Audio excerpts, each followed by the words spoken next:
Jo, Freunde, was geht ab?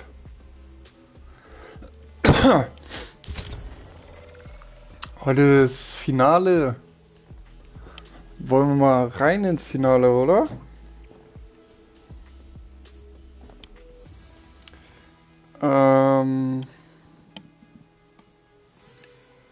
Ich weiß,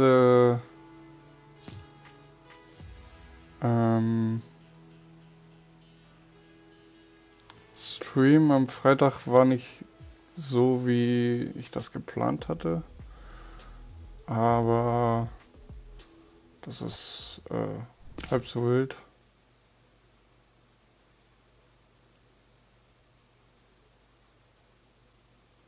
Das ist nicht ganz so schlimm.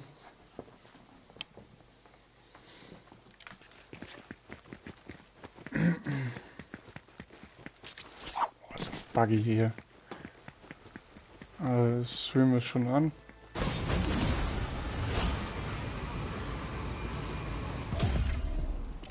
Fortnite fans from around the globe, welcome back to the FNCS Global Championship.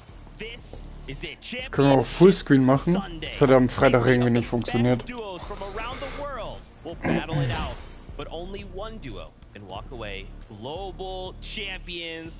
Please give a big welcome to Vivid and Levin2K. They'll be analyzing all of the things. Gentlemen, here we go. The crowd is hyped. Thank y'all so much for that. All right, I like that. Championship Sunday. 50 of the best duos. Fortnite action, next level. One set of global champions. Zeke, Levin, I just gotta make sure one thing, Levin. I gotta get a pinch. Give me a pinch, give me a pinch. Okay, that means one thing. It is real. We are really here. The Global Championship. We have been talking about it all year. Majors 1, 2, 3, last chance major. The storyline was set up earlier on in the year. These players knew what they were fighting for throughout the entirety of Ich the bin year. richtig gespannt. And the fact that we have finally arrived on the day gets me so Halbe excited. Stunde? I think that all that hard work all throughout the year comes into this moment here. The pressure for them must be immense, right? But even here, I'm feeling it, right? The nerves, because we've seen all these different teams show off such high levels of skill, but to think it's only going to be one duo, one team that gets to walk away with that trophy. That's right. The fans want it. We want it. And I think for me, man, the biggest thing is you can't skip a beat. You cannot make a mistake. We will have 6 games today, but if you want to be global champions, you have to bring everything today. You cannot think, what could have we have done? What are the things we could have changed? No. Today is the day. Yeah, 100%. I like the fact that you called out 6 games, right? Because we were asking ourselves, how are those 5 games going to go on Friday and Saturday? And they changed so much, right? The leaderboard was bouncing up and down. Teams were flying up it, flying down it, which means that every single game just matters that much more. Yeah, I mean, we've not had Das wird da spannend heute. Aber wenn das noch eine halbe Stunde dauert, dann a lot more than this. And so again, you sort of brauchen look wir ja at all eigentlich the players nicht competing and the standings, and things schon can go gucken, any oder? which way at any given moment. Absolutely, man. Well, of course, it's not just going to be us who you are hearing from. Let's take a walk around the venue. Fans from all over are gathered here. So let's kick it on up to the casters for them to say hello. muss aber eh noch mal was gucken. Thank you so much, Zeke. This place is out of this world. The fans are amazing, and we're ready to see this action after day 1 and day 2. It's hard to believe that this is going to top it all. That's right. What a competition it was, day 1 and day 2. And now we get to get here, the 50 best who have really crawled their way, battled their way through the brackets for the first ever of its kind in person here. Imagine you make it this far, and then you have to make it to Sunday, but this will be Championship Sunday. Yeah, all these players, they've battled it out. Some even playing 2 days just to get to this point. You got to imagine the nerves are high, but for some, those are non-existent. They're ready to take the stage. They're ready to put on a show and claim that Axe of Champions and that beautiful trophy, of course. And you really have to be, because $4 million is on the line, of course. And if you are the team to take first place, everything can change right before your eyes. And what better way to do it than in this awesome venue? So let's go ahead and tune in with the stage with Frankie. Thank you so much, guys. Yeah, it's mad to think that history is about to be made on this very stage in Copenhagen. the winners will share $1 million. But none of those duos backstage are thinking about the prize money. They're just thinking about proving that they and their region are the best in the world at Fortnite. And they get to do it in front of one of the best audiences I have had the pleasure of spending time with. We've got so many incredible fans and families out here. So many mums and dads who really know their way around a Fortnite build as well. Definitely better than me. Maybe I need to duo with some of them in the future. And really just a feeling of wanting to support everyone that's going to appear on stage. Of course, people do have their favorites, but at the same time, we just want to share in the best moment of these players' lives. And we also have some incredible people in the Creators Lounge, and I know that Kelly's going to be talking to some of them today. Kelly, where you at? That is right, Frankie. I am here in the Creator Lounge, and the energy is absolutely electric. And I've already been to the stadium. I can't wait to see the fans lose their minds once we kick off the competition. But it's almost a bittersweet moment. This journey started all the way a year ago in Major 1, and for the fact that it's all coming down to this, for 50 of the best duos competing for the lion's share of $4 million. I almost can't believe it, but I'm so excited to get things started, and I'm so excited to head on over to 3 of my favorite people. Let's see what Zeke has to say. Kelly, you know we're excited as well. I mean, vibes are high. The arena is packed. They are all feeling good. We are feeling good as well. As Kelly mentioned, though, $4 million prize pool here at Global Championship. The duo that walks away in that #1 spot, $1 million. And you know, friends, the thing that Kelly actually mentioned yesterday, think about the difference. A single point could be the difference maker in $350,000. Ja, det blir god. I already mentioned it, how volatile the matches have been throughout the upper bracket and the lower bracket. So I'll be expecting teams to be gaining thousands of dollars based on one of these matches. But of course, Levin, they're fighting for something else. Yeah, it's not just the money. Som It's the pokaler trophy det as well. kan. You'd be surprised. You talk to a lot of those players backstage, Zeke, and a lot of them will tell you, yeah, the money's all right, but I want the trophy. Yeah. Right? That's what they really want, right? You know, to be able to have that is something truly, truly special. And of course, the money's great as well. We could all use $1 million, I'm sure. Of course, but there is that title, Global Champions, right? Undeniably, hey, we are some of the best duos in the world. We've got the accolades to back up that claim. Now, let's set this in perspective. Let's take a look at our lobby list. Let's see who will be watching compete today. This is probably the craziest lobby I think I've ever seen in Fortnite history. Invitational came pretty close. This, though, Levin, this takes us to a whole other level. I mean, when you say the best of the best, it really doesn't get better than this. You look at, you know, some of the best players in obviously the big regions, some of the biggest names in the world of competitive Fortnite. You really start to hear some cheers from Mr. Savage and Video there. You know, people happy to see them here.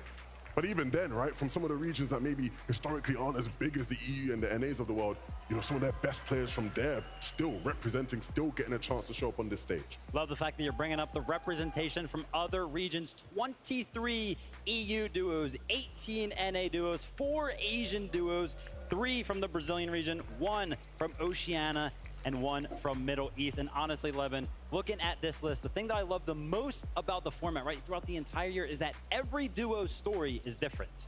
Oh, 100%, right? Certain teams have had it easy. Some Major 1 teams, right? They started the year hot, were able to cruise through the rest of the year. Some of the other teams, it was only in last year's Major they were able to make it through. Even then, even from where they've qualified, right? How those teams have performed, the battles they've had at their POI, in real life. Everybody has a story to tell coming into this one. And we're going to see it wrapped up after 6 games. So wild. I'm already getting hyped. I got to contain myself. Z, calm down.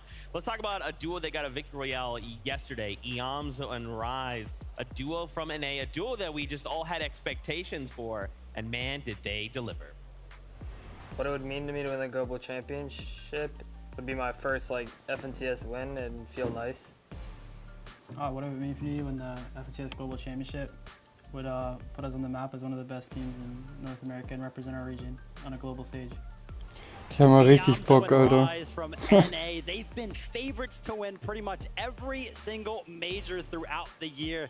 and they are favorites even for this weekend as well. The Global Championship, and for good reason. 3rd place in Major number 1, 4th place in Major number 2, and then 3rd place in Major number 3. How have they been so consistent? Look, if you ask me who I think has been the best team in NA over the course of the year, I would say these guys. So consistent. Their play style is just mesmerizing, right? It doesn't matter what layer you put them in the end game, they are comfortable. Exactly. And honestly, listen, to me, it comes down to the strategies that they implement, right? We saw them. They were playing around the caches, right? Making sure they got some of those slurp juices throughout the majors. Look, they've been coached by BloodX this year. And they've been looking like a lot of the other BloodX teams you see in EU, where these guys are comfortable. They'll look up for height when it's available. But even if they don't get it, they'll play those mid-ground layers to perfection. Yomzo, one of the best fraggers in the world. He's been unbelievable, mastered everything you can master in this game. And Rise is an IGL, so comfortable, so cool, so calm, so collected, always ready. Yeah, and sometimes we talk about strategy, right? And usually teams, they kind of have something that they like to play into. But for Yomzo and Rise, I feel like they are just good at every single one, right? High ground, mid ground, and low ground. Let's talk about high ground. Let's talk about a duo contesting that high ground. It's your FNCS Invitational winners, Cammy and Seti. Would it mean to me to win the Global Championship? I think it would be an amazing feeling because we both work so hard for this. It would be a back-to-back winning awards, so just like very nice. What would it mean for me winning the Global Championship? It would mean really a lot because the prize pool is like 4 times higher than it was the last time, and we would win back-to-back, so it would be really nice to win it again. The team with all the pressure on them, right? The reigning champions, yep. People see them as... Have we got some Cammy and Seti fans in here? Anyone in there supporting Cammy and Seti? There it is. They're here. They're here. Me as well. You know, I mean, I should start cheering because, yeah, you mentioned it, right? Going for the back-to-back at international events. I guess the biggest question for everybody, Levin, can they do it? I think the answer is a resounding yes, as long as they are uncontested, right? I think coming into this competition, people who thought they'd be uncontested consider them probably the favorites, right? Their form coming into this has been unbelievable, but there is always going to be that question mark. We saw what happened in game 1 of the upper bracket qualifiers. When they were contested, they got beat off spawn. It didn't quite work out. They did bounce back eventually and qualify, right? But there's always going to be that question mark. If somebody can rattle them off spawn, will that affect how they play? Yeah, we'll have to keep a close eye on them in the early game, but I'm going to be paying attention to the late game. I saw in some of those upper bracket games, they were actually trying to counter-strat Queasy and Veno off the high ground. They've been doing that a lot. If you've been paying attention to EU Fortnite, it's been different. I think everybody associates Seti and Cammy with being this low ground team that's going to play mid-ground layers, slow down the game. But they've been looking at height. They've been playing for height, and they've been pretty effective. There were a couple games where they were flanking Queasy and Veno on height. Those guys had no clue who was in the storm, but it was Seti and Cammy. These guys are ready. They've improved their game since last year, and I think they're going to be a threat when given the chance. That's right. A year to prepare. What did they learn? What does it mean to them to walk away as Global Championship winners? Take a look. What would it mean to me to win the FNCS Global Championship? It would mean everything. To win the Global Championship, it would mean the end of the story that we started last year. And yeah, I truly hope it's going to happen. The reason the Global Championship win will mean so much for Queasy and Veno was, of course, that 2nd place, that Invitational. And it came on the back foot of one of the bravest things we have ever seen in Fortnite. Yeah, it takes courage to do this. It goes to show that these guys are truly winners at heart, even though it didn't pay off for them, because you only make this play if you are solely dedicated to winning, and that's what these two are. You look at their journey throughout the year, Vivid. I don't think there's been a duo that has reached a peak as high as Queasy and Veno. Their performance during Major 2 was spectacular. Never seen before in the highest levels of Fortnite. And I know for a fact they're going to be jumping in the time machine to go back to that kind of level and bring that to the competition today. It absolutely blows my mind that I cannot count on one hand how many victory royales Queasy and Veno got in a major FNCS grand final format. They got 6 out of the 12 games. How? I'm still trying to wonder myself. I'm still trying to figure it out. You know, their game plan was on point. It was like just nobody had an answer to what they were doing. And of course, if you do watch competitive Fortnite, you know these guys are a high ground team. They like to soar in the skies, and it's very hard to stop them when they're up there. I think the key to what's made them even more dominant force this year is the fact that they are more comfortable still when they don't get the chance to play height, right? Because everyone tries to anti-strat against them on height because you expect them up there, but now they're even more comfortable if they don't get height. Actually, yes, I love the fact that the points that you are making right there. And I want to give a shout out to Venno because I have never had more respect for a player than when I was VOD reviewing him back in Major #1. I was like, wow, this guy does everything perfectly. It looks like every single thing that he does has a reason behind it. I mean, it does.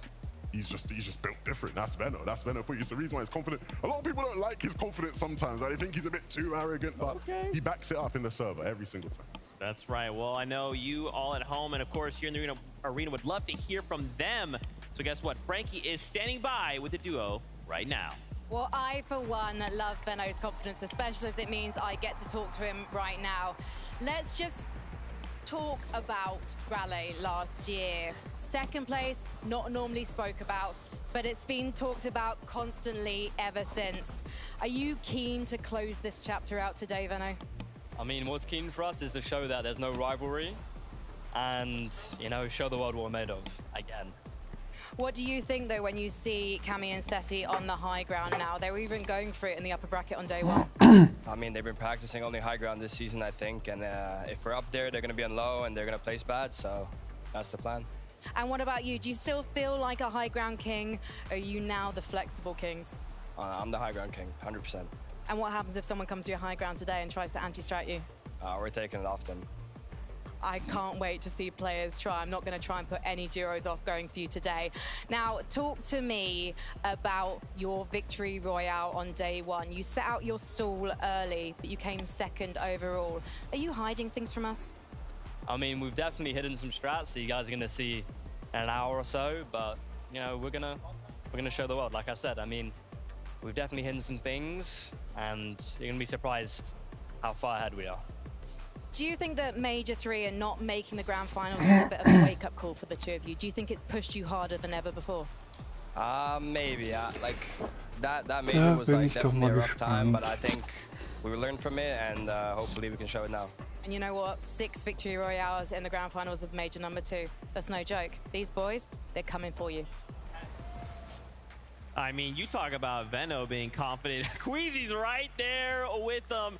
Now, of course, they discussed this rivalry between Cammy and Seti, but what would kind of close that chapter for them? I think that they don't believe there's a chapter there at all, right? When I've spoken to Venno and Queasy throughout the year, genuinely, they don't believe there's a rivalry. They think that they are a level above Cammy and Seti, and I think this truly is their chance to prove it. But yeah, for them, I don't think they think there's a rivalry. Venno just said it there. He's trying to prove there's no rivalry. We're just better than those guys. Yeah, 100% love that. And I guess when you think about it, right, at an international event, getting second place, really the only thing that you should have a problem with is getting first place. So I wouldn't be surprised if that's the only thing that they care about. A thing many of these duos we talk about have in common is their LAN experience. And some of them have a little bit more than others. I wonder how that's going to play a factor. Well, why don't we listen to them? I would really like to win the global championship. Ich verstehe nicht, warum das so verzögert ist. Winning online and winning at an actual LAN. The biggest one is just your nerves and being able to control them. It's obviously different than winning something online because there's crowd, there's people cheering for you. Just be comfortable at your seat, like if it's not comfortable, find a way to make yourself comfortable. You gotta be able to reset and compose yourself. For me, it doesn't feel like a difference anymore. Playing at a lot of LANs now, and I think I'm one of the most experienced players. I think for most pros, everybody plays this game to win. When I won in Saudi, it felt surreal. The feeling, it just felt like a dream, I'll be honest. Definitely winning a LAN gives me a confidence, because I know I can do it. The best moment of the last year was obviously winning Invitational. When you win a LAN, your reputation is just, it's just higher. I feel like Cammy and Seti could definitely win, but I feel like they have a lot more pressure than everyone else. So we feel really comfortable, and we think that we have a really big chance of winning. I don't think there's any pressure on us of winning this global championship because we don't need to pressure ourselves. It's either we win or we don't win. I think it's just going to be a pure competition. I think like everyone can talk, but at the end of the day, like the actions matter the most. No matter what tournament you play in Fortnite, people are always going to have expectations. When you get a taste of winning at LAN, you always want to chase it again. I want to make sure I just go out there, be confident. I think everybody would want to win this event. It would mean a lot to me to win this. The last missing piece I need for my Fortnite career. I came here for one thing only, is to win. It's 6 games, so anything can happen. To whatever happens, good luck to everyone. We'll see if their experience helps them out today, but as we continue this talk about what we're going to be viewing, let's talk about format. What has led us here? Well, we started with an upper bracket and a lower bracket. Das war riesig, with ey. only 5 games each day. Now, gentlemen, the key factor here is twofold. One, we have 6 games, but on top of that, grand finals, we're used to 2 days, 6 games each day. Here, we only have the 6. Yeah, it's a little bit different, and you know, we just heard Vico talk about it. 6 games, quote unquote, anything can happen. Anything can happen. I don't know how many times I've commentated 6 games events, right? And it's like you go into the last game and the game ends and you're like, how did this team, where did they come from, right? Because there are so many teams, the points will end up being so close that so many different teams are in contention, right? And hopefully for the fans that happens today, right, you get a bit more action, a bit more intense. But for the players, it's like, you really have to make those games count, right? You can't just think, okay, it was just day 1, we reset, we come back tomorrow. No, these are the 6 games. You don't leave this stage without there being a winner. That's right. Again, you just can't skip a beat, right? Let's take a look at the point format. We've seen this in the last couple of days, 65 points for the Victory Royale. Top 25 will get you just a little bit of something. Obviously still 4 points per eliminations rather, but still those mid-match objective points. 15 for Rift Island. The past 2 days, we've just seen Rift Island casually set aside. But guys, these 15 points, they could make or break a duo. Yeah, I mean, all of the points can make a difference for sure, right? We're talking about the volatility of the 6 games, which just means that not only every single game matters that much more, but so does every single point. Spoiler alert, game 5 and 6, Rift Island's going to look messy. Yeah, it's going to look crazy because everyone's Don't tell them the scripts, Levin. That is the script, I'm sorry. I had to leak it. Y'all are crazy. So let's talk about some of the, we'll talk about a couple of the contested POIs. What are we expecting to see here? So we've got a handy dandy map here. So keep in mind, these yellow circles you're seeing, that means there's 2 duos at these spots. The red, there is 3. Let's go ahead and make this easy. Racetrack, Thomas HD going up against Canada. We saw this up in the upper bracket, and this went a certain way. Now we get the run back. What has Canada learned, and how can we expect it to go for round 2? Thomas HD with the home ground advantage. Canada with a little bit of a birthday buff. I am excited to see how this one actually ends up panning out, but we kind of already saw how this is going to go, right? Upper bracket might have been a little bit of a teaser. I think it was. And that's unfortunate for the birthday boy Canada, but I do think what we saw from that Friday games is that Thomas HD and Malabuka are comfortable, or at least more comfortable than the NA boys when being contested. Thomas said it on Friday.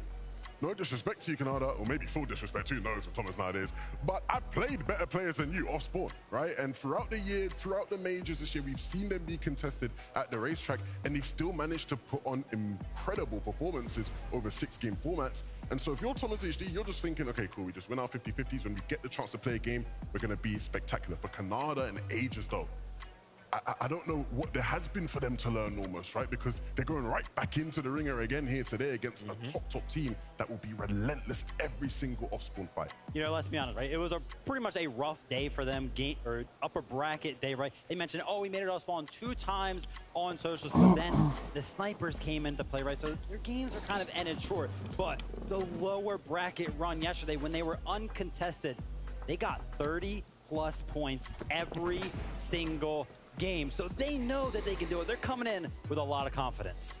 Well, we had this interview lined up on day number 1 of the upper bracket, so let's relive this moment again. Frankie is standing by with the duo. Over to you. You say I'm standing by. I feel like I'm standing in the middle because the 2 of these guys, Thomas, I think they might be cheering for you out there, but maybe some are cheering for Canada. Copenhagen, are you cheering for Thomas? Can I also hear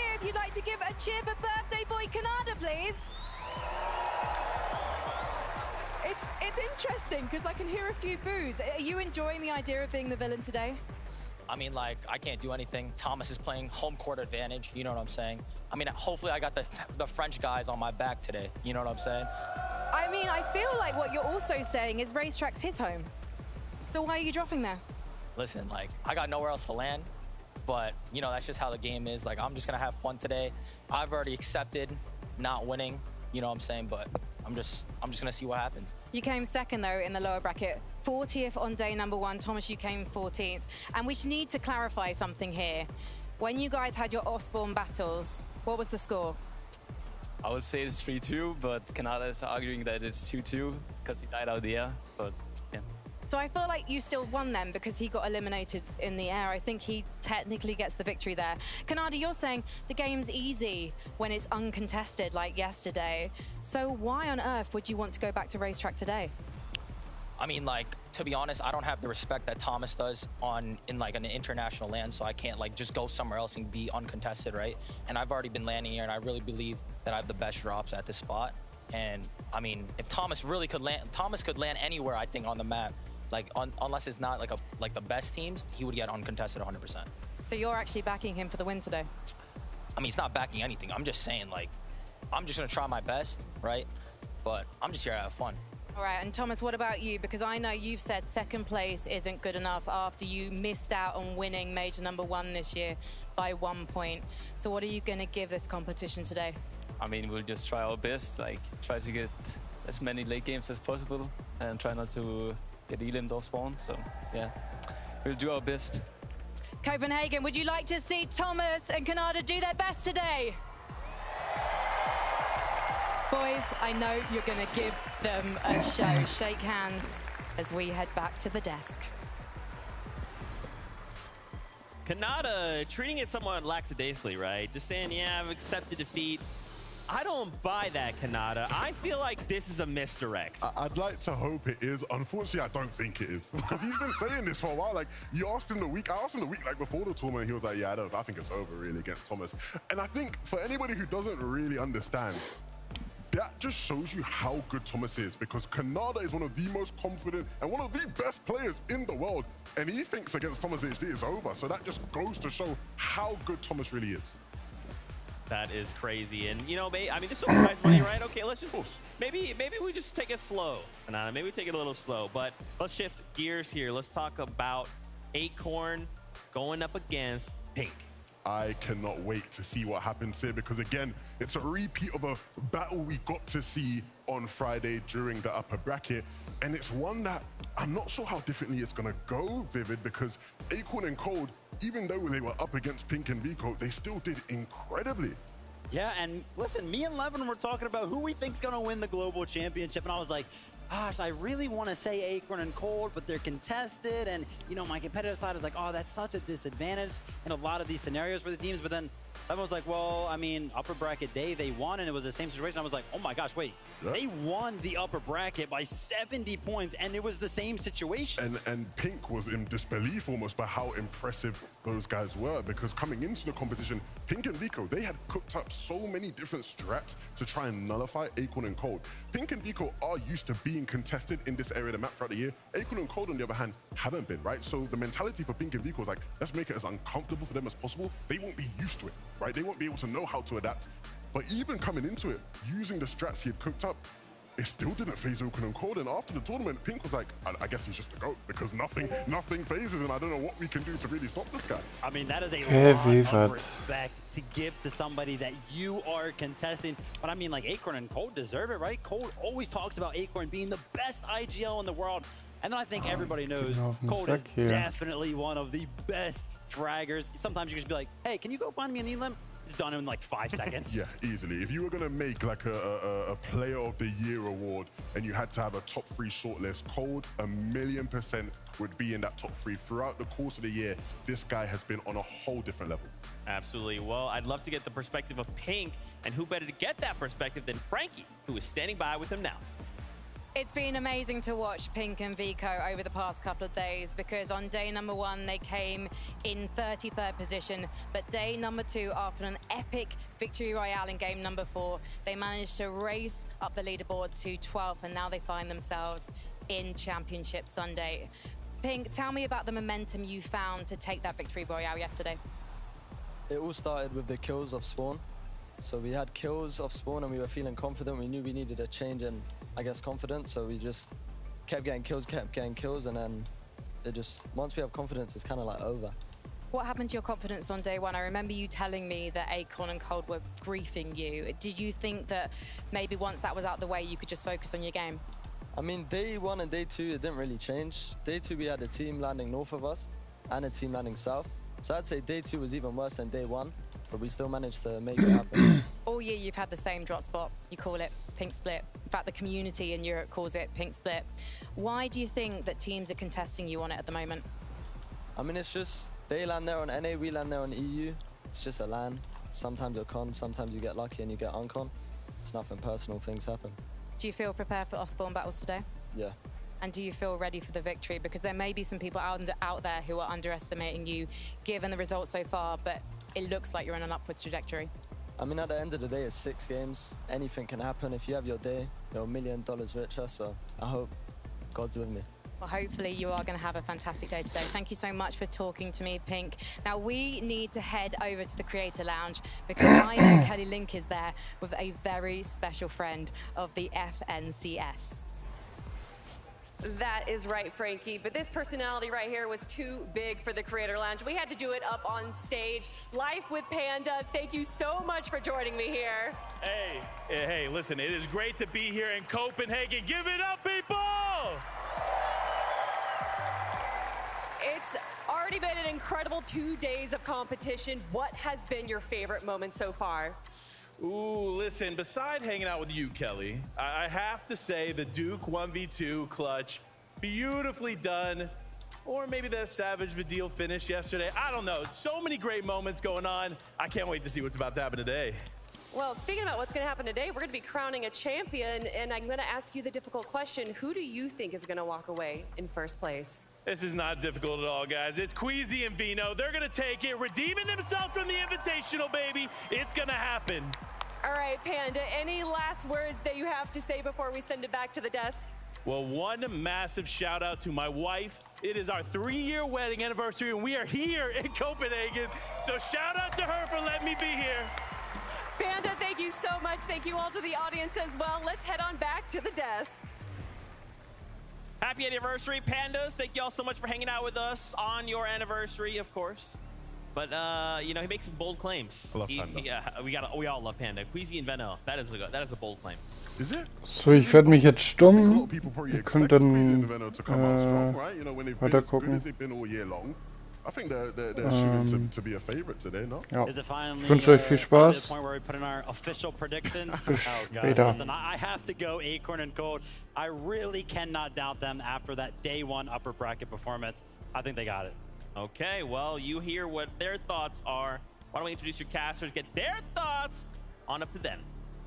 Well, listen, first off, thank you, Zeke. And yeah, absolutely. I'm standing with my NA boys as well. I'm a big Acorn, Cold supporter and fan. I do think I'm leaning their way as well. Jacob, you have any hot picks? I mean, I was on the Acorn and Cold train, but there's so many people are shouting them out. I'm going to go ahead and go with Iyamzo and Rise. They've been so consistent throughout the entire year. I call them one of the most dangerous duos in Fortnite right now, and I think they're going to show that today. Well, listen, enough of our picks. Let's go meet these players down on the stage.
For the past year, hundreds of Fortnite duos have been competing for the chance to stand here on this stage in Copenhagen.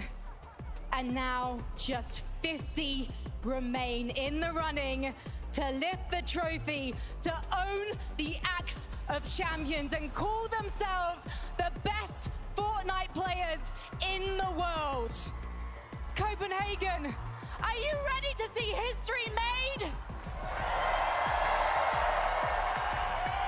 You have been the most incredible audience all weekend, and I know you can't wait to give these players your all.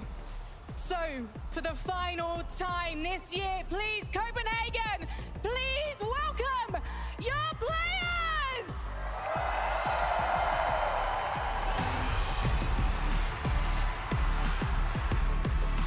The mates, Stagey and Podesai, are here. With help from their supporters, they are ready to take on the competition. Viva la France! Let's give Grolls and Klowski a warm welcome. This duo has worked hard to get this far. It is time for them to begin aiming for nothing but the top. Give it up for Cooper and Miro. This duo have shown they belong on the big stage. Will they be able to break through and hoist that trophy? Yumi, Source, they're here. These two mean business with great performances. They have secured their spot here at the grand finals, but it is time to lock in. Let's welcome Janice and Reason. The German powerhouse team is here to show what they got. This is time to prove it to the world. Let's hear it for the Brazilian duo, Nutty and Gabsera, with a great performance at the lower bracket. They are ready to represent Brazil. It's go time. Datus and Stain, ladies and gentlemen. These guys got the skill to perform on the big stage. It's time to bring the Brazilian flair to the finals. Let's welcome Bryce and Chubbs. You guys showed us how it's done. If you can keep up the good work, the sky is the limit. What a day yesterday. Batman, Booga, and Rapid have arrived. These two have shown that they belong with a great performance yesterday, but it's time to do it again.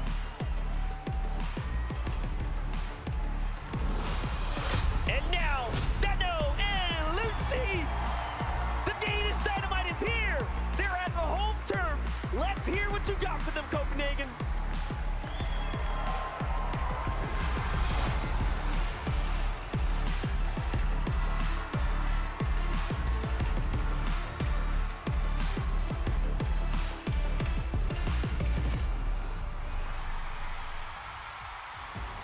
That was just the first 10 duos we've seen compete here today. And I got to call them out right away. Janice and Reason, a duo that you heard Copenhagen go absolutely wild for. I want to talk about the expectations we have for the duo on the day. Yeah, if you ain't familiar, if you ain't been round here before, let me introduce you to Janice and Reason. These guys are OGs. They've been here. They've been at the top. They've been to the mountaintop. They've seen it all. They've done it all. They've won it all. And they're going to look to try to do that again. They came so close in Major 1. Major 1 Grand Finals in the EU, they led the way after day one, and it looked like a spot in Globals was there for them. But they didn't quite do it, and it took them all the way until Last Chance Major to finally do it. And I know they won't wait late again. They're going to come in early and try and do their thing as best as possible. But that's what being a global champion is all about. Performing in the clutch. It is a tall task for them today. As we showed that little drop map earlier, right, where we were expecting a lot of the early game action to show, and there was a red area. That means there are 3 teams up there, and unfortunately for Janice and Reason, they are one of them. That's right. That's just the first 10. I want to meet the next 10, so let's just jump right into it. Cool.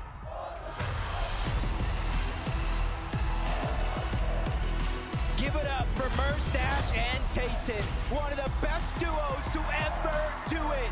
Now it's their chance to show to the world they can do it again. And here we have Pixie and Cheatin. This duo has showed us that they have what it takes to perform at the highest levels, and now the trophy, it's so close. Give it up for Baila and Peterbot, two of the most dominant players on NA. With a championship already under their belt, they're looking to perform that here once more. Let's welcome Crisp and Noxie. These guys have showed great consistency for a long time. Let's keep it going because guess what? It's showtime.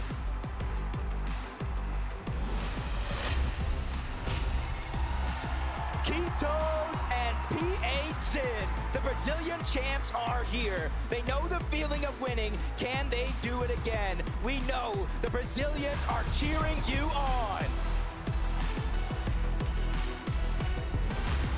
And now, we go in pink. They have accumulated momentum all weekend long, and now it's time to give it your all. Good luck. Coming all the way from NA, let's give it up for Quanti and TK. They have showcased amazing skill for a long time. They are here for the finals, and that trophy is waiting. But wait, we have Blaha and Mixon, the Polish duo.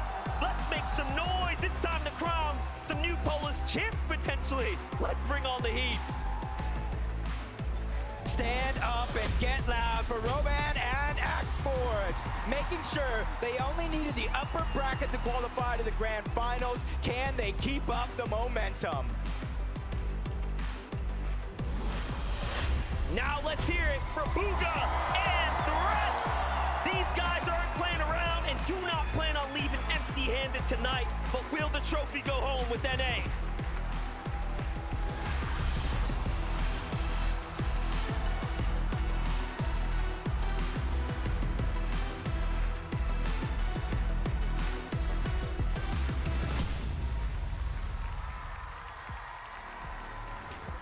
With every 10, it's starting to get more real and real. The duo we wanted to highlight here was, of course, your World Cup champion, Booga. You know we had to talk about it. Vivid, imagine the World Cup title and then slap a global championship title on that. That would be crazy. What a career Booga has had, teaming up with Threats for this year, coming in major number 2, a 5th place, closing out major number 3 with a 2nd place. Not to mention Booga himself has 3 FNCS titles. I mean, what can't he do? One of the GOATs of this game. And I personally, as a fan, just want to see him lift a trophy on a major stage again. Yeah. It would be amazing. I'm hoping, man. Of course, we've got more duos to introduce. Let's get the next 10.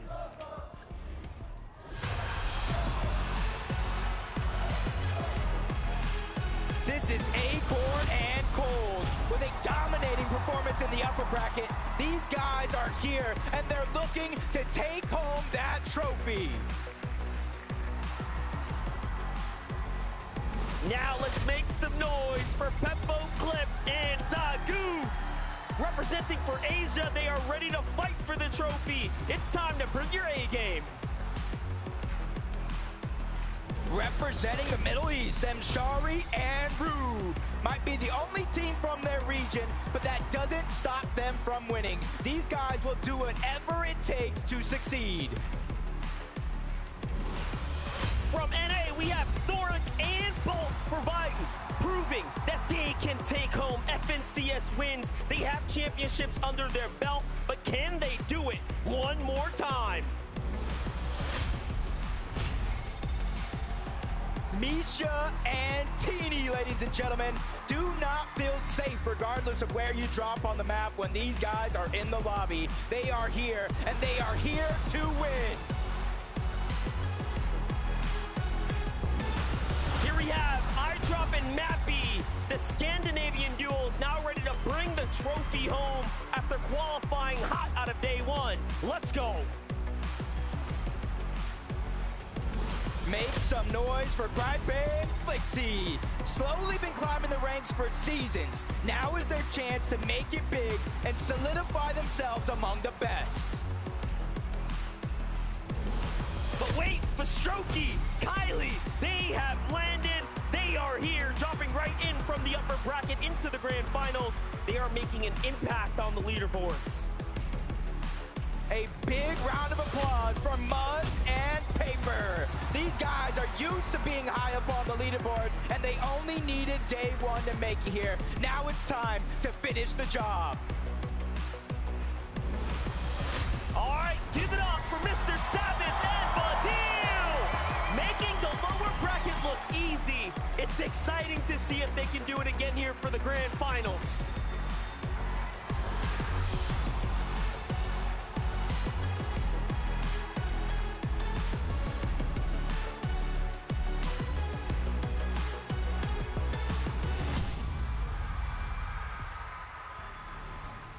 One step closer to games beginning. Mr. Savage and Badil, you know we got to talk about these guys. They ended first place after yesterday's lower bracket. First place from the last chance major. They have something to prove, and they're here to show it. Talk about clutching up when it matters. I mean, I've talked about it multiple times. It's just a duo that makes sense. They're so smart. Mr. Savage has so much experience, especially on the big stage. More than 10 in-person event appearances, and then Badil teamed up with him. The mechanical prowess, it's all there. Savage has played on stages like this as much as anybody else in the world of Fortnite. He will know. But Badil, he's been the one in crunch time this year that has really put the performances in to seal the deal. And even though there'll be pressure on him, Badil will be ready. I'm ready. For more duos, let's get the next 10 in here.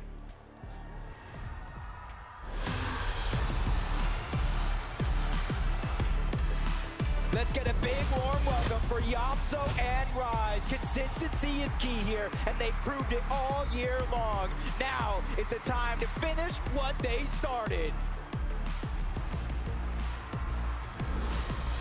Let's hear it now for Alex and Worthy. As the only OCE team in the lobby tonight, this is their chance, and the pressure is on to take home the LAN title. Please meet Trulex and Chicho. FNC experience and titles are plenty here. However, a LAN title is still to be secured. The opportunity is rare, but it's here. It's now.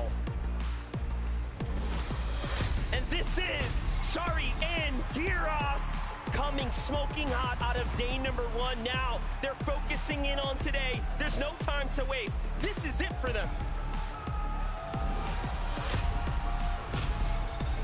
Make some noise for Bobby and Larpex. First Asian team to make it to the grand finals, but they are not done yet. The trophy is within their grasp.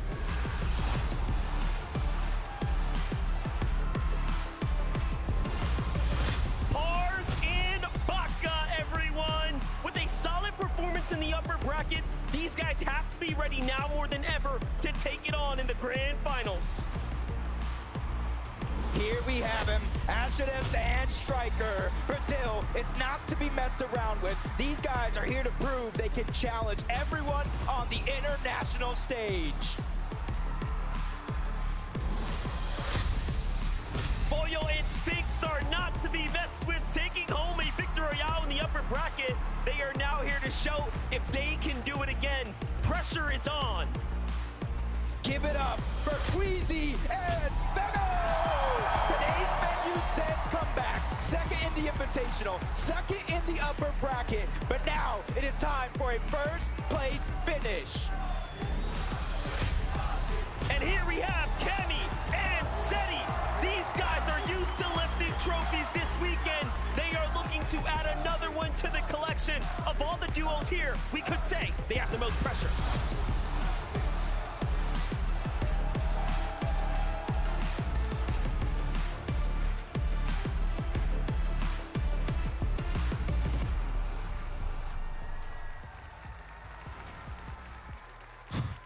This is getting real. Every single wave, man. A duel we wanted to highlight here from OCE, Alex and Worthy Levin. We kind of have been talking about this every time we've seen them. worthy, a phenomenal player. Then you pair him with someone like Alex, who OCE as a whole are just like, this is our guy. I can't wait to see how they perform. I am so excited about this duo, right? You know, it's rare we get to see some of the smaller regions step up the way they did in the upper bracket finals. 6th place is no shabby feat at all. And personally, when you look at their play styles, Alex, man, one of the most electrifying players there is in Fortnite. When he turns it on, when he decides he wants to get an LM, he's getting an LM. Top 25 in every single game on day number 1. Can they do it again and represent OCE? Absolutely. Arena, make some noise. Let this last wave of players hear you. Let's meet them.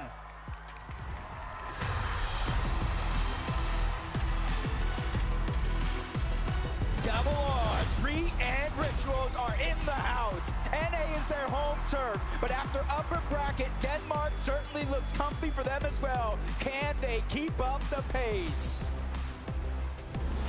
Don't blink, we have Hen and Bosque from last chance major to the lower bracket and then to the grand finals. Now they are here where they belong. All they have to do is seal it up. Age doesn't matter for Moneymaker and for Nyan. Young and talented are key words for these guys, and now they're here to give it their all. Vanyak and Carmi, ladies and gentlemen, fighting their way back out of the lower bracket. They are now here to prove themselves worthy as a grand finals team.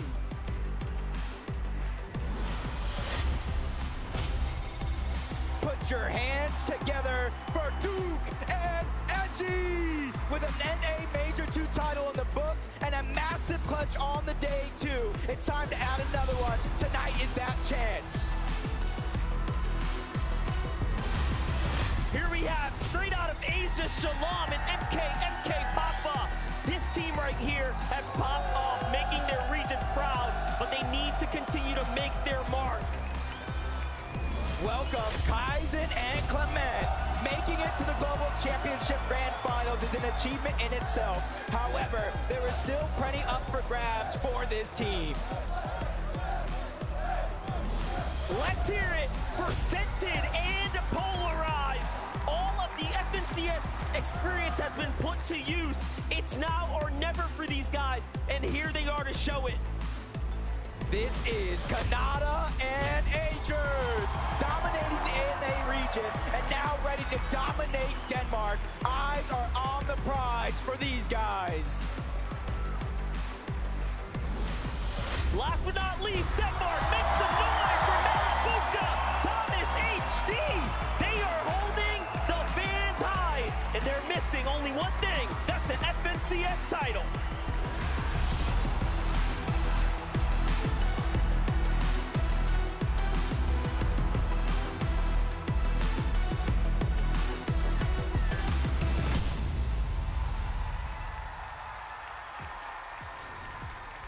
Copenhagen, that's what I'm talking about. Y'all are losing your minds.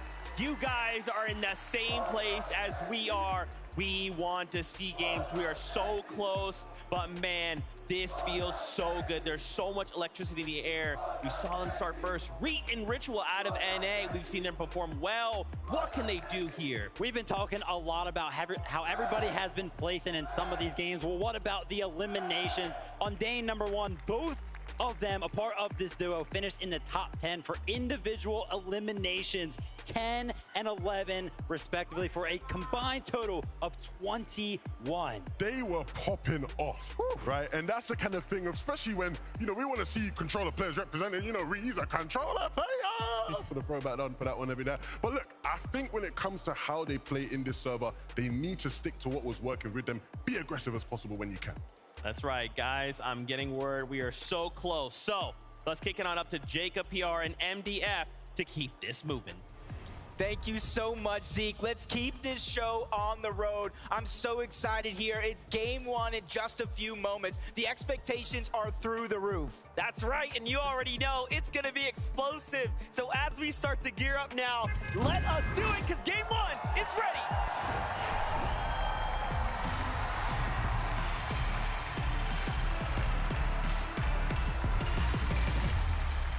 Game number 1 of the Grand Finals. Finals is upon us. We already know what is in store. Nothing but explosive action and early game congestion. Yeah, we got a couple of off-spawn fights we've seen before. We got even more than that today for the first time. And I think the crowd already knows which ones they want to see right out of the gate. It's only a matter of time before these players actually drop down on this map. And there goes the first one. The crowd, everybody's been waiting for this one. The rematch, Thomas and Malabuka versus Kanata and Agers. Kanata said it. He has the best drop. He's always going to touch first, and they do just that. But Thomas HD does have a weapon as well. Kanata has a side angle here onto Thomas HD, and he draws the first tags. It's a trade, but he gets the full finish, and he won't get healed. And now, Kanata and Agers are on top, game number 1. We've already seen what they can do with the freedom of their drop spot. First place throughout the day, but they ended up in second. They're looking to mimic that type of play. Cammy and Seti, even though they might have been contested to start day number 1, they were able to pull through. They pushed that team away, and now they have claimed Frenzy Fields as their own. What an incredible set of eliminations over at the racetrack. But look, Seti and Cammy have to as well. Who would have thought they would have been contested here on the drop? So the Frenzy Fields is not safe at all. This is a little bit of that replay. That's Datus and Stain, and a monster shot already coming out from Seti. He finishes that one. On the other side of things, you've got to imagine Cammy chased them down. A huge start for our European powerhouse. And vamos for Kitos and PH Zin also sitting at 2 eliminations here. That means the Shady being fully contested. They win their off-spawn fight. What a grand finals this is already. Multiple teams going head-to-head. It's Sphinx with the clutch up on Cammy and Carmi and Vanyak there. That is huge. Sphinx, he gets both of those eliminations. Even though Pollo did go down, he has a chance to bring him back, but in the minimap, you already see 2 hungry teams looking at that direction. That's third-party opportunities. One of them is going to be Reet. The other one is going to be Rituals. All over the map, these teams are going to hear these fights, Monster, and they're going to try to third-party as fast as they can. They know Surge, it's hard to come by in lobbies just like this. This is the fastest we have seen 14 players go down of any game we've watched over this entire weekend. Who would have thought this would be the most explosive time? Let's go take a look at some eliminations here. PH Zin took on Axe Force and Robot from down low. The angles were so good, and this is how they converted. And a little game of hide and seek with Roban. Axe Force trying to do the same thing, but he's just getting spotted out from all angles. PH Zin looking like a Christmas tree ornament at the top, and he definitely uncovered his presence, and that's 8 points. His eye drop, but hold up, hold that thought. We have Podesai, we have Snazy already finding an elimination here. They're just gonna hold on to the down body, and we already know what they wanna do. They wanna keep this body up and healthy to try to farm as much Surge as possible. That's the way you play it. MA Podesai, MA Snazy have worked so hard to get here. We saw the difficult hurdle that they have to overcome just to get here.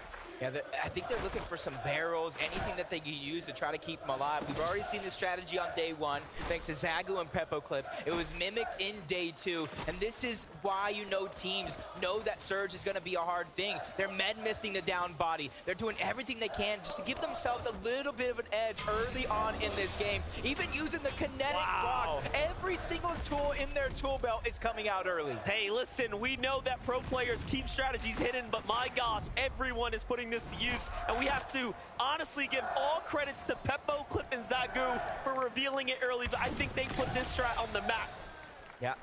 He's here. The French go very loud in the building. They like that strategy as well. And this is a fight I feel like we haven't talked too much about. Peterbot and Byla versus Booga and Threads over towards Sanguine Sweets. In theory, it's so big, you can split this drop. There is a ton of loot, almost 100 chests, maybe a little bit fewer than that, but that allows for both of these teams to play the way that they want. One of them has already captured that vault. It's got to be Peterbot and Byla. So Booga and Threads, instead of contesting it, they're just trying to farm up. They're just trying to get their loadout set and ready so they can make their first rotation when the zone begins to pull. Let's not forget, Peterbot used to play with Booga as well, you know, so there is some history there as they're going head-to-head, but Kaizen, Clement right now looking pretty solid here, just trying to get their rotation down, pack team right on their heels. Meanwhile, Teeny potentially up against Thoric. out there in the feed. We get to jump on over to Sentin and Polarize versus the youngins here. Fanyajin, Moneymaker's by himself. What can he do here? Yeah, it was in Game 5 where Moneymaker and F9 were able to qualify for this stage itself. Sentin and Polarize did it by brute forcing their way through with already one knock. It's a 2v1 situation. They're just trying to regain as much real estate as possible. All those pieces are theirs, and Moneymaker's doing what he can to bob and weave in and out of these covers, but his back is up against the wall. He's getting trapped little by little. The first elimination is going to be cleaned up, and they finally get the second. Moneymaker goes down. Polarize and Sentin make a statement at their drop. Explosive, quick, easy, and trapped, put down. Well played for Sentin and Polarize there. They're going to be happy about that. Threats lingering everywhere, though. How is this still happening? There are more fights happening. It's Muzz and Paper. This time, onto the Brazilian duo. Yep.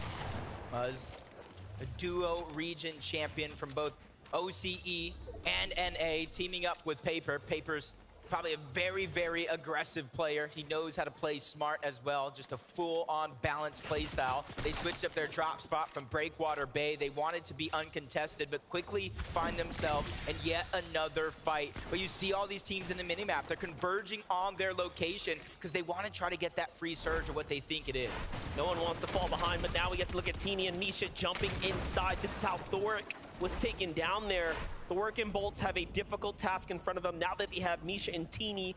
And that's the first time we've actually seen them find early success. They were contested in those other brackets, as we saw throughout the weekend. Yeah, in upper bracket 1, they went ahead towards the north side of the map. They tried to go against Baka and Pars. They got pushed off, and then they went into their bag of tricks. They did exactly what they did to qualify up until this point, and those tricks will continue.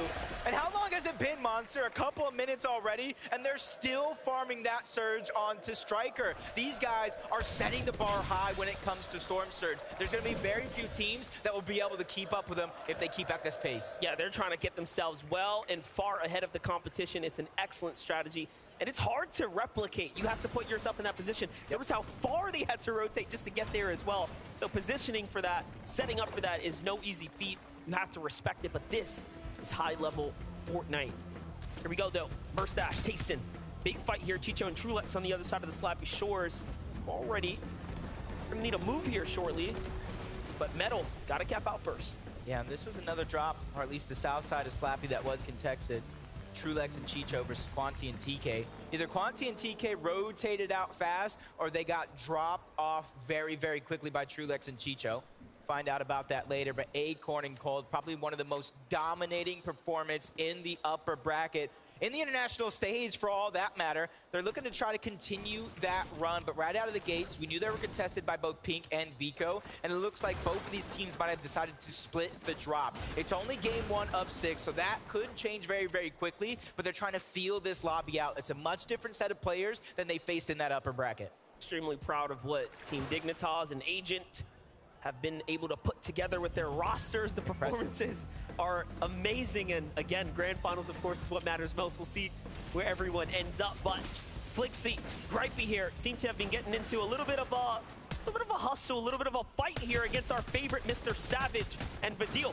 Vadil is one of the most dangerous when it comes down to toe-to-toe battles and defending in situations like this, but there's nothing you can do against two of the best. Flixie, Gripey, they closed it out. Yeah, and they've been battling it out almost all year long, from major qualifiers to major grand finals. Flixie and Gripey, you know what? I think they're a little underrated at this point. I think everybody who qualified for this lobby is dangerous. They need to be able to come out on top in a lot of these exchanges, and you cannot overrate any of your opponents at any stage of this game. There's two regions I wouldn't want to go toe-to-toe in an early box fight with.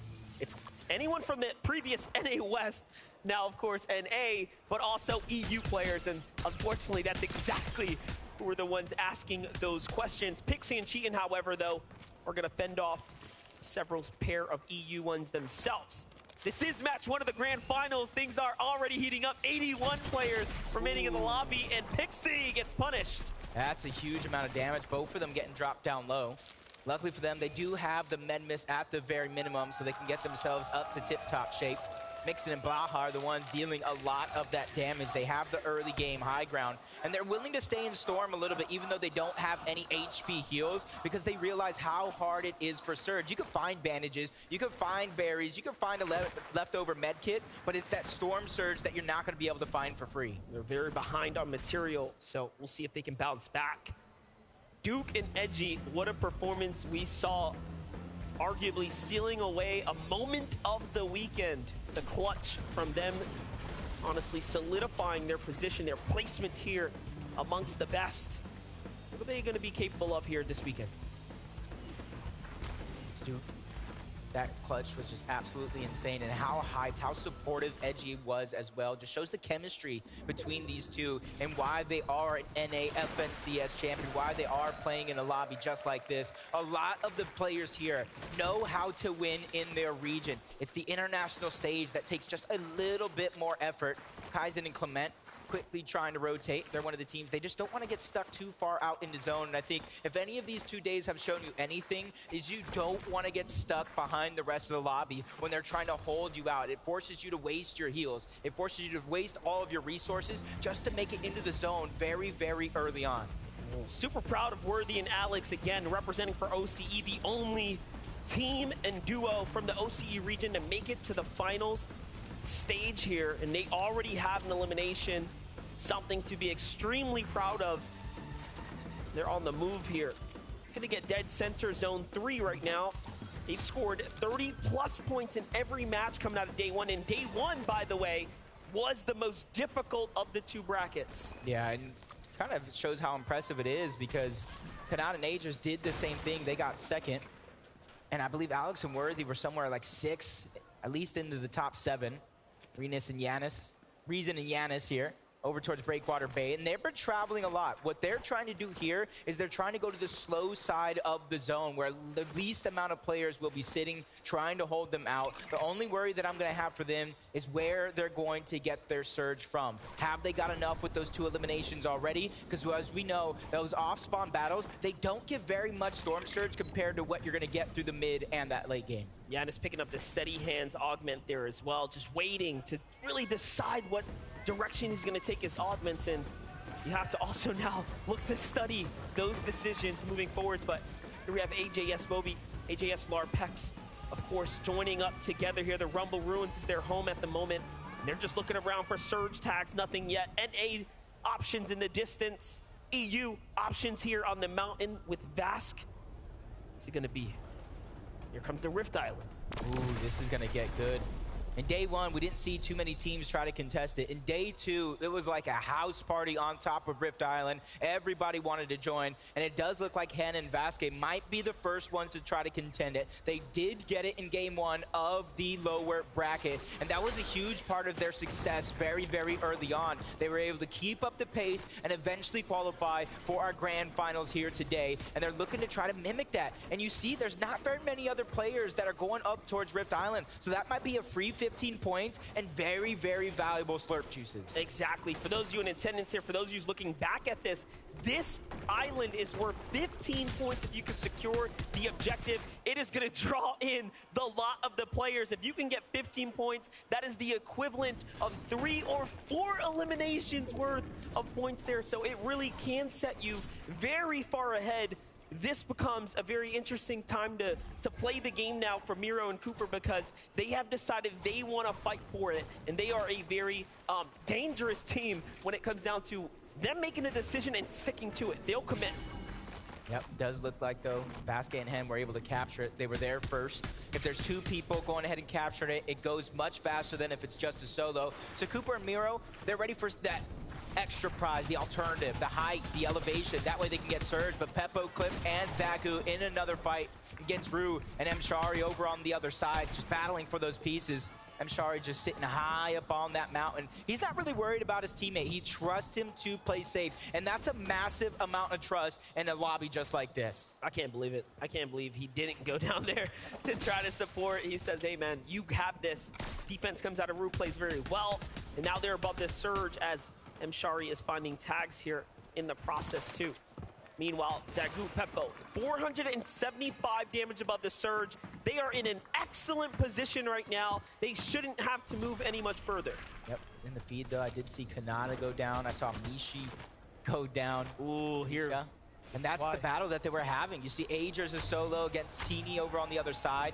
Steno and Lushi might possibly be looking to take advantage of this opportunity, but that's Acorn and Cole down their sights. They know 23 above the damage threshold. It's enough to not have to worry about Storm Surge actually doing damage, but it's not enough for comfortability. So they're on the hunt for even more, but they're just on the receiving end of so many other players trying to put their hand in the cookie jar. One of those duos is Acorn and Cold. Agers here, of course, trying to extract revenge now as Kanata was taken out. He still finds himself very comfortably in the safe zone here, so he'll be all right. Even has some extra heals, of course, remaining. It's going to be pretty tough to play this one out. Yes, they have 2 elims. We have to see how Teeny turned that fight around. You have to wonder what went wrong. Kanata caught out, looking for tags and low on HP. Teeny and Misha waste no time finding that one. Immediately, and they are well above the damage threshold as well, giving themselves a good and early start. But Queasy and Veno, they know how to play almost every facet of the game, early, mid, and late. They made some quick rotations over towards Kenjutsu Crossing, and they're probably one of the most deep teams that land on that side of the map. They're over towards Shattered Slabs now, 193 above the damage threshold, and you can see that they're not necessarily going over towards Rift Island because they know in these next couple of zones, it's going to pull away from Rift Island. So they don't want to get too close, then have to rotate far if it does pull max. You know what? We haven't seen a zone like this. Hard west, full west, right? Really giving teams on this side an opportunity to have the advantage and start off strong. Momentum is everything, and sometimes all it takes is securing that first game. Teeny goes for the save in the zone here, so Misha will potentially be picked up. Possibly we'll be able to situate and get back into this, but I'm not crossing my fingers here. It's a very difficult thing to bounce back when you start off with nothing. Yeah, and they're just outside of that Rift Island position where the majority of the lobby already is. So they're just going to have to figure out what they're going to do to rotate, because going straight in is going to cause for some dangerous situations for them to try to survive. So they need to be looking for some heals, so that way they can go the long way around, find some safety, and just simply get into the zone. But Pink and Vico here, you can see the split. We talked about a contested drop, but they actually choose to go their separate ways. They're 225 above the damage threshold, and they're looking safe for now. They're trying to figure out what their rotation is going to be. It is a pretty far rotation, but not too far from some of the other players here in this lobby. The first knock is going to get cleaned up. Steno is there by himself. But you can see they're not getting greedy. They're not just trying to bulldoze for it and try to grab that loot. They're just saying, hey, let's just grab the surge. That is going to be enough, but they get a crest on momentarily. That was bold to try to make magic happen, but he goes out like a light. That's crazy. He tried to time that, and it just backfired completely as another team also started to look inwards, and they pick up a set of eliminations there. What a huge point swing for Pink and Vico there. Meanwhile, in the feed, Peterbot down, Booga down, Trulex. So many exchanges here to catch up on, and the landscape is changing right before our eyes. Even Pink in the feed getting Steno as well.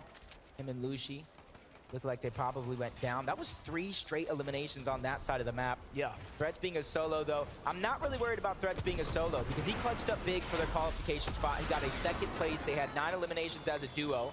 But now he has to do it with a surge just hovering over his shoulders.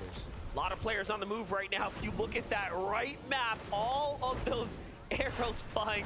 Are teams trying to navigate their way to the new zone? You do have to be very cautious. Take a look, though. Rise tries to go in with a hero's play here. Finds Cold, but Acorn is there to back him up. But Rise slips out of there without getting taken down. So he finds Cold and gets right on out. I feel like that was perfect timing with Acorn trying to plan an escape. And they just bulldozed their way right in. You can see why. Barely being 118 above the damage threshold. At that stage of the game, they were probably below. So they needed to go ahead and pad that stat. Now they have Cammy and Seti in their lines of sights. They don't have to move far. They got the half and half zone. So for them, it's just a sit and wait scenario that allows them to be consistent. But there's so many superstars around him. I already mentioned Cammy and Seti. Queasy and Vino are to their right. So this is a dangerous area of the map to be in. But I think it's a little bit more safer than all those players just to the north outside of zone. Yeah, looking pretty dicey right now for sure. But if you're Yam Zone Rise, you're pretty happy that there's not that much going on around you. They can kind of determine who they're going to battle next. Alex and Worthy also comfortably positioned at the safe zone here. Let's jump on over to Seti and Cammy. 2 eliminations so far from the start. Nothing else since then, but we haven't saw problems this time around with the Surge, so they are in a very, very sweet spot here right now. Also, just nestled so nicely here. And look, they can look down on players trying to come out the low ground. Yeah, so many big names are already out of this lobby, and we haven't even been given placement points just yet, so there's still so much work to do. You can't get behind that curve as Cammy and Seti feeling like they're comfortable in their position for now, waiting for all those players to try to rotate in. But MK, Papa, and Shalom looking like they might get a sneak attack onto Podesai and Snazy. They just need to be patient here. They go for the 3-2-1 onto the cover. No shots actually go through to Podesai. That gives them information of where they're located at. So they're going to about face and go a little bit of a different direction now. Looks like Rapid lost his teammate, Batman Booga, as he's not nearby to the hands of Shari not too long ago.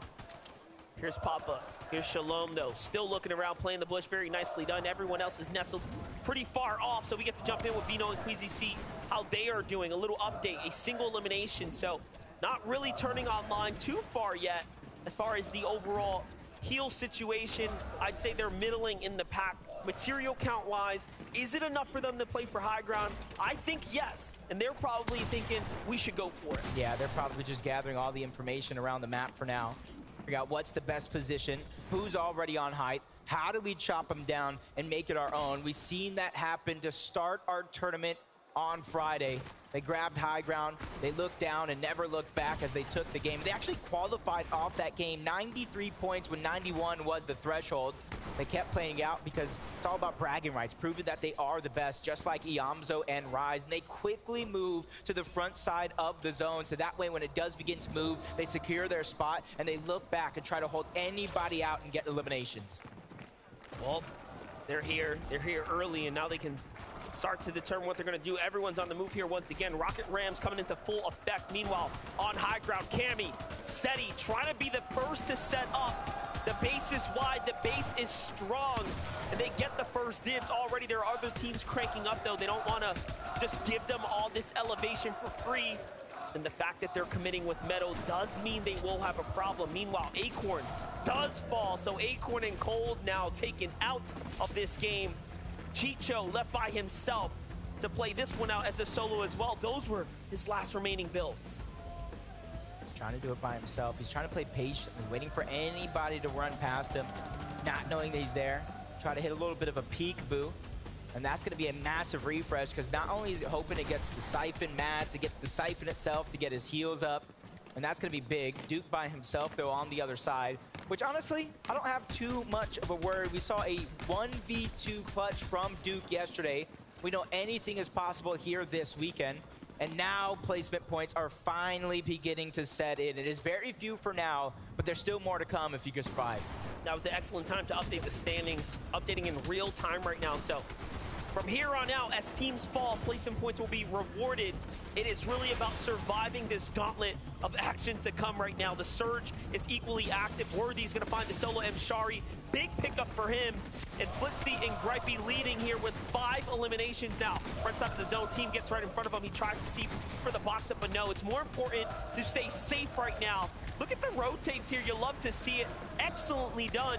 Flixie and Gripey are really playing well right now. Yeah, sacrificing some HP. That way they can go to the front side. The high ground battle's going to begin. Cammy and Seti, Vino and Queasy with the bounce pad. The fadeaway shot unsuccessful from Queasy and Vino. So the kings of the FNCS Invitational are still on the high ground for now. As Cammy's looking to come crashing down. He's built a little bit of a tower, so he doesn't go too far. So all the battles being forced lower and lower, down in the mud. Duke trying to fight with his back up against the wall by himself. Multiple duos beginning to surround and hound him. Top 17, though. All these points as a solo are massive for their run here in this competition. This is a battle for ego, undoubtedly. Duke looking to see what he can set up. Turns around, breaks everyone off. Fight. Down goes Cammy. And down comes Cammy. And then he's looking to target him. Duke is the destruction here in the lobby by himself with the knock.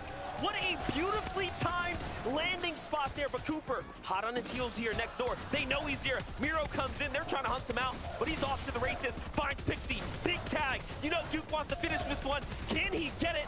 In he goes. It's only gonna take a single tag. He's under the ramp, goes for it, he gets it there. Nicely done. Takes out Cammy, takes out the next one as well. The list of eliminations keeps on climbing before he finally falls. Into the top 10 we go, with Flixie also a solo in this game. There's 4 total solos still left alive, no builds. He's trying to make a play, but from the outside of the zone, he goes down. It's Mappy, it's eye drop on high ground. Take a look, Ree is still alive. Seti is still alive. Playing the backside of his own, excellently done here, but the high ground comes down a little early. He has a true chance. Seti brings him down, and now he is the one on top. Can he clutch this out by himself against all odds? We thought it was over, but Ree has other words for everyone in the lobby. He goes down into that top 4 we go. The only solo left alive, well, you saw him moments ago. It is going to be Seti. Cooper and Miro almost won a game yesterday. It was stolen away by both Bryce and Chubbs. Now they're going for some toe tags on Apoyo and Sphinx. NA counterparts going at it. I drop on the other side, but he gets taken down by the NA duo. Huge shot by Miro, trying to go back to back, but they fall down the mountain. That's going to allow for Apoyo to survive momentarily, but Cooper hot on the chase. He sacrifices himself to go for the elimination.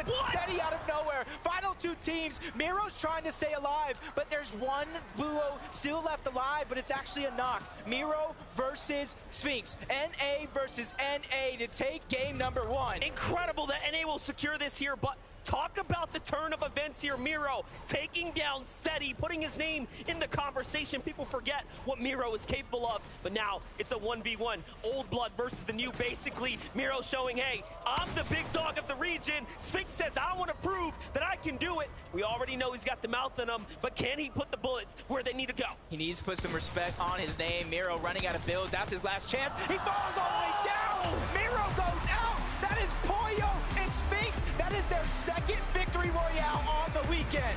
What an excellent job there. We already saw them take a win in the upper bracket that even bring them this far into this stage, and now they are proving that they can do it on the biggest stage against the best. That's going to be it from us, though, because I want to hear what they have to say about being the only team with 2 wins on the weekend.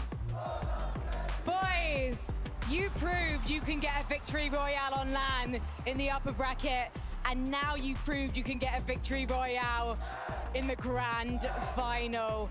Talk to me about those last moments in game. Did you manage to talk less? I would say so, a little bit less. I think my comms were more clear. I mean, you were having to come for yourself in that 1v1. How did you manage knowing someone was above you on the high ground? You know, I just have the best awareness at this LAN right now, so like obviously I know there's a man above me, you know. I'm just like that. But what are you thinking though? Because he can jump on you at any time. I'm thinking I think like 25 builds about, and I'm, you know, I'm best fighter, best piecer, so I was like, all right, I'm gonna just go up 200 pump. That's what I did. And you waited, and then he fell down and he did the job for you. Poyo, what was it like starting out today with this man? I was dead. I didn't really do much that game, so he actually went crazy there. And you let him just talk his way through it. You didn't give him any advice or guidance. Nah, I just told him his mats and he did the rest. Now, going forward, you've got to try and maintain this consistency. You've managed to get your way through an aggressive lobby, but can you see yourself managing to top the competition again? Yeah, we just need to live off spawn. I think we can do good at literally every game. All right, well, good luck in those off-spawn battles, boys. Congratulations. Everyone give it up for Sphinx and Poyo!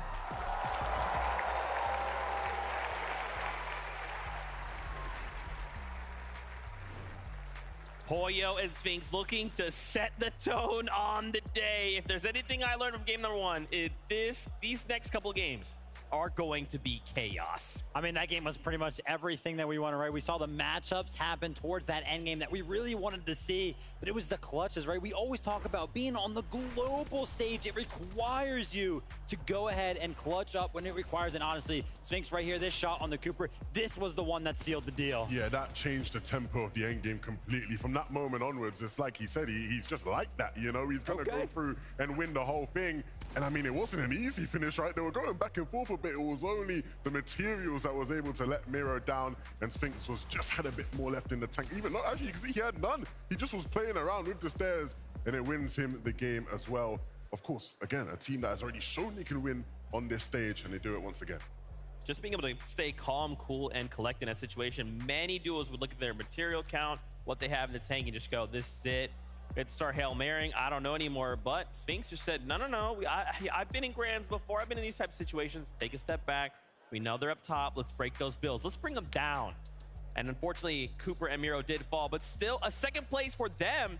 I mean, starting the day with 84 points, that's pretty good. That's not bad at all. But look, Spoyo and Sphinx up above 89. I know their parents are out here to support them as well. When I actually flew into Copenhagen for this event, I was in the airport with Poyo's dad, and he was like, good luck to everyone, but my son's going to win. I want my son to win, a supportive parent, as you always love to see. And right now, I'm sure he will be beaming from ear to ear to see his son sitting in first place. Absolutely incredible game number one. But listen, we got to talk about some of those higher profile duos. Of course, Cammy and Seti coming in third place. The All-Spawn wasn't what we expected. I mean, it wasn't, right? But they did so well, right? We tuned into them. We see them with 2 limbs, and I think everybody sort of knew what that meant. We weren't expecting Daedus and Stain to contest them. They had said they were going to land somewhere else a bit, right? But clearly a misdirect to try and fake them out. But Cammy and Seti were prepared. And in that endgame, Seti survived as a solo for so long. Which is very uncharacteristic for this duo. Actually, usually most of their points, a high percentage of them actually come from when they are a duo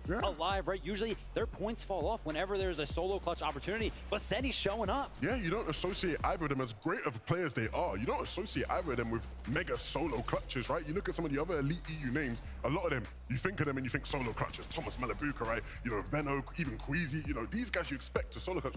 Cammy and Seti showing us right now, yeah, if one of them's a solo in these games, they will step up. And I think for them, like obviously Seti's a little disappointed there. He wanted to take it farther. But ending as a solo in this situation, on this stage, and ending third place, my bad, Seti. I mean, I know you're king of consistency and stuff, so if you just do that a couple more times, I mean, we are in for the running. Queasy and Venno as well performing. I thought it was interesting. Like, I love seeing how all of these players in the lobby kind of act. We saw there in the mid game, Seti, Cammy on the high ground, Queasy, Venno on the front side of zone. So all these duos are just looking for those windows, right? Yeah, for sure. And in this end game, with all these duos here, I do want to give a big shout out to Dukes, man, because that brother was going ballistic, right? He wanted to put an end to everybody's game that he could as a solo as well, right? So a bunch of really sick solo clashes. Ooh, that's painful. I didn't realize that's how Queasy went down there. The 4 damage getting everybody so far in game 1. Yeah, 100%. Listen, that was pretty much the head-to-head battle that we wanted to see on the higher ground. Honestly, though, Cammy and Seti picked up more points for that. But Zeke, I was really impressed with Cooper and Mira. I feel like some of those IGL late-game calls were really good. Yeah, super crispy stuff. And, I mean, when you think about their performance just this weekend alone, I mean, this is starting to look real good, right? I still think there is quite a bit of first-game jitters, right? Even coming from upper and lower bracket. The stakes were maybe a little bit different, right? Now you're saying, okay, we have 6 games to show up. The stadium is packed. Every single elimination that happens on that feed, the crowd is going crazy. That seems to be playing a bit of a factor right now. And so I feel like the players that can kind of hold on will kind of make it farther. Yeah, I mean, listen, it's all about, you know, soaking it all in. You really got to use the crowd to your advantage, right? Kind of play off of that. But then in those key moments, you really got to be good at blocking them out as well. I mean, one person that got to hear the crowd more than anybody else throughout that game would have been Thomas HD and Malabuka, right? You know, they went down Osborne. That was the first fight we saw, right? Up against Canard and Aegis. They went down not the way you want to start the competition, right? You want to get into the swing of things, especially with all the cheers Thomas and them were getting coming into things. Again, when you go back into that Osborne fight the next time round, how do you now come into it mentally? You don't want to have to sit there and watch the whole game all over again. Yeah, I wanted to highlight very quickly just a couple of these strategies where we've been talking about these secret pocket strats. Portisai, Snazy coming out with the, let's go ahead and take the kinetic rock all the way across the map. Let's take this body. Let's get Surge. Absolutely crazy. I do want to talk more about this, but I'm getting word. We are ready to get back into the action. We have game number 2 upon us. So casters, on over to you.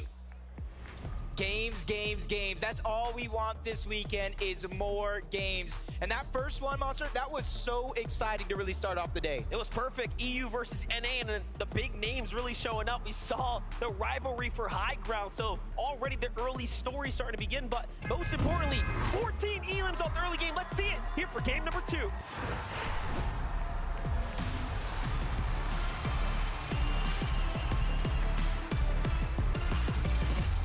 We're in it. We're here to win it all. A huge early game that was won by both Pollo and Sphinx, and they carried it all the way to the end. I said they were the first team to get to this weekend. Will they be the first team to go back-to-back and get their third victory royale on the weekend? Only time will tell for that one. But the rematch, probably everybody here in the arena wants to see. Thomas, Malabuka, Kanata, Agers, let's get it. Let's watch it. Sphinx is going to be able to watch in the distance there, too. So who's going to be the first to touch down? Who's going to be the first to land? Shots coming in this time. It's Malabuka who gets tagged. So does Agers. So both sides already. And Malabuka gets a weapon. He finds Agers with a huge tag. Kanata's already down. And they're finished. They're done. That was a huge start for Malabuka. Gets that Havoc suppressed and immediately goes to work. And it was him. It was actually him who was getting tagged out of the sky. I thought that was going to be a huge advantage for Kanata and Agers. They weren't able to clean that one up. We saw the contested fight in the replay. The first game, Cammy and Seti get pushed off the actual barn. So it is going to start as a little bit of a split drop here over towards Frenzy Fields. It really shows us that they were caught off guard game one for the 50-50. Here's TK, here's Quanti over at the Slappy Shores. They are also contested down in this area by Tayson. And you can see that they just barely got away with it. Actually, it was Chicho and Trulex as well. Remember, there's like about 3 teams here, actually. Slappy Shores is just not big enough. Everybody's trying to go to the beach someday. But for now, the actual south side of Slappy is going to go to TK and Quanti. They have access to that vault. It isn't the most massive vault with Mythics, but you still are able to get a ton of loot. And Misha and Teeny doing it again. They switch up their drop spot once more. They go on over to where Baka and Pars is at, and they're going to go ahead and sneak. They haven't really looted up at all. Will Baka and Pars take the bait? This is a very interesting position to be in, of course, because you have the chest here as a potential option. So you have to think about it. Anything can happen here. I feel like everybody at this stage in the game has been conditioned to know this is a viable strategy. Because like I said, in the lower bracket, in the upper bracket, they were contesting Baka and Pars. Didn't work out for them. They switched up their strategy. They started doing exactly this, playing roulette with their drop spots to try to sneak up on some teams. And that inevitably was what got them across the finish line. And it's only a matter of time before Baka and Pars go in this direction. It's no matter what the result will be. And this is what we talk about, teams hiding strategies, teams really sitting back and thinking about, okay, what haven't we tried yet in the upper bracket and lower bracket that we're sitting on, that we're waiting on, that we can then put into play to give us the advantage on Championship Sunday. They have some sorts of feeling. See them hopping over the covers. They know they're around here somewhere. They probably already seen them drop just a little bit, but the bait has been taken. Down goes one of them. Misha and Teeny strike yet again. Now Pars is stuck by himself, and immediately you see him creating distance between him and his counterparts. He doesn't want to be the next one on their hit list. And we don't want to be the ones to give away the edge.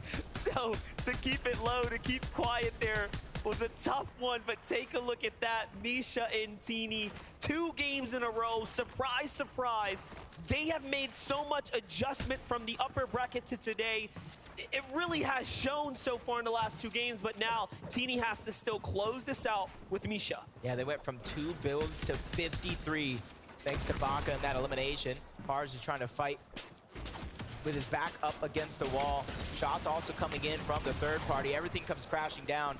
But Pars is still able to put up a good defense for now. But Teeny's hot on his heels. First shot's gonna be landed. Pars goes down to the low ground, and the 2v1 has been secured. Misha and Teeny strike first. What a play. What an ambush set up there.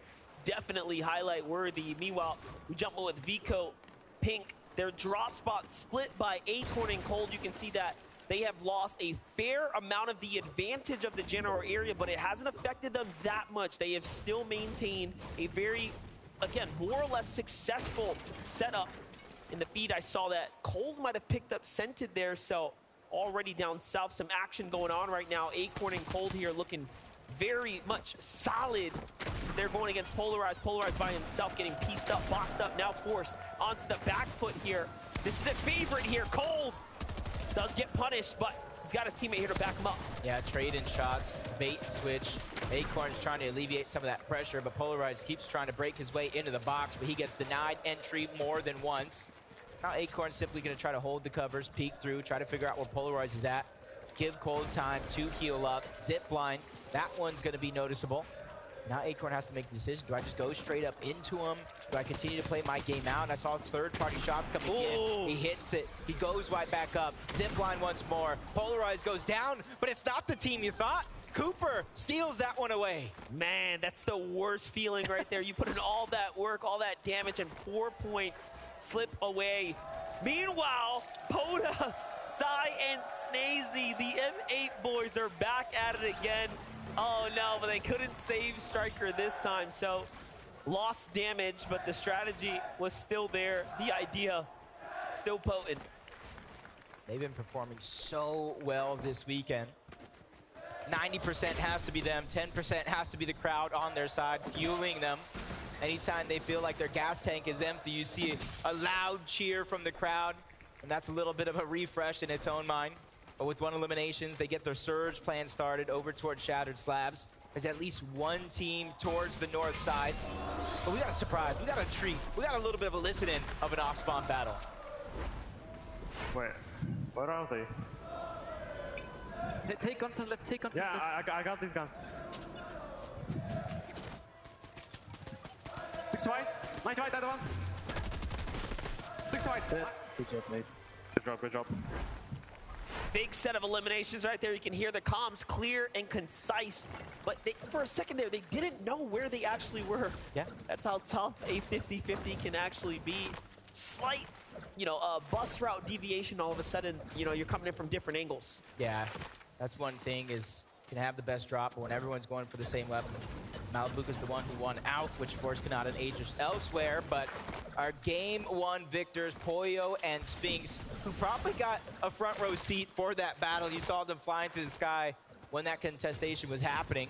They looted up, and I got to say their loot is looking pretty impressive. 8 slap splashes, 3 big pots, and that's just on Poyo alone. They got a free rotation to where they want to go. You can see some shots coming in, a little bit of a warning shot at that. Cammy and Seti contested over towards Frenzy. They won it in game 1. They choose to split it in this next game.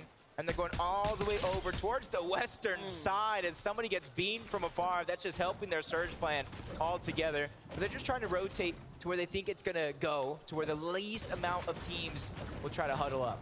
Meanwhile, Noxie in a fight right now. Chris severely damaged in this battle here, but does manage to find stable ground here.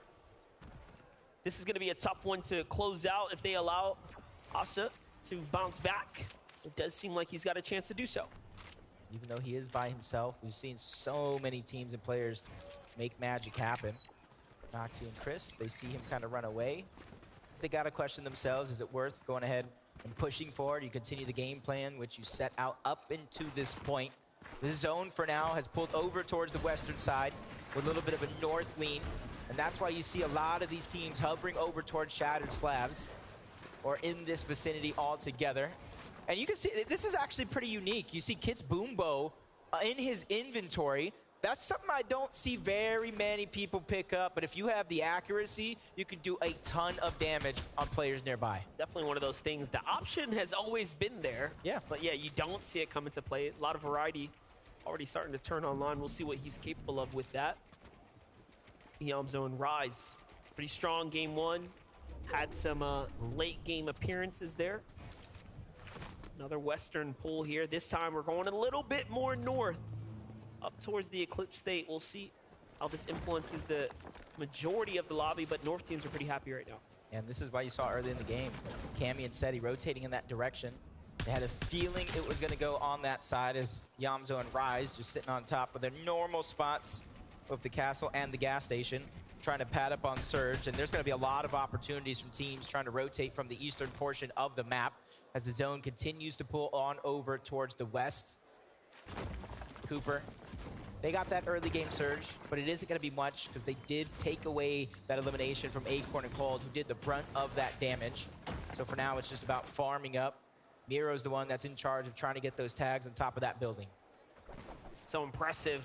So we jump in with Vanyak and Karmi here. Lucy and Seno listening nearby, holding those edits, trying to see if there's a chance to pounce in crash pads. But all in all, this is a pretty tough spot to be in. It's gonna be difficult to turn this, you know, situation around. It seems like there's been a drawn out battle, and Lucy and Seno have been on the losing side.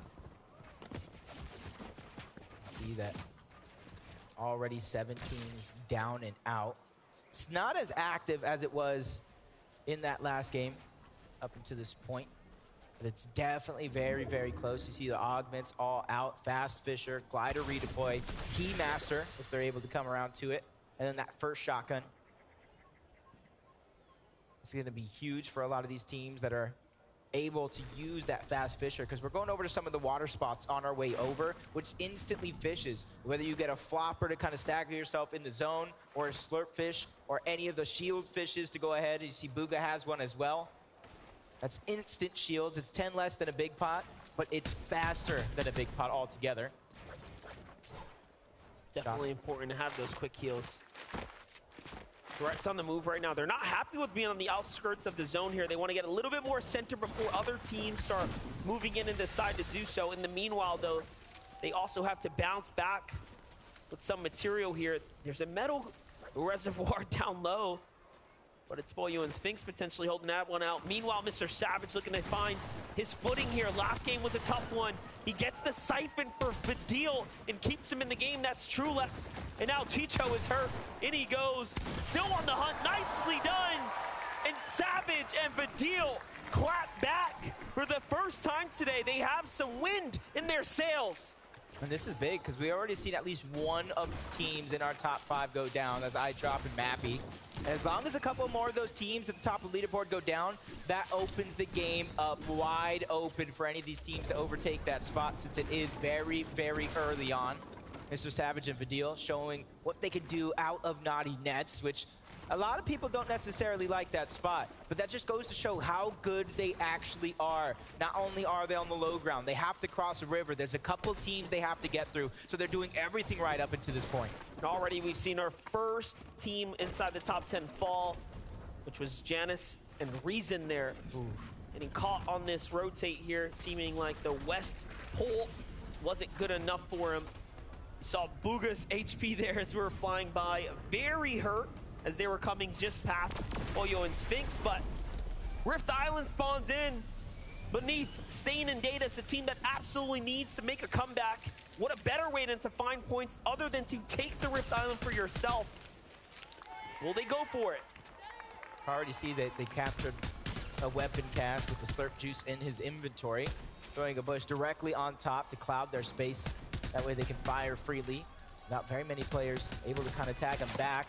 And you can see the teamwork. Stain's there to try to break the build. They're timing it right, so that way a sniper shot can try to sneak his way through. This is going to be big, as Batman, Booga, and Rapid are actually going to be the first team on top of Rift Island. And we saw last game, the team that was on top, they were able to capture it because they were the first ones there with nobody really contesting the actual flag. Let's see if that'll change around this time, now that's more than halfway full. Rapid and Batman Booga are well on their way to securing it here. I think it will be theirs. Pink and Vigo probably have considered it, but when you're just late to the punch, why jump in? Why take that risk? And it does seem like already now 2 for 2 on teams that snatch it up first.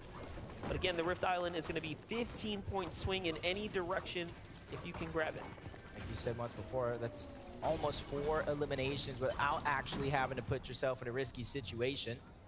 And what these other teams are doing, even though they're not trying to contest it, one, probably going for scraps as soon as Batman, Booga, and Rapid leave that location. But most importantly, with that added elevation, they're looking for Storm Surge. They can see the entirety of the lobby, and those teams that have to rotate from the south, from the east, that is who they're looking at most of all to try to get the Storm Surge that they need. You can see they have 224. And they're even looking at some of the other teams that are on top of Rift Island as well. This should very much put Rapid and Batman Booga in the conversation, though. Yeah. Rapid, although by himself, he did make some placement last game. Here we jump in with Edgy and Duke so far. 600 above this surge. They're going to be well and fine here. They're positioned very nicely already at the Eclipse Estate, which is near dead center. Do they have the storm mine? Do they know where the storm's going? Because this is some prime positioning right here. Yeah, we got these forecast towers all around the map. It allows you to read where the zone is going, but Duke had 46 solo impact points in match 1. He was just gobbling up those placement points, and you saw him in those type spots getting eliminations as well, especially when he needed it most for both the Siphon and the Mats. Malibuca and Thomas well above the damage threshold. Even though they're falling, they have more than enough surge to where they don't have to worry about it. For them, they're just trying to see where these teams are positioned at to try to make their own rotation in. The zone continues to pull towards the north side of the map, over towards Eclipse Estates. So if it stays there, this one could get dicey because there's some unbreakable walls, there's a surrounding water, there's even the moon there that we saw Cammy and Seti use early on in this tournament. Clownski grows on the move right now. Already setting up for a nice position here. Looking out for fights, looking out to see if they can find tags. This is going to be a team that, if they don't get active, will surely have something to worry about. But they find Mustache there. Great tags here for Strauss, Grols, and Clownski. And already now, they have a chance to go ahead and alleviate some room near them, get back into this game. But no, Grols, you saw yourself for a moment. The punishment comes in. It's Pixie off to the right there, who has made it further this game than the last. Meanwhile, Yamzo and Rise potentially taking a fight, but no, they are out. Booga has not been able to secure the health that he lost from getting this far. Oof. Wow. Down goes Booga. Shows exactly what you're talking about. Without that heals, he's not able to get the HP up, what makes him an easy target through the sky. Now he's a focus that they know the knock's there. This is 4 points that the team is going after. And then if they're daring enough to move over, that's loot as well. And you can see Booga handing over some of his resources while he's down, just trying to pad Threads' material count, making sure that he's able to save him. But look who's knocking on that front door. Trick or treat. In comes Acorn and Cold, and no tricks up their sleeves. All treats as they get those eliminations. Yeah, they knew they had the knock. They had to finish it right there. They were in the perfect position, and with the zone going south, hey, we got to go this way anyways. It was well timed and executed on their part, and it puts them at 2 eliminations now, very comfortably in the game, and the full refresh to really set yourself up for success. It doesn't get much better than that. Meanwhile, Snazy, Podesai on the move right now. The M8 boys playing deep outside the storm circle here. There had to be something worthwhile, but it looks like it was just a late rotate. A fight in the zone. Gone bad.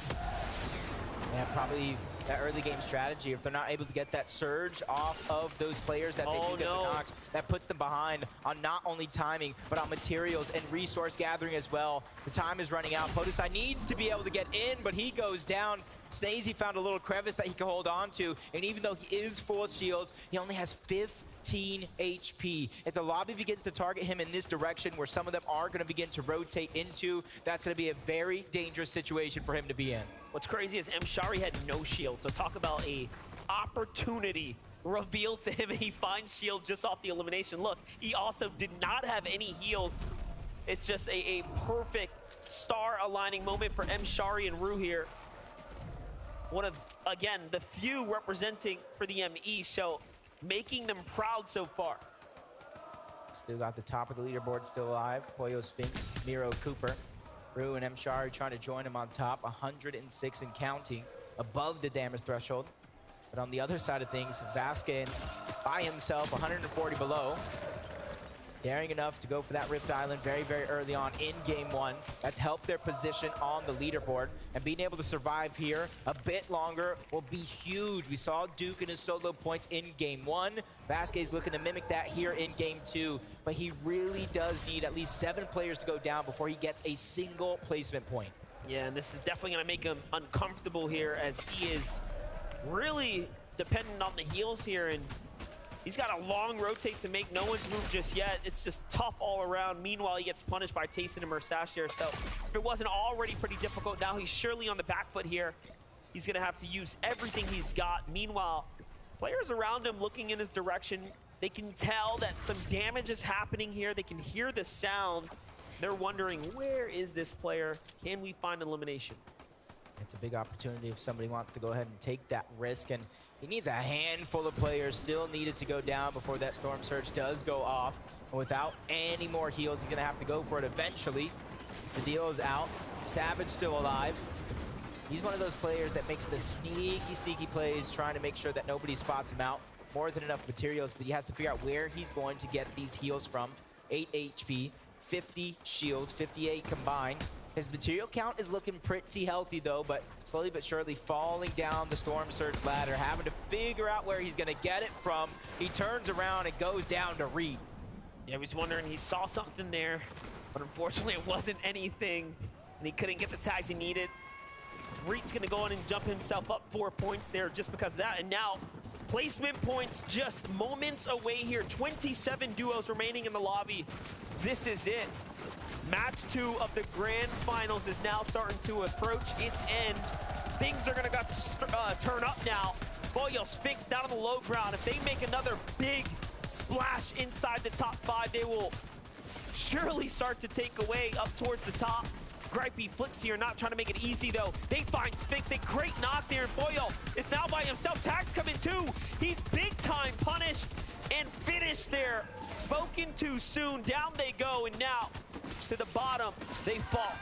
That is huge. Cooper and Mira already taking first place throughout that game. And honestly, without Queasy and Vino in the lobby any longer, we set our eyes onto Cammy and Seti. They made that daring play in game 1 to go for height. They defended it successfully until Duke had crash landed, taken them all down, and Cammy with them. They're trying to make up for it here yet again today. They're trying to move their way towards the front side of zone. You see the briefcase turn as well over on the other side. Information is important. It's not about the damage itself. And you can see he knows somebody's on the other side of that cover. Just trying to see if there's an opportunity for him to strike. 39 above the damage threshold. He's comfortable for now, but he knows that time where he's gonna need to fire a shot is gonna come soon. And it makes you wonder what went wrong this game for Cammy and Seti.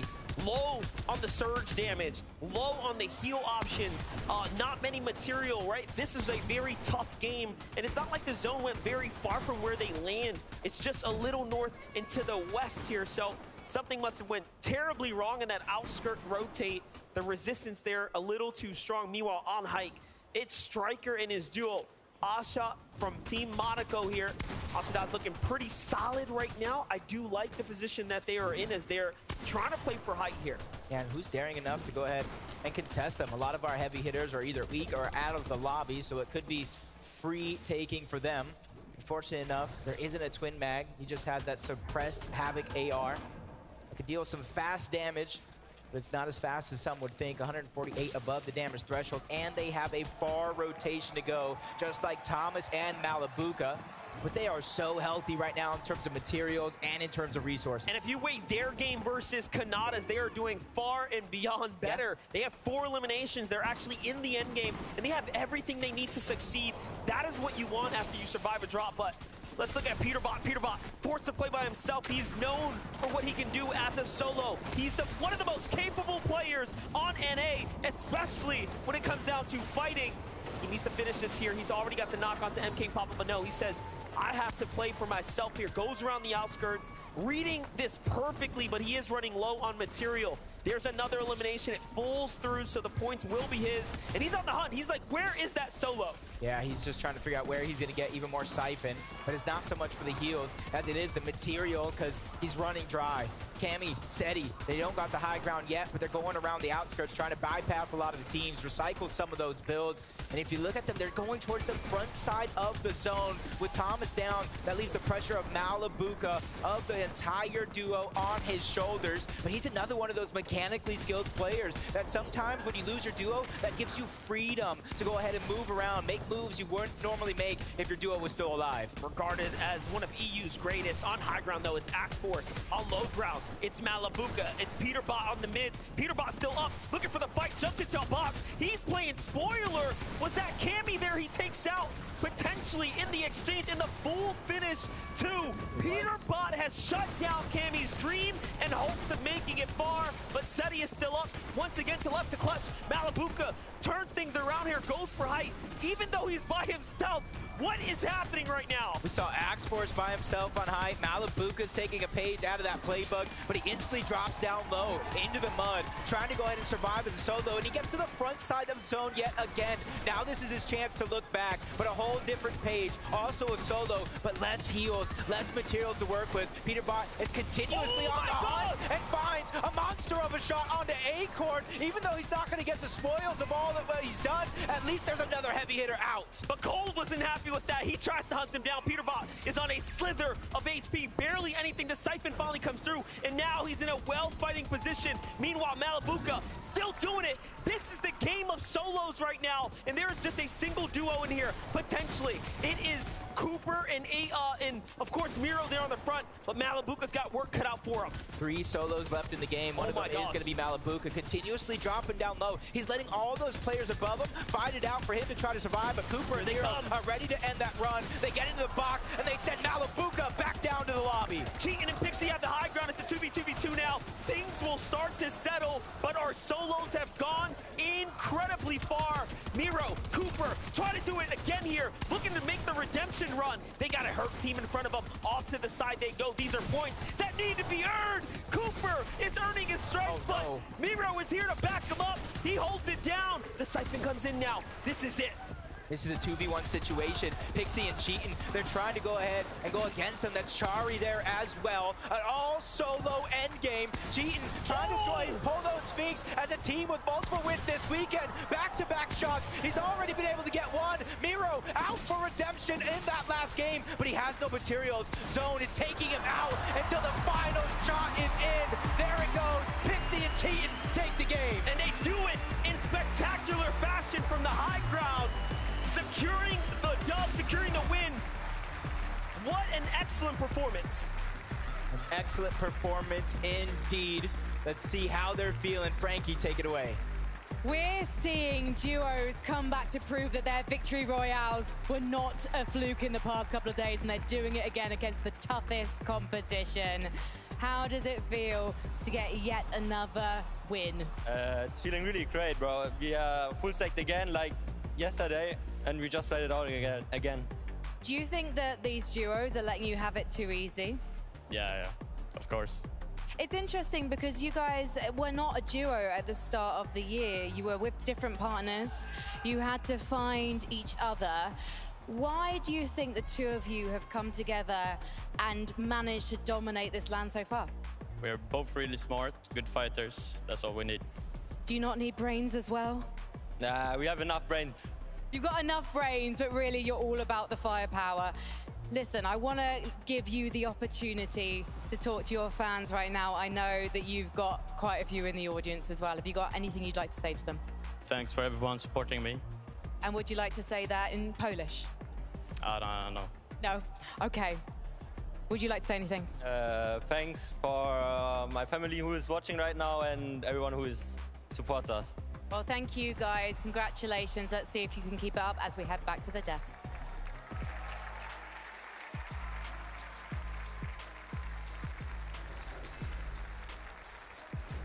Big congratulations there. Cheatin' and Pixie finding themselves yet another victory royale. This is now the second time today we've had a duo that already had a victory royale picks up another. But man, this all coming down to solos. That could have gone any which way for a moment there. For a moment, I was like, if this is Mrs. Miro, Jean's like, oh, my bad. Whoa, Zeke, don't get ahead of yourself there. The games have been absolutely insane. I mean, obviously coming down to the 1-1, but throughout the end game, it felt like there were so many solos alive, clutching up the points. Yeah, these end games are manic so far. It's like it goes every which way, and then eventually one name or two names just start popping out of the place, and you start going, wait, can they win the game again? In this one, my eyes were sealed to Miro and Cooper. I really thought, okay, last game they couldn't quite do it. They're going to get their redemption now. 1v1 for Miro again. He couldn't quite do it, but you know, I'm sure there'll be more chances for him to redeem himself. Pixie and Cheatin', a team that, if you aren't familiar, right, these are very hardworking players. Like Frankie said, they didn't start the year playing with each other, but once they did get together, things have just been clicking for them. You love to see it. And of course, if you're just tuning in, you've never seen Fortnite, or maybe you just don't know. Victory Royale, of course, even coming down to second place, if you don't get the Victory Royale, it's not that bad, right? A Victory Royale is worth 65 points. Coming second, third, still a massive amount of points as well. But again, congratulations, Pixie and Cheatin'. There's so much that happened in just that game. It's like every time we tune in with another duo, they're either in shambles situations or they're pushing a team, they're busting out these crazy strategies, and has not disappointed so far.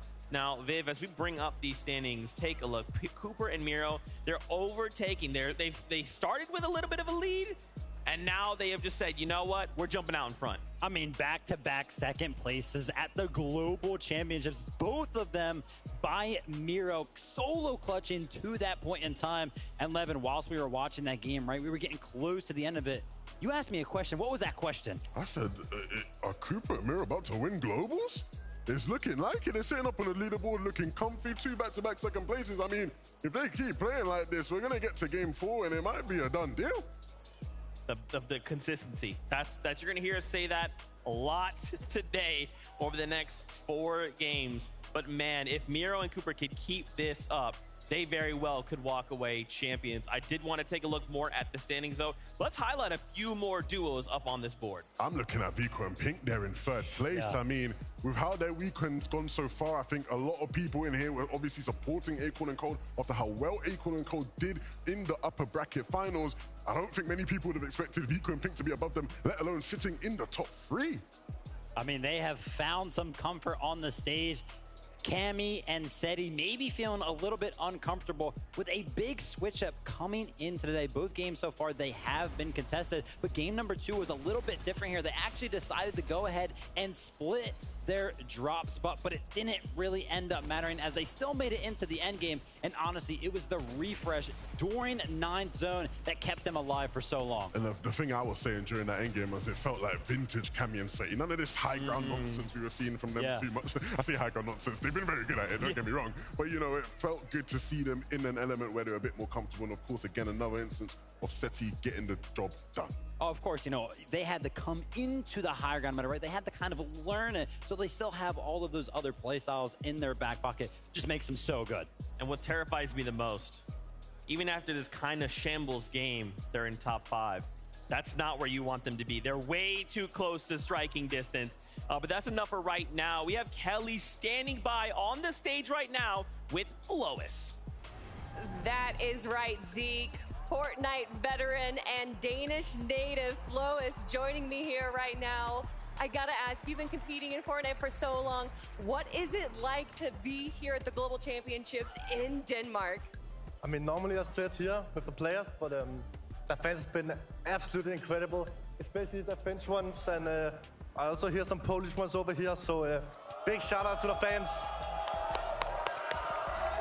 I mean, it's been an incredible weekend so far, from the fans to the players. What has been your favorite moment out of the competition? I mean, it was first day here, so I mean, the fans is probably the most important thing here, and I also like the game 1 ending with Miro almost clutching up as a solo, but yeah.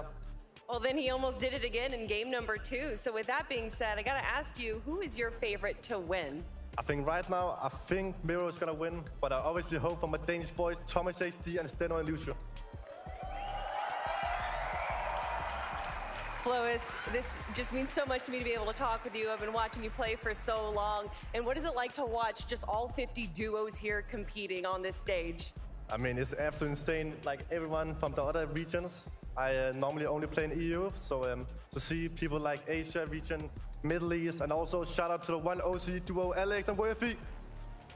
Thank you so much, Flois, and I can't wait to watch the rest of the games with you, but we're gonna be heading back to the desk for now. Thank you so much, Kelly. Fortnite fans, if y'all are up in here, please go say what's up to Flois. He's absolutely amazing, super wholesome. But, as much as I want to talk more about what happened in game number 2, getting word game number 3 is ready. We're getting closer and closer to the halfway mark, so don't miss out. DJ producer, 2 friends will be here for the halftime show right after this next game. So let's get on into this next one. Casters. You know what they say, time flies when you're having fun. We're already into game 3 in just a few short moments, and it's been an impressive performance so far by both Cooper and Miro. I must say, man, if Miro does it again, the strike back, the potential, the explosion that we've seen come out of him so far has been incredible. Let's do it one more time. Game 3.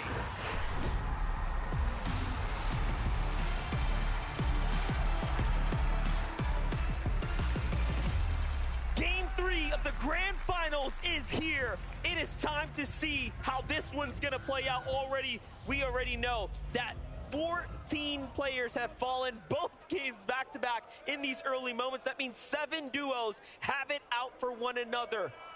This is the moments here that kind of make yourself one of the best in the world. This is the last game before that halfway point.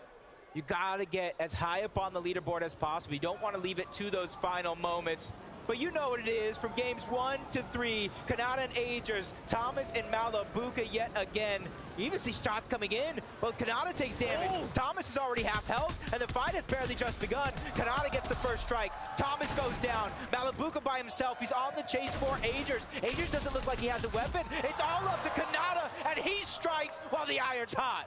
2 for 1, back and forth. Kanata, Agers have an opportunity now to potentially run away with it. The problem that they have, though, is how far can they take it when the chance is in front of them? Uh-oh, I already see Baka that's down. Giannis and Reason. They go for that 50-50 at the top of the tower. Pars, he hasn't even been able to launch pad over, and that's not going to be an option. They both got ARs and SMGs to go ahead and take them down if they try to make that a part of their game plan. Now it's all about the hunt. They even get a shield briefcase. Uh-oh, this is a very, very daring play. Pars just go ahead and bulldoze his way through. He's trying to make magic happen. Shots on the both these players. Pars almost does it. Takes down Reason, but Giannis saves the day. So close, and he seals the deal in the final moments. You wouldn't think it would be possible, but he does do it. Here's Chicho, here's Trulex. They have TK nearby. TK had that explosive entrance coming out. Of course, that lower bracket, they managed to turn online, and already they have taken down his teammate. Unfortunate for TK now. He's going to have to figure this one out. Play this one as a solo for now. Meanwhile, Muzz and Paper getting active here. Ready to battle it out. They changed up their drop spot. Normally going over towards Breakwater Bay. They qualified to the FNCS Global Championship. They qualified to the grand finals over towards Breakwater Bay, but sometimes you got to be adaptable in the bush, trying to go for a hide-and-seek style play. Paper getting taken down low. Muzz there with the bait and switch to try to go ahead and save the day, but they got to be careful. Nisha and Tini yet again, all around the map, all around the world. They're ready to take that top spot. Misha and Tina might be the most flexible duo in this lobby right now, and they are showing how it can be effective even while you try new strategy. But no, Bryce comes in. He's got his attention to put on the matter. Where is Chubbs here? Will he back him up? Misha now has to back out of here. We have spoken too soon. Paper will get the final finish, but Bryce got the knock, so the rewarded points will go to them. Invitations were sent out to everybody this weekend. You can join the party if you want to. If you want to take that chance, as both Paper and Muzz get taken down. They get cleaned up by Bryce and Chubbs, who already have 4 eliminations so far. Impressive way to start game 3. What a great spot to be in right now for Bryce and Chubbs. Bryce and Chubbs, the lower bracket duo that definitely performed, I would say, above average, finishing up towards that top 3 by the end of the day, putting themselves in the conversation. Upper bracket day, they were contested. They had a bit of a difficult time up in the north side, but right now could be their chance to turn things around. 4 eliminations. What a way to start the game. And you know, our first 2 games were decided by teams who already have a victory royale throughout the weekend. Bryce and Chubbs have one as well, so that trend could continue. As TK goes down to Chicho, he gets cleaned up, probably trying to go for Quanti's reboot card. So they're going to be out of this game early on. But Cooper and Miro, I like this. They go ahead and get it uncontested. They loot up. They kind of switch to figure out who's going to go for the early surge, who's going to go down into that vault and try to clean up all that loot. Jumping over to Batman Booger, Rapid. We've seen so far having to play solo a fair amount, losing Batman Booga a little earlier than he would have liked the last round or so. But this drop spot, man, Mega City, obviously highly contested, plenty of action to unfold here. And then if you just peer off to the outside, you have teams like Acorn and Cold constantly hovering around, so you never really are safe inside this big city. We jump over with Kanata. Dignitas Kanata already starting to look up and over. Getting a little dangerous here. And you can see his streak. He's the only player in the world to go for 20 for 20, reaching a grand finals. He won his first one in the FNCS Major 3. He's looking to go back-to-back in some ways and take this global championship by storm, but this game needs to count. All right, let's just say that one more time. Kanata is the only person in the world to have made every single FNCS Grand Finals and also perform extremely well. His top 10 performances, by the way, you can hold a candle to it. It'll stand strong, but Kylie is going to fall here to Fast Strokey. Oh, to the hands of Datus and Steen. So from the Frenzy Farms, they come south and they influence Kylie and Frostroki with the quick finish. That's huge. This team has been slowly but surely upping up their firepower game after game throughout the weekend. It's only a matter of time before they hit their final form. But Reet and Ritual, they've been out of this world so far, consistently performing at the top level. Not only online, though, they brought that skill here to the big stage. And see if they can keep it up, but they're close by, neck and neck with both Edgy and Duke. I think a lot of these teams know the risk of taking an early game fight. And so Edgy and Duke just continue on with their rotation. They're trying to not take too many risks early on. We'll save those for the late game. Now we tune in one of the most seasoned here. Tayson setting up what could be a potential ambush alongside Murstache. They have the side angles, they have the information. A 3-2-1 is all it takes, and Kaizen is caught out. And that is what a professional duo will do to you. A moment is all it takes. If it were me, if it were you, it'd take forever to line up those shots, but they make it look so easy, so quick, so deadly. It was more than just a two-player 3-2-1. Threats and Booga on the other side, who actually were the ones able to steal that one away. If I thought 2 players were hard to survive, 4 players is literally impossible. I feel bad for Kaizen, but luckily for him, his teammate is still left alive. You see him floating around in the mini-map, ready to kind of make an attempt at that reboot card.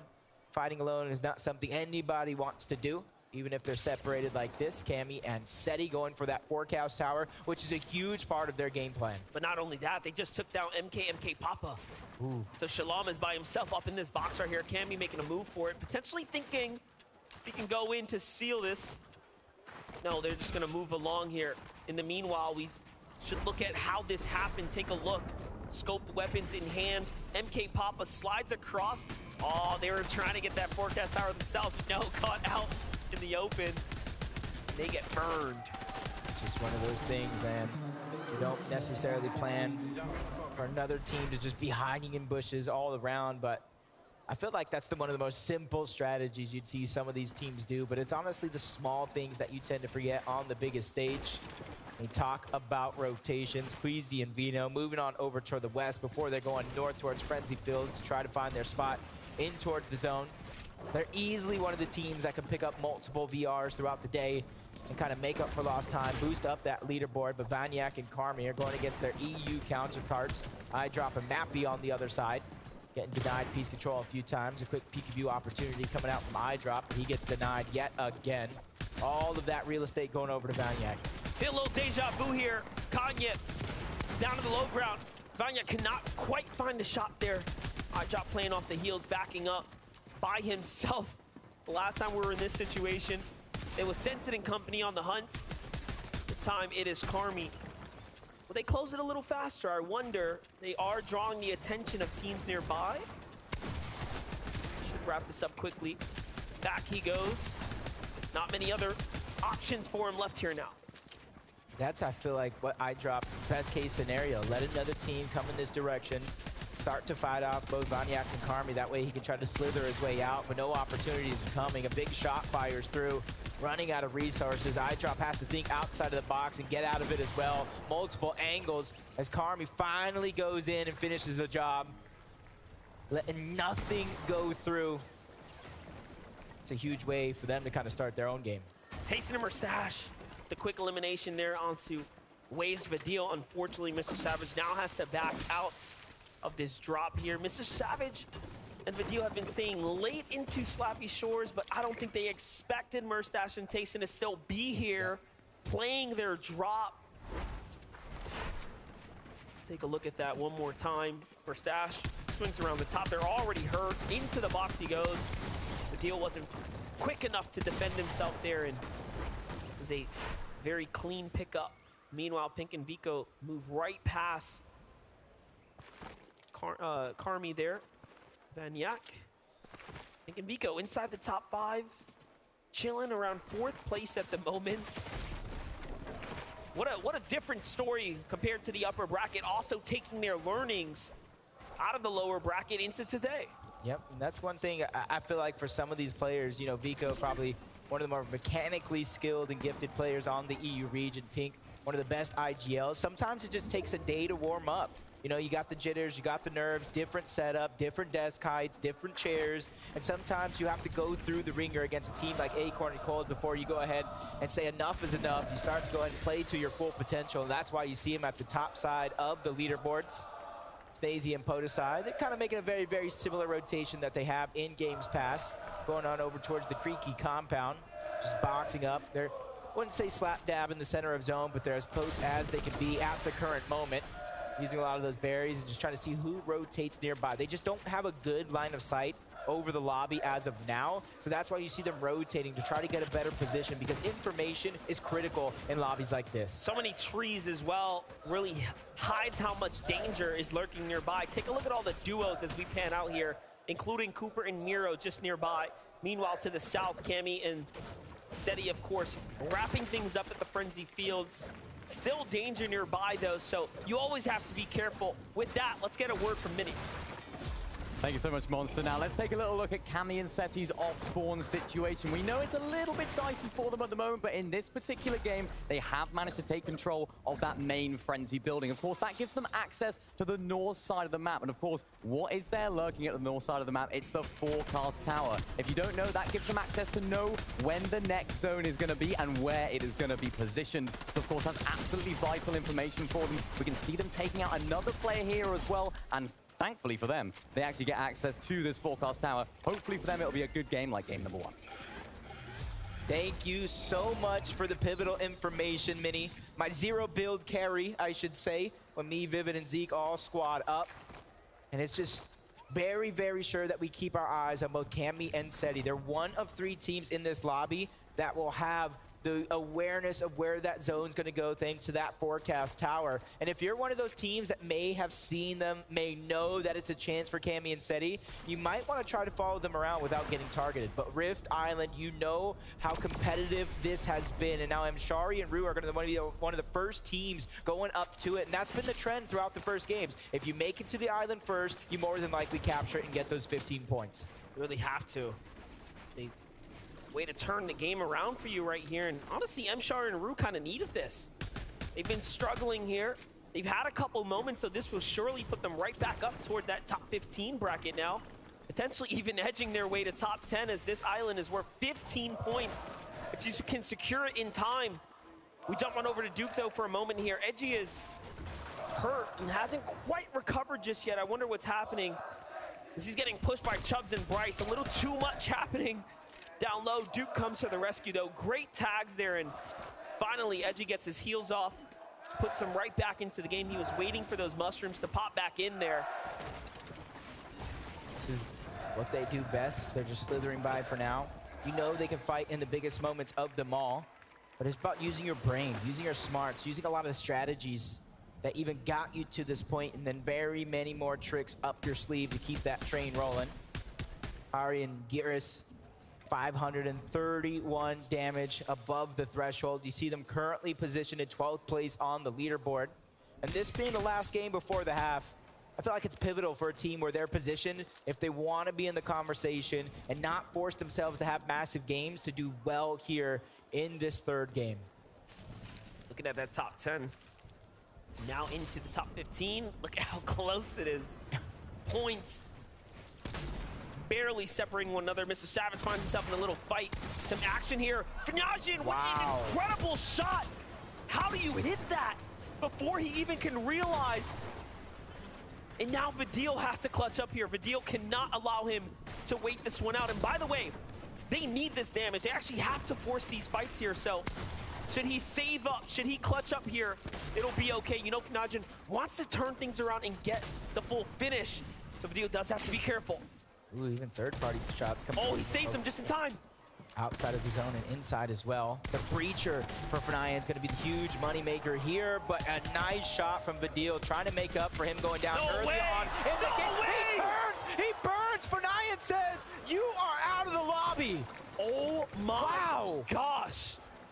That was the grossest shot of the day by far. Watch it one more time.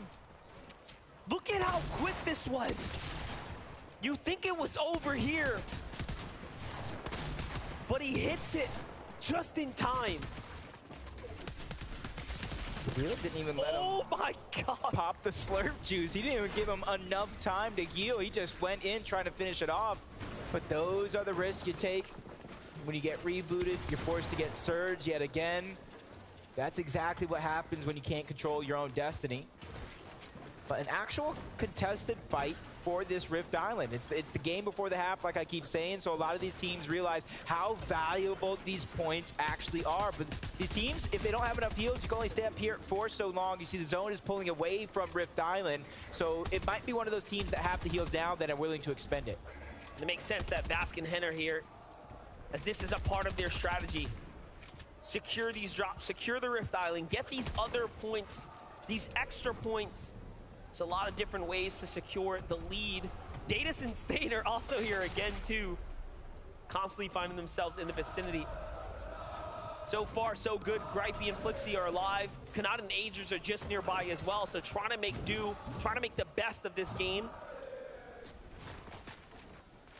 57 above the damage threshold. It's just enough. It's just enough for some of these teams to rotate in, trying to go for a sneaky sniper shot. Narrowly misses that one. Probably saw the glint coming off of it as soon as he scoped in, allowing him to kind of watch out. You see, they don't want to go all the way to the side of that mountain. They want to keep some elevation just in case it does pull in this direction. You don't want to have to battle back. Source may have found an important elimination onto Seti, so you may know where the zone is, but it doesn't mean you're absolutely safe. Cammy turns that story around, potentially finding his elimination, putting up just enough defense, but for how long? Now Cammy has to play this out by himself. Yeah, I don't know how possible it is going to be, but if he does have that reboot card and he holds his position, he's not too far off from that reboot van as well, but it is going to be out of zone. It is going to cause a lot of attention in your direction, but the possibilities are endless. We've seen things like that happen before in the past. He's just trying to figure out how he's going to survive this moment.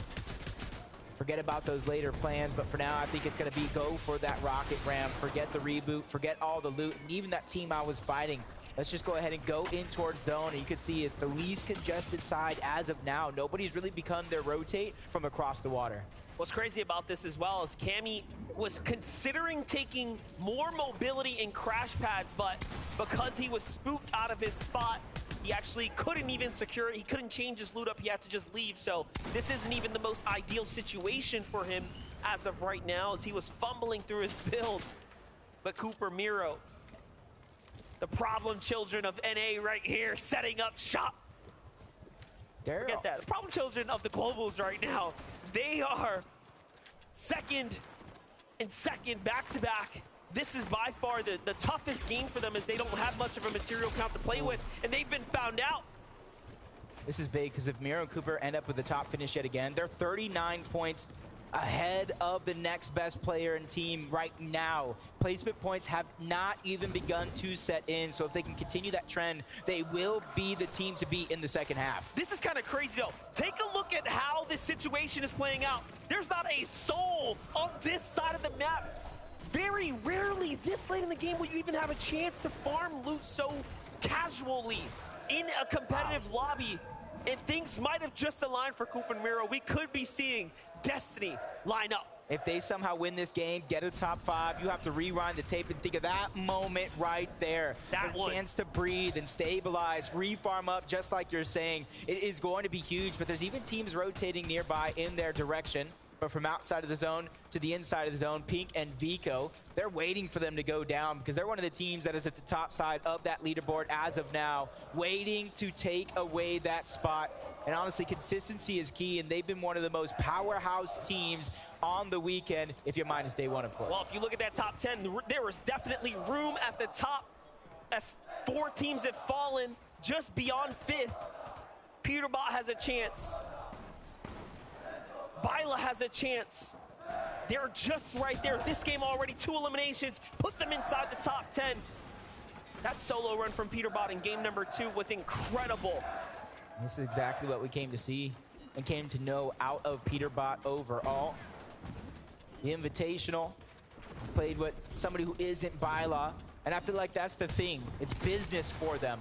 Every time they go and try to do it with someone else, the results aren't necessarily there, but every time they reunite, they impress everybody watching, and they're looking to do that once more here. It's not a better way to make $1 million over a weekend. True. To be the best.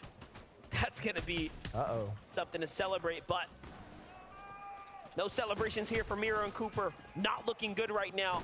Just a couple builds here. They're going to have to force the agenda, force the fight. They find one on the other side. This might be the best team to do it as well. We already knew Geras was hurt. Cooper jumps into the box. He goes for it, puts it all on the line, doesn't quite find it, and Miro's here to back him up, and the finish comes in.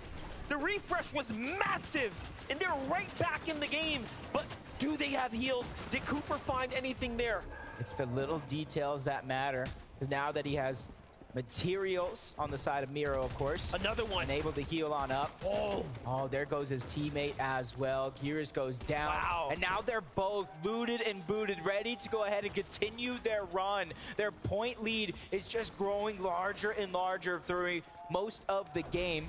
See Pixie and Cheating up on that leaderboard as well. Cammy and Seti still finding a way to stay alive. Then, of course, Pink and Vico. Well, after the material split, there's still going to be a fight in front of them. They're not stopping there. They are literally continuing, but on the other side, Cammy is still a solo. He is still playing this one out, where once he was going high ground game after game, this round here, he just has to do what he can to survive the gauntlet. Top 25 is here now. Placement points have been earned. That alone is something to celebrate, but Cammy's here to put up more. He needs more. Rocket Ram able to get himself one side to the next. And since he's so far below the damage threshold when it comes to Storm Surge, he immediately goes to work, looking towards the backside of zone. Mixon's going to be the first one in his line of sights, but finds no success, able to shoot through. Pink goes down in the feed. That's Miro yet again, out of nowhere, trying to come back. But Cammy's not really finding any success when it comes to Storm Surge. Eventually, he's going to have to just get into one of these boxes.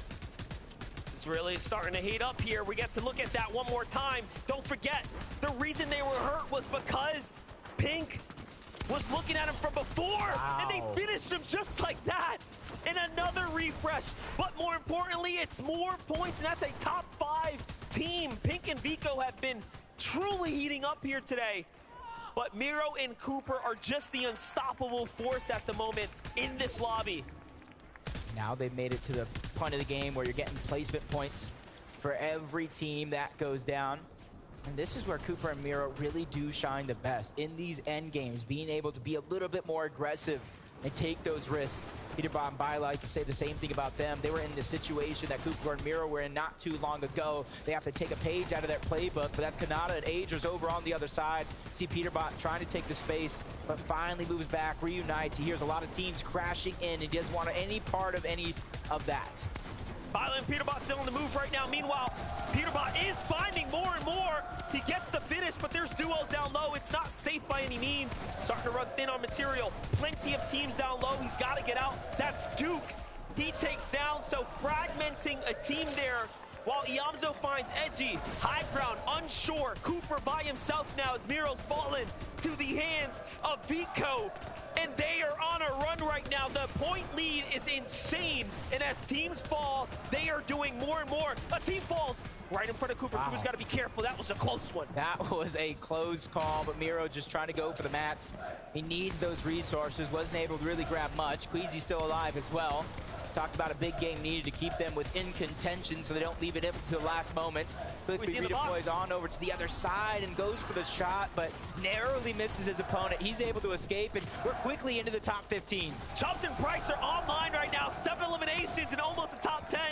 Chubbs and Bryce may be one of the most impressive duos to pop out of NA right now. And they have the experience, but this is the first time they're in an in-person arena with a crowd this big, with this much on the line. And so is Cooper. No way. And he is still going. This could be the miracle run for Cooper.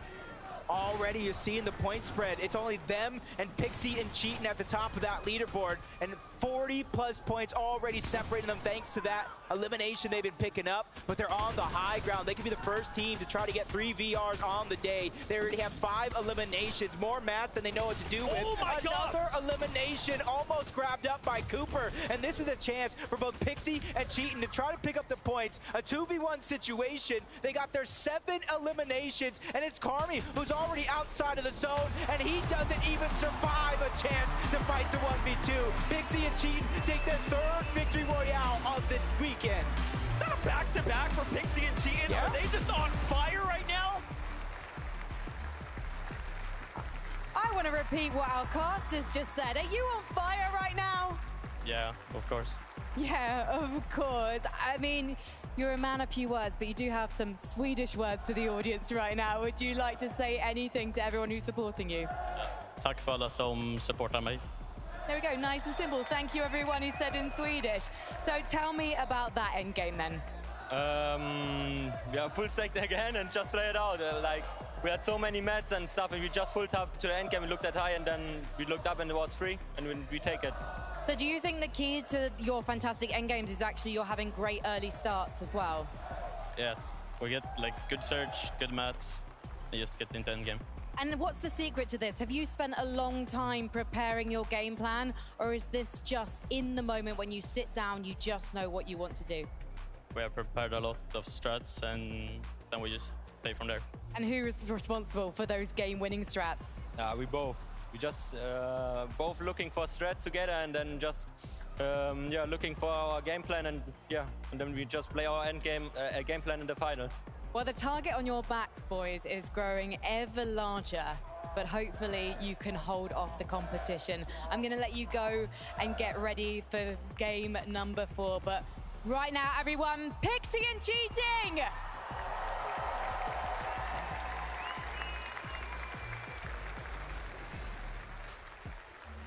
Bro, no shot. No shot. There's 2 stories we're going to highlight. We'll start with the easy one. Pixie and Cheating, the back-to-back. Guys, understand, this is a globals stage. This is it. This is the peak level of competition. And Pixie and Cheating say, victory out? Nah, let's give you 2. Pixie and Cheating have to be on top of the road, and look at this. It's all about the backside of the moving zones. They find out where the high ground is weakest. They go ahead and spray it out, and then they build up. And how they have so many materials going into this endgame. Look at their eliminations before they just start to farm them from the high ground, right? They are just finding refreshes as they go along. And to end the game with 8 eliminations and a back-to-back win, Levin, like, what? Unbelievable stuff. Unbelievable stuff. They literally came through and said the win was so nice, we had to do it twice. I can't believe what I'm seeing. Like, you're getting to that endgame, and I keep seeing Cheating and Pixie's names in the feed. I'm thinking, wait, these guys are still up. And we're seeing all these titans in the lobby falling, just can't able to keep up. But these guys look so strong all the way until the end. I mean, even with that being said, Zeke, they still won in first place. That is the second storyline. Cooper and Miro, these guys are gods. I don't even know what I'm watching. Obviously, Pixie and Cheating are kind of like, right now they have the spotlight on them, which gives Cooper and Miro the opportunity to say, okay, spotlight's off us. Let's operate in the shadows. Let's make some plays. Dude, but the solo clutch as well. Zeke, before the solo clutch, though, we had an incredible clutch as they do. I mean, they were on the west side of the zone. They were trying to farm out. They had 0 builds. And me and Levin, we were like, yeah, I don't think it's going to be a good game from them, right? They're going to fall out of first place. And then somehow they just find a double refresh. And then they take out the team that was following them in that second place. Pink, like the refreshes just kept flying in. I mean, when your back is against the wall, to do what these guys are doing, forcing their way into the box and forcing the elims, I mean, it's craziness. And then Cooper at the end there, really a man just possessed right now. The shots onto Rapid and just surviving, outlasting all of these opponents. It was ridiculous. Miro went down 25th, right? There was 25 teams alive when Miro went down. Cooper just went down in top 5. He solo clutched for that long. Which is kind of crazy to me because a lot of times when we talk about this duel, we tend to focus a little more on Miro's side, right? Kind of a little more decorated, a little more experienced. But Cooper's like, whoa, why am I getting disrespected right now? I mean, unbelievable player, right? He was given the chance by Miro to compete, and he has not looked back since. Every opportunity he's taken. Flip the coin. If anybody has seen that on the timeline, basically how this duo ended up forming. Miro was like, hey, Cooper, flip a coin, and if it's what you guess, whatever it was, I think it was heads, we'll duo. And it ended up being correct. So they formed a duo, and now here they are on the global stage in first place after 3 games. Best coin flip of his life. Just insane. Okay, so really quickly, I want to talk about more of the standings overall. I did kind of just want to double back to Cooper Miro there. I'm sorry, Cheatin and Pixie, rather, in second place. So they've not been able to overtake Cooper and Miro. And they're kind of, gentlemen of very few words. I was kind of curious if you guys had insight as to how they are just going wild right now. How are they making this happen? I mean, for me, it looks like it's the high ground play, right? Like somehow, we talked about it coming into the day. We expected a couple of teams to be battling it out up there, specifically Queasy and Veno and Cammy and Seti. But honestly, we haven't really seen either of those duos in a healthy enough position to go ahead and contend for it. So it's kind of left that area of the end game open arms for Pixie and Cheatin. Yeah, and I think you can see from the interviews, they're not really letting the moment get to them. It's like they're playing at home, chilling, playing some scrims or something, right? It seems to be very low pressure right now. And for a team who isn't as experienced in these kind of moments, that's very alarming almost, right? You don't expect to see that. You expect the players to be shaking and wobbling over their words like, oh my goodness, we're on the stage and we're winning games. What's going on? No, these guys are cool, calm, and collected. Absolutely. You talk about another duo that's cool, calm, collected. Vico and Pink in third place right now, halfway through the competition. Guess what? Frankie, she's standing by with Vico right now. So let's hear from him. I am. And Vico, I think this is the least nervous I've ever seen you. Why are you so calm right now? Well, it's 3 games in, and, well, there's nothing to really win right now, so nothing to lose. So it's just like there's nothing really that we need to have pressure about, because no one really thinks that we're going to win or anything. So I think you've got a good chance. You're in 3rd place at the moment. And right now, the drop spot feels quite safe for you because Cold and Acorn, they're not trying to grief you. They're not trying to 50-50. They're actually just giving you space. Yeah, they're just giving us space. Like, we're giving them space, they're giving us space, because there's not really a reason why we would fight, because it's just going to get delayed. And if we both play our end games, like me and Acorn, and we're just both going to do good. Who do you think has the stronger end game out of the 2 duos? Probably me and Pink.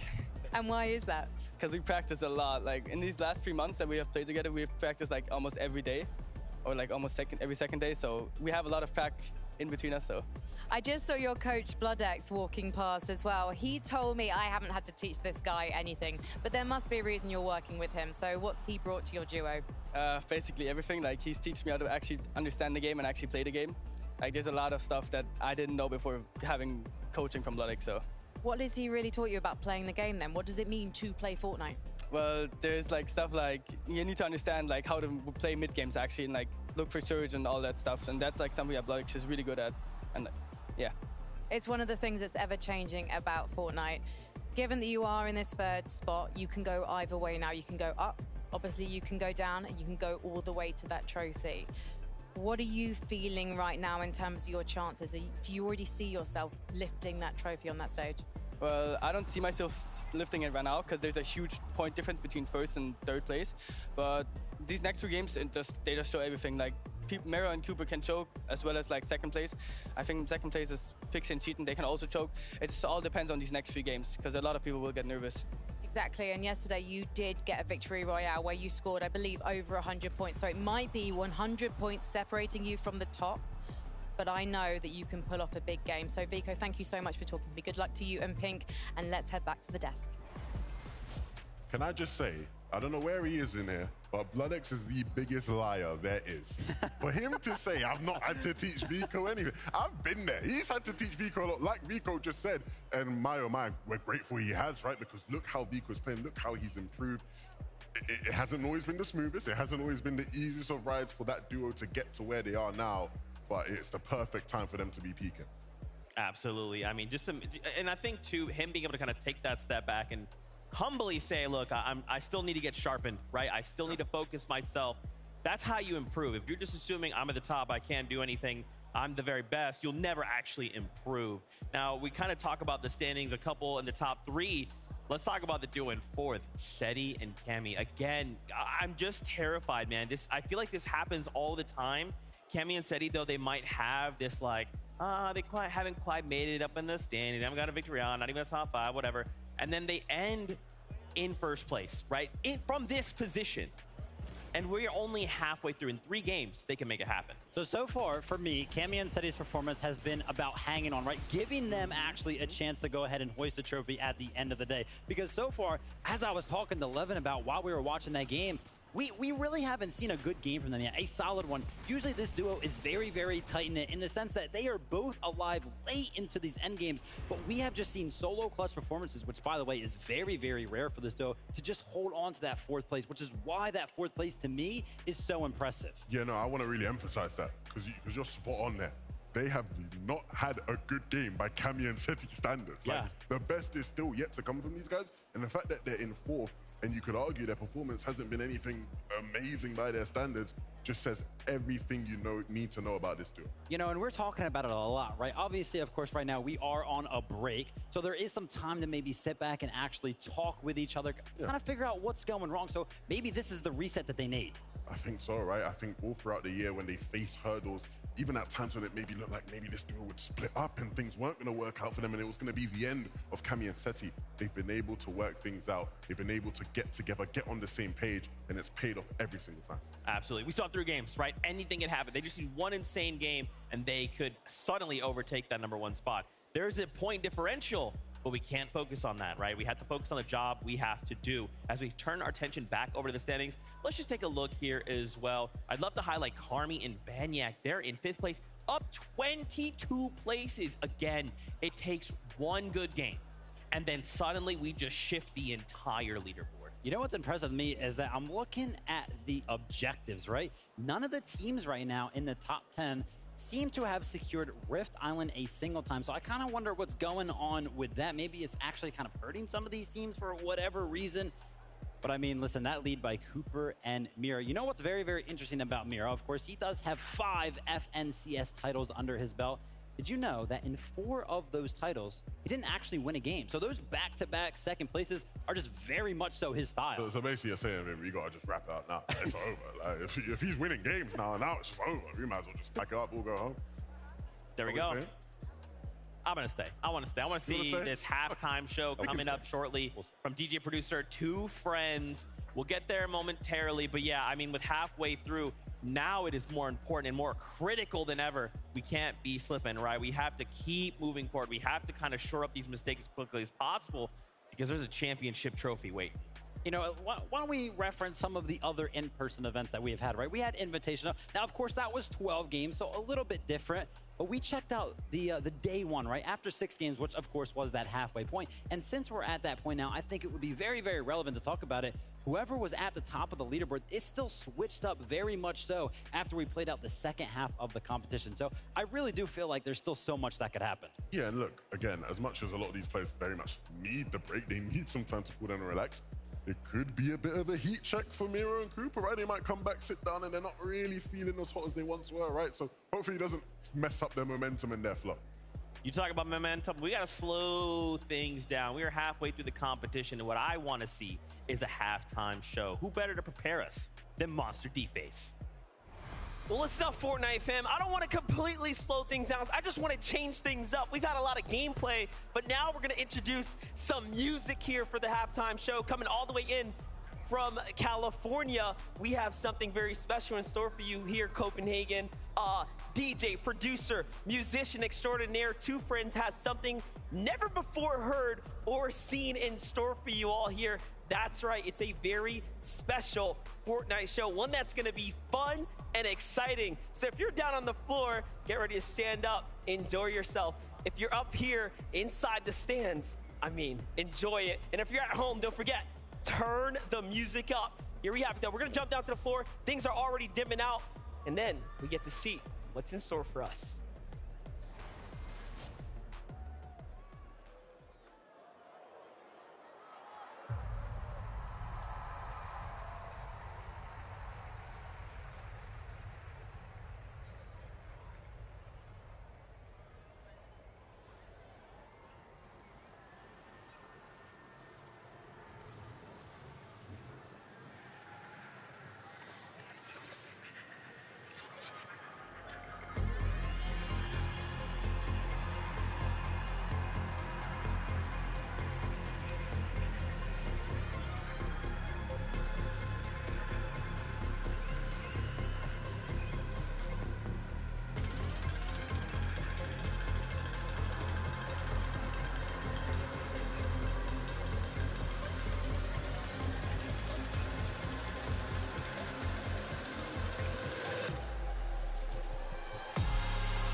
Fortnite, how we feeling, baby? We're Two Friends, so stoked to be with y'all tonight. Y'all ready to do a big with us? Make some noise. I need all y'all right here. Put the hands in the sky. Put them up, put them up, put them up.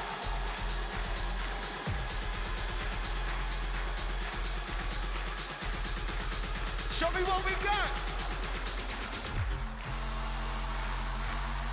Come on.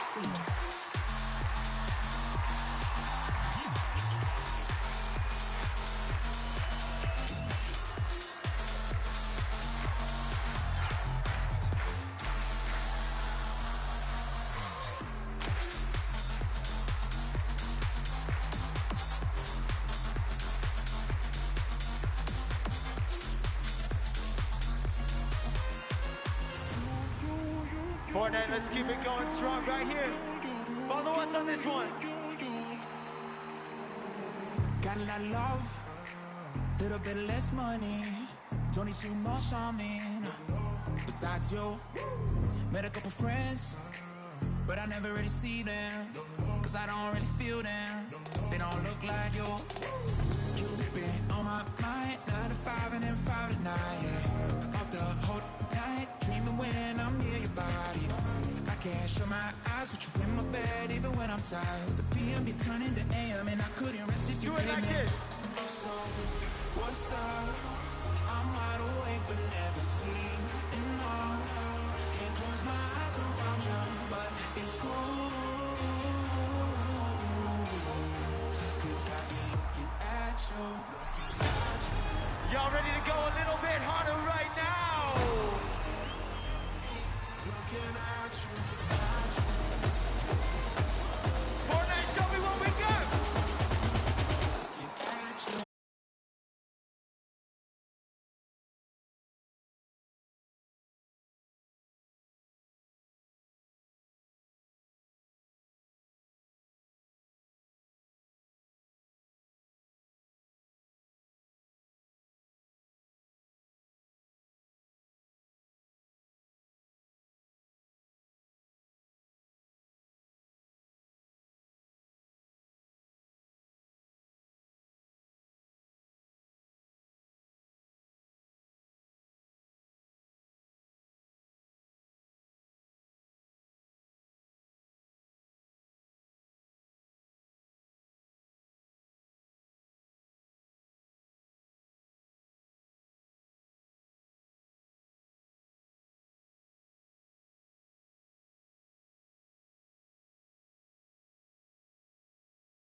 away.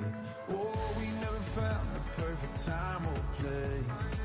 That doesn't mean we won't find it some way. You in my sweater in the pouring rain. I think I love you more than yesterday. Do it like this. Hold your breath, darling, swim to shore. I'll trade the water in that heart of yours. And when it storms, we'll sail right through the waves. I love you more than yesterday.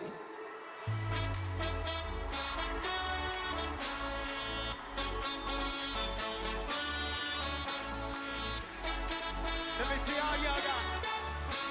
I love you more than 1, 2, 3.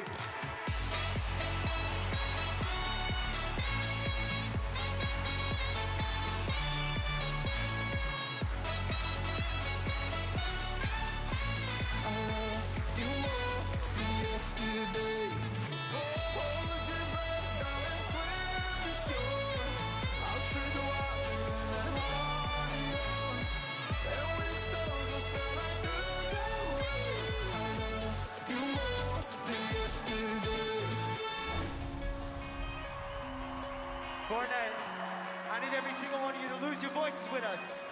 Coming out of my cage and I've been doing just fine. Gotta be down because I want it all.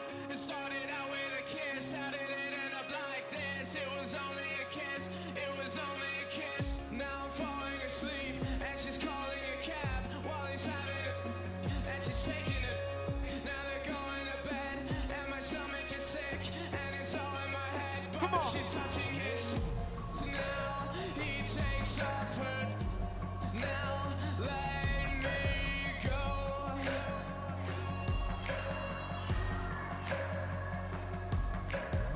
And I just can't look. It's killing me and taking control. Let me hear it.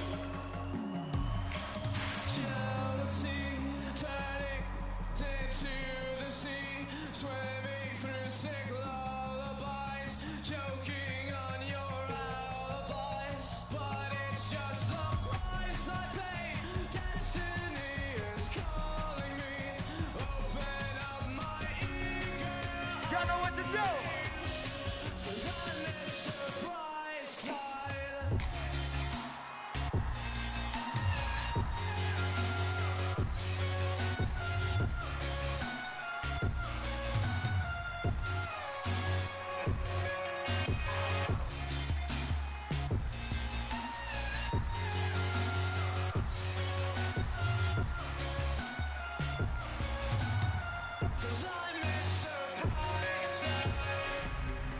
Fortnite, how we feeling out there? Let's keep it going strong. I chase the butterflies you give me. Your venom kiss me. Miss I Betty, so gullible. Now your piano plays me Rado. Sang you in one go. Fake smile, but it's too wonderful. Of all guitar chords you could have picked. Strumming softly to sheet music. Know the crack from your cymbal hits. Knew you beat me with every kick. No more mysteries inside your eyes. Ancient histories of you and I. Wind up back there. Follow us like this.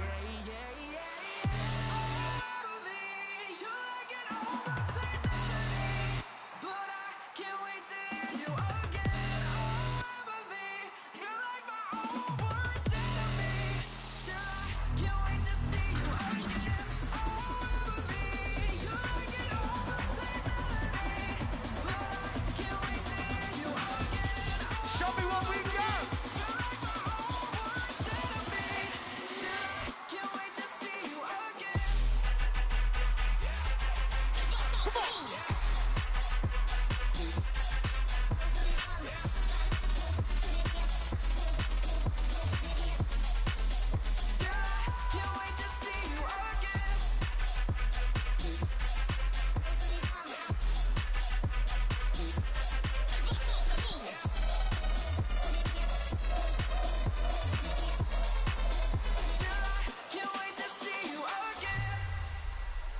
Fortnite, let's finish this one off strong. This next one's called The Foaming Eye. Vibe with us. I can see the sunset. And in your eyes, and we ain't even done yet. Don't wanna go home yet. Spend the whole day with you, we ain't even done yet. Don't you hate goodbyes? Rather say good morning than good night. No, I can't even pretend. No matter how I try, my body wants to know we cannot hide. I don't want this night to end. Like this. If only I could stop the sunrise, we can lay here all night. If only I could let me freeze down and hold you forever. If only I had one more day, I love you 25 years. Let me see you guys bounce with us. If only I could stop the sunrise, we can lay here all night. If only I could let me freeze down and hold you forever. If only I had one more day, I love you 25 years. Show me good love in a real time. I'll show you what a real lover feel like. We could turn a second to a lifetime. Slow it down and make a moment. And baby, yeah, you know you're the one. Cause I could fall in love with you twice. I'll ride all the highs and the lows, follow wherever you go. Don't you hate goodbyes? Rather say good morning than good night. No, I can't even pretend. No matter how I try, my body wants to know we cannot hide. I don't want this night to Second end. time even louder. If only I could stop the sunrise, we can lay here all night. If only I could let me freeze down and hold you forever. If only I had one more day, I love you 25 years. Get up off your feet. If only I could stop the sunrise, we can lay here all night. If only I could let me freeze down and hold you forever. If only I had one more day, I love you 25 years.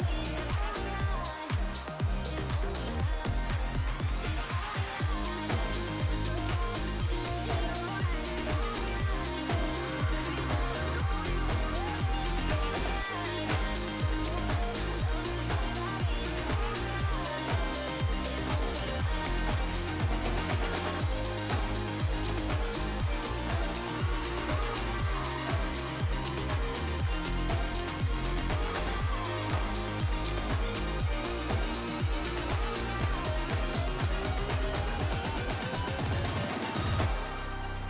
Fortnite, thank you guys. We're two friends. Love you.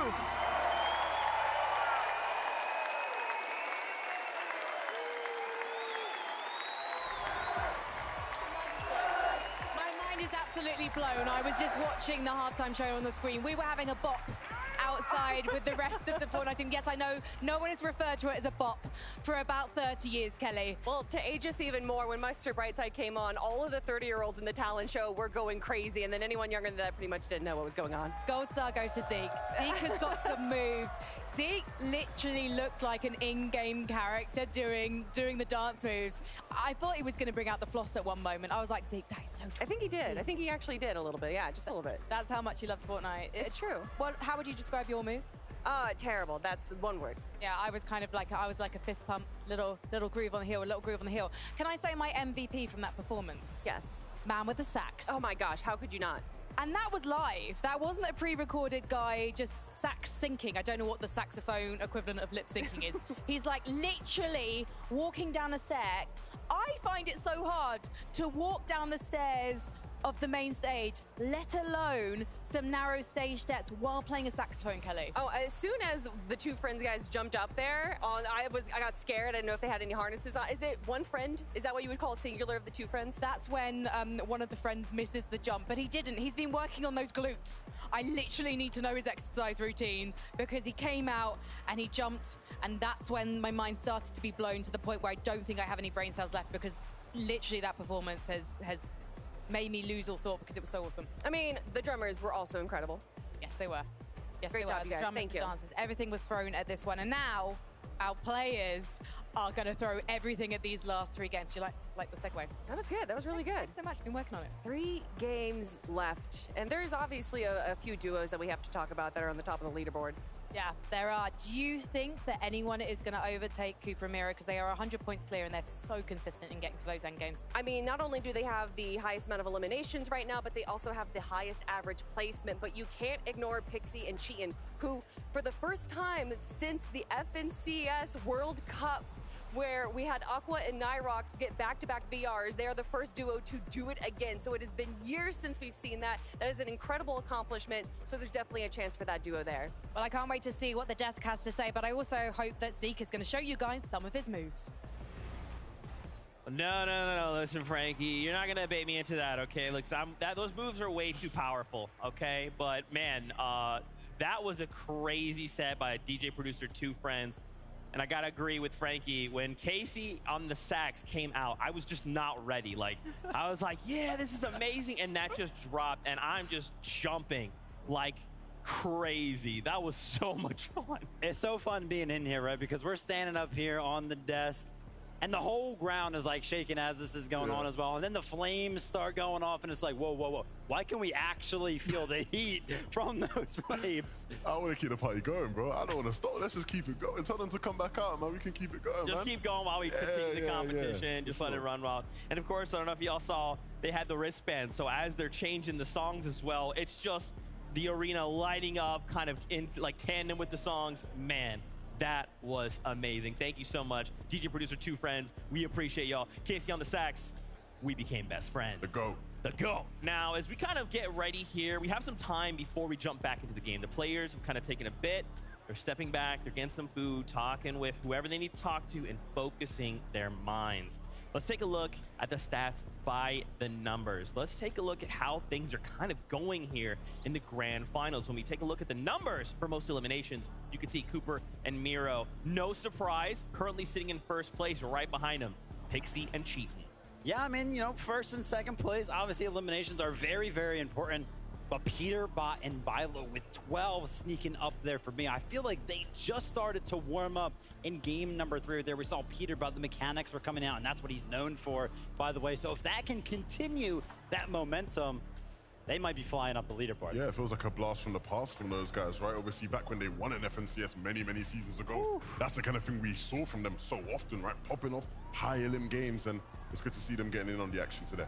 I was curious to kind of get your thoughts. So how do we slow down Miro and Cooper right now? Are they contested? Because it seems right now like they're uncontested. Or if they are, they're just winning off every spawn.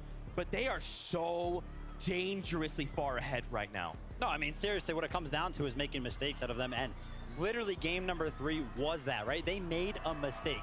They had so many things to come back from in that game. I mean, positionally, right? They were pretty much out to the west side of the zone. They had no builds.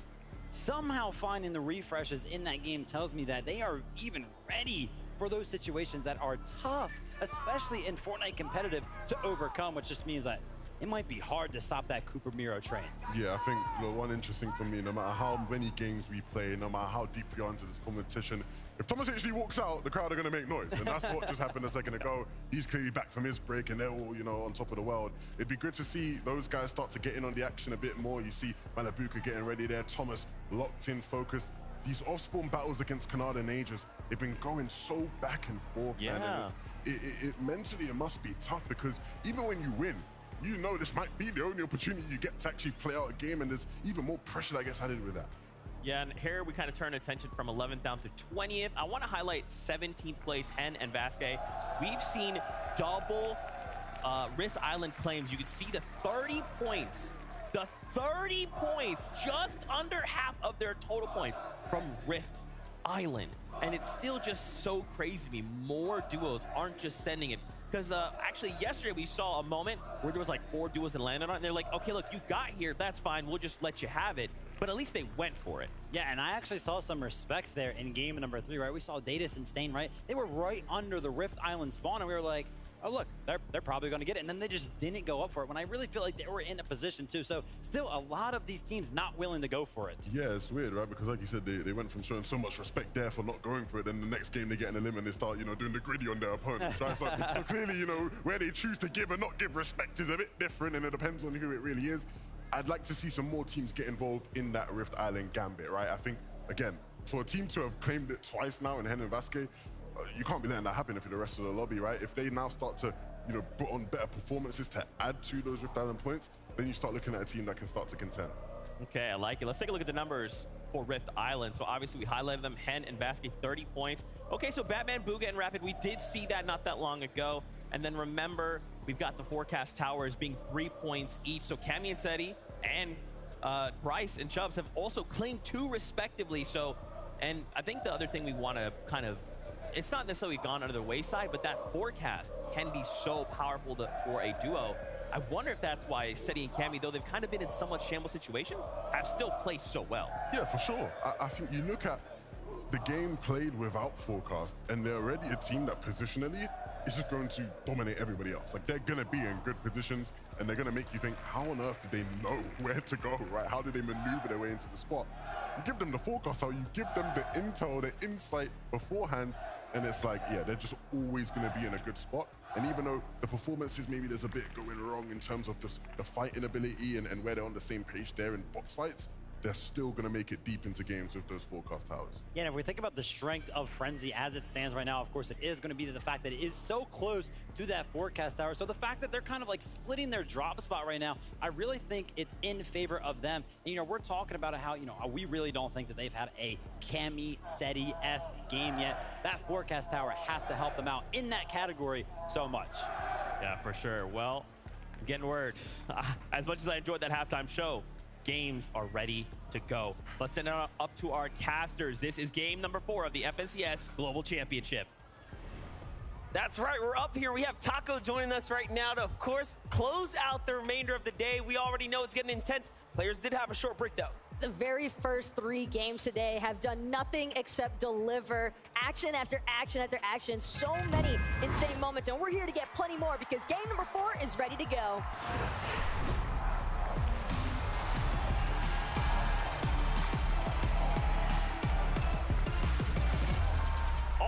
Let's get right back into it. Game number 4 is here, and it is time to take our way into the Fortnite world. Let's jump off this bass. Let's see what's in store for us. And that's the thing, Monsters. We've already seen so many of those 50-50 skirmishes, particularly this one here at the racetrack. You can already see these players lighting up the sky. Kanata, Azures, Malabuka, and Thomas. It's been a relatively even split so far, but this is the time. Thomas and Malabuka need this, but it's Azures to touch down first. The game-defining moment right here. Malabuka's already set on the backside, pinned between 2 sides. Azures gets the first one. Kanata gets the follow-up. Thomas is hurt, and the finish. But there's another team here, and they get completely taken out, possibly to the hands of Iamzo and Rise, who were just next door. Spinks actually with the final elimination shots there, and that's part of the risk as well. With some of those early third-party contests, it's just such easy pickings.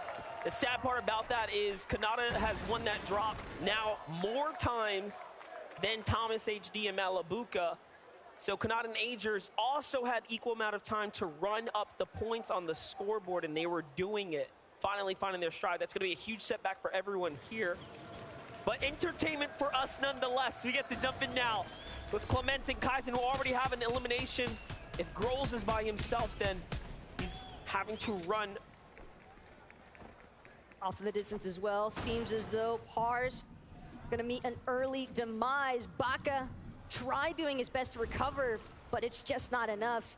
Giannis and Reason going to collect the wins, and that's primarily just them getting the luxury of being able to continue farming out resources, materials.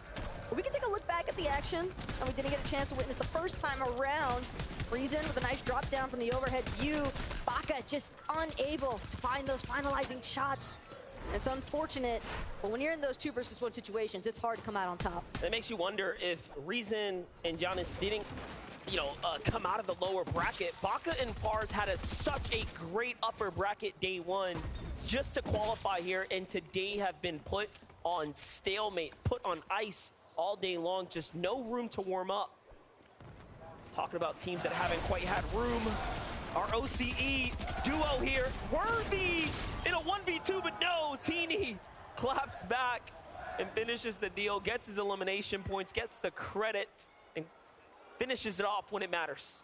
Worthy, though, making sure to not go down without a fight. At least a minor setback there for Misha and Teeny.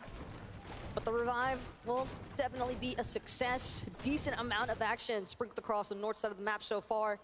And here, one more time, Teeny, Misha, they've got F9 and Moneymaker in their sights, but at least for right now, Teeny and Misha, after that last little engagement with Worthy, they're gonna take a second, recuperate in the process for actually looking to challenge against F9 and Moneymaker. Back on over though, Murstache, Tayson in the battle here. Tayson playing the high ground, allowing Murstache to really lead the pace down low. This is the first time we've seen them rotate this south early. And Slappy trying to really force the fight on Trulix, but the timing must have felt good to them because Chicho and Trulix were also fighting at this drop. This has been a triple contest area, and Thoric and Bolts are also looking to potentially swing their way in. But no, not this time. Snazy and Podesai, though, you can always tell the moment that they come up on the screen because the French community here in the arena always making sure to let themselves be known for their favorites. Podesai lying in wait, though. Accident had absolutely no idea for what was waiting right around the corner here. A nice pickoff, though, for Podesai and Snazy. Curious to see what they choose to do, though, with that knock. High likelihood that they look for that strat they've been trying to repeat where they can farm some damage. They've done it, though. They've continued to, if they can't get to a Mushroom, they're using Med Mist, they're using everything in their power. We love the Let's Go Snazy cheer and chant there as well. Hey, if you were to join in on any of those you want to celebrate with, that's what this is all about. Karmi set up on high ground, looking solid, scented, and polarized. Need to find their footing here. Can they do it? We've only seen 3 games. There's 3 more games in this finals, grand finals run up. So anything is possible. As quickly as you flew up, you can come down, or there's room for others to come and join you at the top. Right now, Senate, he's trying to spread his wings here up against Gab0 and Polarized to back him up. Not in the sights, but right now, Polarized and taking their time before making the attack. Want to make sure that most of these edits actually belong to them before fully pushing in. How many times have we seen players run into the wrong box after all? Nice peek of the shoulder there for Polarized. But it seems as though more could be joining the fray. These guys aren't able to find it soon enough. Nutty, Gab0 applies some decent pressure, but again, keep in mind, Muzz and Paper, they seem to close in. I was just about to say, what is happening right now? You got Muzz and Paper just saying, hey, dog, y'all want to fight down here? Y'all want a clean fight? Well, hey, guess what? You guys can fight. We're not going to allow that to happen. They come in and put some shots down, and again, with that visual sound cue, everyone here knows for sure there's a team lurking. It's not worth it. Scented and Polarized make the rotate out. We might see some NA on NA action here. Agent Paper trying to set up right now. You say, all right, you take your scraps. Now they might be looking to fight Nutty and Gab0 here. But the fact that a simple introduction of another party to your initial skirmish, and that's enough to disperse the engagement altogether, because you can just tell, Scented, Polarized, they recognize how much they need these points. Some of these teams looking to hit a second win of sorts after that halftime point. And also just the respect they have for the opponents here. You really have to. Let's not forget, for Match 4 Grand Finals, to get this far into the tournament stage, you had to qualify based off your performance all year long, and then qualify for the weekend, the most difficult and the most competitive of formats we've seen so far for the Fortnite community. Edgy's on the move, Duke's on the move. More action unfolding on the other side, though. We jump back into it. Podesai and Snazy continue looking to strike here on the opponents in the vicinity. They allow for the pickup, it seems. Oh, this could be dirty, though, from Podesai and Snazy, depending on how they actually look to play things out. Exodus just having gotten an opportunity to rejoin and just quickly sent back again to the elimination process. It's going to be in vain here, unfortunately, for his streak to continue. But Snazy and Podesai, they still got to work their way from deep outside of the zone. Granted, it is early enough that the tick damage isn't really anything to be all too concerned about, but you don't want to find yourself too far outside of proper positioning where some of these other teams might be towered up. Yeah, they're going to be all right. They're going to be fine. They have the surge now to back it up. What a sneaky little play for Peterbot now. Byla, they need to score some points too if they want to jump back into that top 5 conversation. Because up top, we have Cooper and Miro potentially starting to run away train with no breaks. Let's watch it back though. We jumped away from Paper for a moment. It seems like as things started to ease up, they come on in, they catch a down body, and Paper was quick on it. And you know he's feeling good about that one.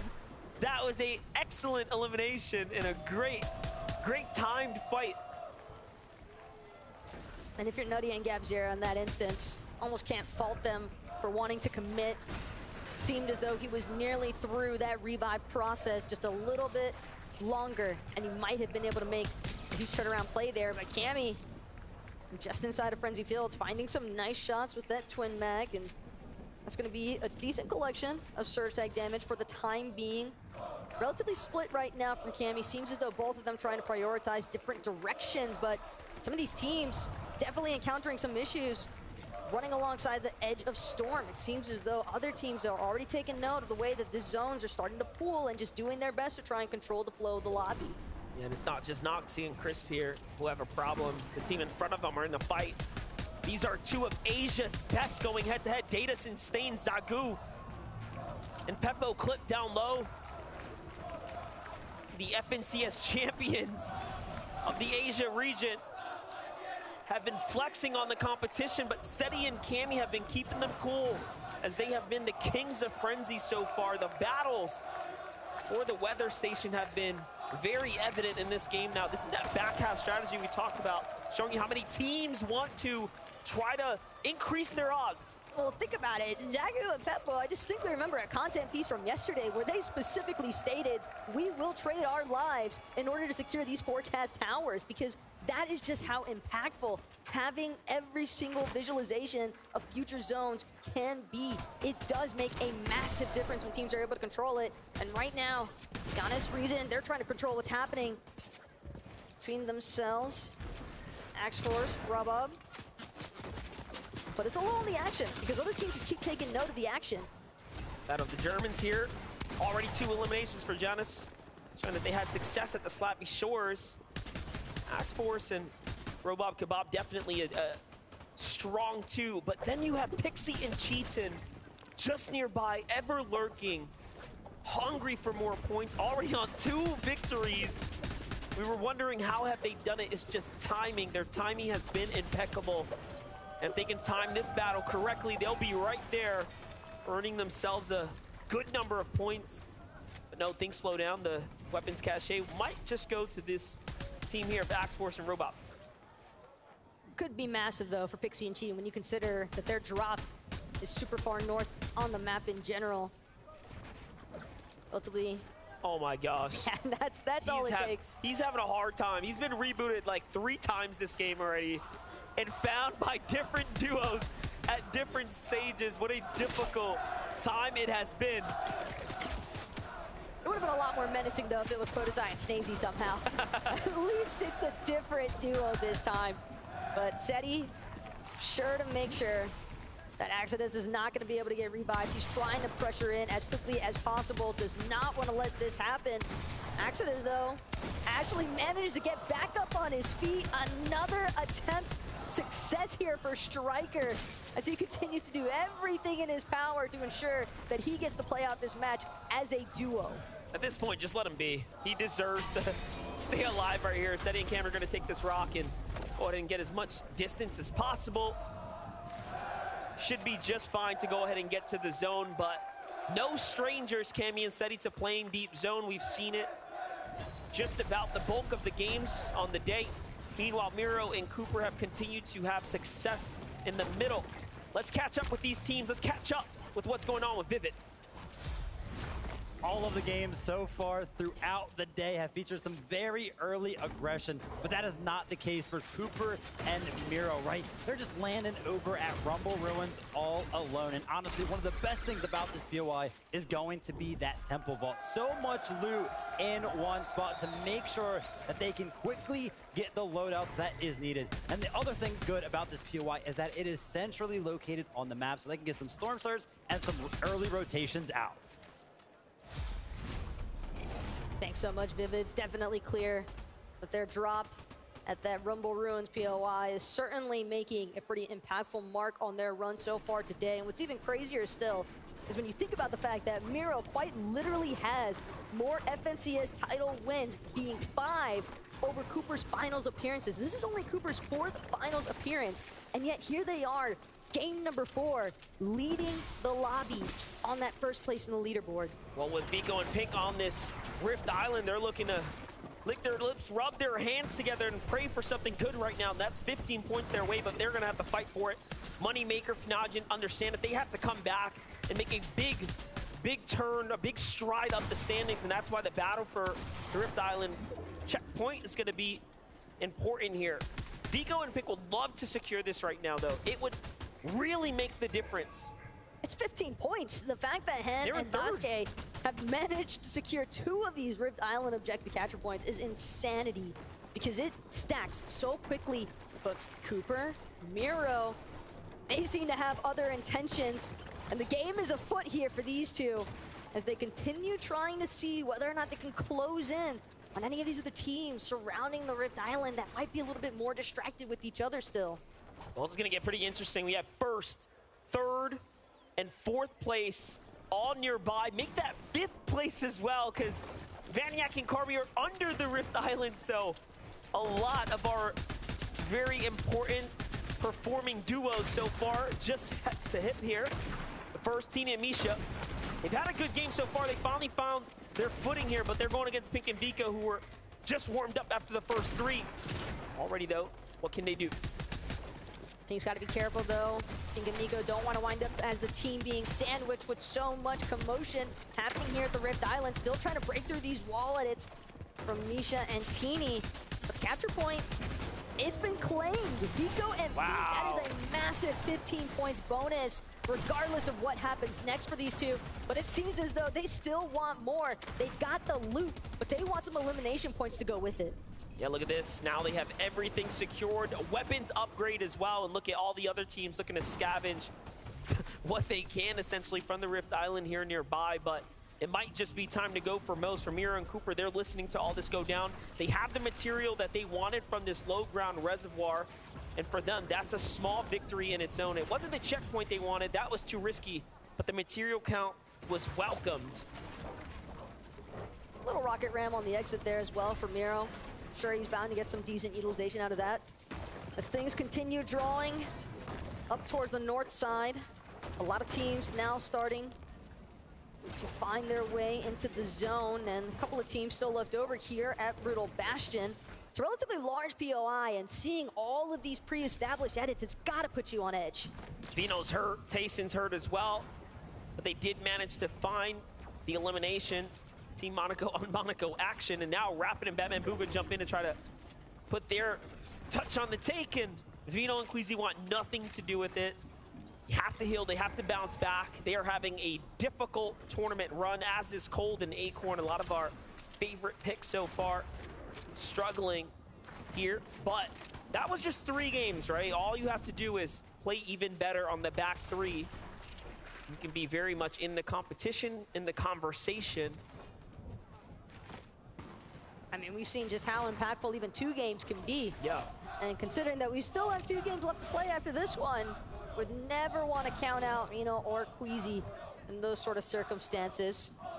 Following up now on Iyamzo and Rise. Just kind of surveying the area right now. So many varying levels of elevation up here towards the north side of the map. Very easy to lose track of some of these teams that might be trying to dip down just a little bit behind some of these icebergs. But Rise seems as though he's got at least one party in his sights. Just behind him, though, Cheatin' and Pixie, but it's Misha and Teeny. They have been on an uphill battle the entire match so far, it would seem. And it's only going to get all the more difficult with Teeny having just been knocked. Pink and Vico pushing in. They want these double eliminations secured. The points would make such a massive difference. And it's going to be Vico with the final charge in. A couple of sharp tooth shots is all it takes. That's 8 points secured. Great job as well, finding the angles there, closing the elimination set. That's gonna put them up in a sweet spot, but now Podesai has to play this one out by himself.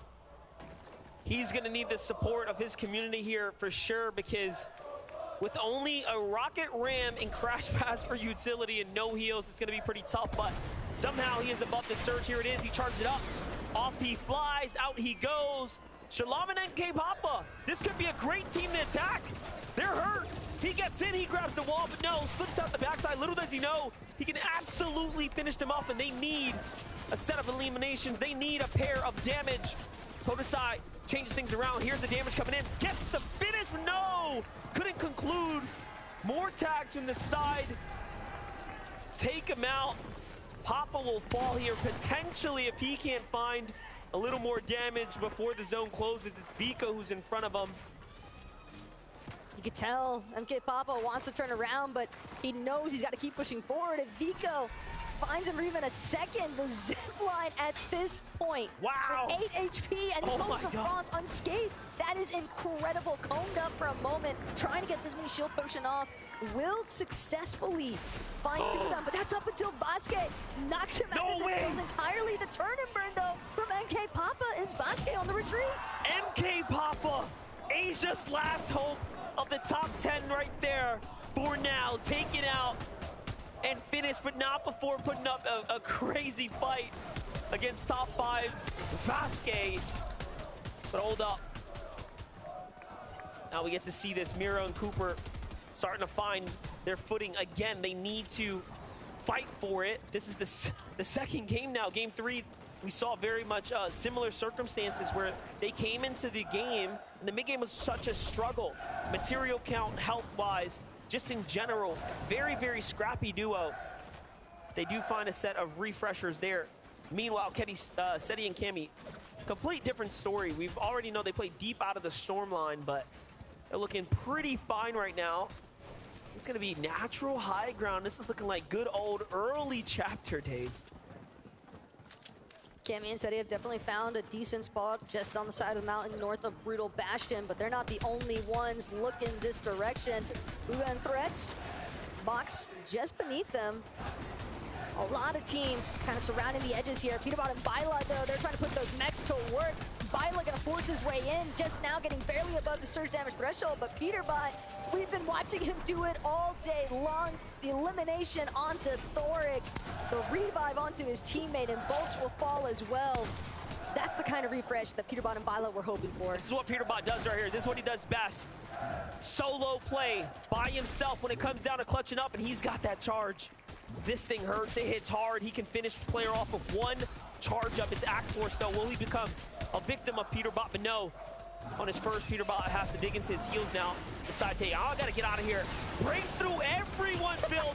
Why not just cause chaos and send players flying in the process? Give it a moment. Give it a moment. You might find elimination, and Axe Force gets one. Sphinx probably has no idea what just hit him between Axe Force and Peterbot.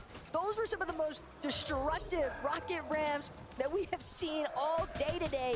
But Axe Force putting himself into some very strong positioning for the time being as a solo. It's so common to see players try to move from that very backside of the zone, but Cheatin as well. Seemingly the same idea here. He's just trying to wait for everybody else to start moving first, but when you're hanging just above the damage threshold, some pressure is bound to start building up. Well, placement points have been given out, and finally now we start to see someone inside the top 5 fall. For Vico in pink, that was a worst case scenario as they were just there at the placement point threshold. Falls to the hands of the Brazilian duo, Kitos and PH Zin. For Seti, for Cammy, they've elevated themselves enough, recognizing that low ground was too dangerous, and they're playing a vertical box here. For Miro, for Cooper, they're getting to the front side of zone. They're on the hunt right now. Miro loses him, though, for a second. Lot going on around him. Miro trying to make sure that his feet are protected. How many times have we seen players shooting just underneath some of these box edits and walls that are made? The smallest of gaps towards the bottom of them, but Cheatin, again, as a solo, still finding a way to keep moving forward, and this is just so paramount for Cheatin and Pixie's run. They've got to do everything in their power to stay as close as possible, hot on the heels of Cooper and Miro, and Cheatin just looking like he keeps finding moments to find that breath of relief. And just what an incredible story for Pixie and Cheatin'. Jumping in, this opportunity coming in for final moments. So making the best of it now. Think about it. If they fall now, you give Cooper and Miro potential runway that no one can close the gap on. It is getting that close right now. Mixon, Blaha though, high ground is theirs. They've had it since the mountaintop, the first to claim it, have not looked back since. Still have crash pads and more to work with. Very curious, though, to see what exactly is going to happen with these moving zones going forward, though. Things could be pretty vicious considering the landscape that these players are dealing with. Going up alongside the mountain, Cheatin' might be able to acquire an elimination in the process. Knock onto the Strokey there. Will be forced to use his legendary Slurp Juice. That does buy him a little bit of time here. Still has 3 charges left in that rocket ram as well. He's gonna make sure to utilize at least one of them. Again, just more builds being completely ripped through here. Front side of zone is where he finds something. No, he slips off the mountain. He's got to be very careful here as it bounces back. So unfortunate. It was so close to being perfect, but instead put himself in a bad position. Another player above him. He's going to have to charge it up in no time. Vino finds him there, and Cooper and Miro now have a chance to keep running away with this here. This is their true opportunity, and they've taken full advantage of it on high ground. Vino and Queasy want to make a comeback, but so does Cammy and Seti. Another battle for height ensues here. Vino and Queasy don't get it for free. Have to be careful here on the descent, though, with Neno on that rocket ram. Queasy gonna utilize some of the last of his splashes. Still has 2 remaining, just in case. Right now, it's all about the mobility. Soaring sprints keeping him in the air, possibly a little bit longer than he is intending, but Miro dropping down to low ground, finding that elimination onto Vanyak, and now it's gonna be Mr. Savage as well, alongside of Iyamzo, pushing all along the sides here. But Miro and Cooper, they're still managing to stay together, at least for the time being. Cooper, though, completely out of the would seem, but that's the knock that they needed. He needed the finish to stay alive there, and Cooper sacrificed himself, but it wasn't enough. Meanwhile, Seti, Cammy versus Queasy Vino on the high ground. Seti's already done enough to take one down, but Cammy's hurt too. Vino's hurt too. It's a back and forth. We may not think there's a rivalry here, but there sure is bad blood. Seti on fire, still going, but Cammy has something to say about it. Vino shuts that down. Cammy, though, finally gonna get put into the dirt, though not by who we were suspecting. It's Bryce and it's Chubbs controlling the high ground now. Vino doing what he can from below. Cole still trying to hang on, but it's gonna be Bryce, it's gonna be Chubbs as they take another victory royale on the weekend. From the lower bracket, fighting their way through it to the grand final stage, they have picked up a victory royale, and they have continued to win over this weekend. They are rising stars. Bryce, the sight of you winning a victory royale is going to be one of the most enduring memories of this entire event for me, because every time you guys have success in the lobby, you just can't believe how good you are. What does it feel like to take a second victory royale in Copenhagen? It feels amazing. It's exciting. And what did you guys discuss in the halftime break? Because you needed the points desperately, and now you're in 4th on the leaderboard. We got this. We're better than everybody here. Is that literally the conversation you had? Yeah. Now, I know that this is a first time on LAN for you, Bryce. What about you, Chubbs? How much experience have you been able to bring to the stage this weekend? Not much, but our skill is there, so we're here to win. Is that what it's all about, just the skill? Yes, that's it. So tell me about your early games then, because that seems to be the trend here. The teams that are uncontested, that can just mat up and get their resources ready, seem to be doing the best right now. Are you finding yourself caught in early fights? Only last game. This game, we're just playing how we normally play, get Surge. So what happens then if someone comes to you to try and get that Surge? We're better than them, we'll just kill them. Do you believe this, Bryce? Do you believe in yourself now after you've had so many epic moments here?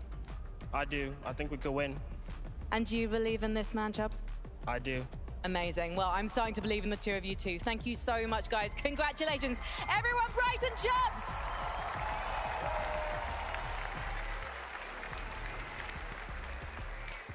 Bryce and Chubb showing a lot of restraint, right? They could be going crazy, they could be popping off, but no, they're focused. They know there's only 2 games left to go. Now with this lead, with this victory royale and the eliminations as well, they could make a run of it. Now, very quickly, before we even get going, Kelly Link, Mini Miner, welcome to the analyst desk. Okay, now hit me. I mean, wow. This is something that we have seen from this duo this weekend. They have got victory royales in the previous rounds. And we've just seen it again. I think there's a few question marks about whether they could do it on the big stage. I mean, Frankie mentioned it. Maybe the lack of experience compared to some of the other duos in the lobby. But they're not showing any nerves at the moment. They're on top. No, and they were on top of that mountain as well. Once we saw Mixon drop down from there. We also saw Vino, Queasy, Seti, and Cammy all fighting for that high ground. Acorn cold. And when you have the mountain there, it is so important to be able to grab that high ground because it is so difficult to be able to recover from the mid and low ground. And we saw that from the likes of Miro and Cooper. Once that zone does move, it's a lot more difficult to be able to rotate around the high ground. So big shout outs to our duo, Chubbs and Bryce right there, going up 16 placement points. But Cooper, Miro, Pixie, and Cheatin not moving anywhere. Yeah, I want to come back to them first. Cammy and Seti, you kind of highlighted them there. We saw them, we saw Cole, we saw Vino and Queasy. My gosh, that end game was a who's who. Didn't matter where you were looking, you're like, I know all of these things. But I love here, you can just tell, if you really pay attention to the way Cammy and Seti play, when Queasy and Veno are close by and they're kind of like interacting, the way that Seti and Cammy, there's like this tiny little change. It's almost like now they're on the hunt. They can smell the blood in the water. They're like, no, no, no, you're close by? Okay, we switch it on. Yeah, they definitely know. I mean, when you got 2 of the best teams in the entire world battling for height, it is an absolute spectacle to behold. That was such a good endgame from both those guys. Of course, making it to endgame is great to see for Veno and Queasy in particular as well. And of course, Cammy and Seti. These guys have had a little bit of a rough day today. I know you guys mentioned it on the desk earlier. They haven't actually had a good game. Hopefully, they can bring some better games as well because we know what this duo can do. And again, Kelly, that's just highlighting how they're not just a low ground team. They're not just a mid ground team. They are willing and able to take height. It's just so funny how many people are saying that they're having a rough day, but they're currently in 3rd place. Yeah. So clearly, their rough game is my best day in the world. But Cammy and Seti, I really got to give a shout out to their aggression early on, going so deep in the storm to try and grab that remaining player before they were able to bring back up their teammate.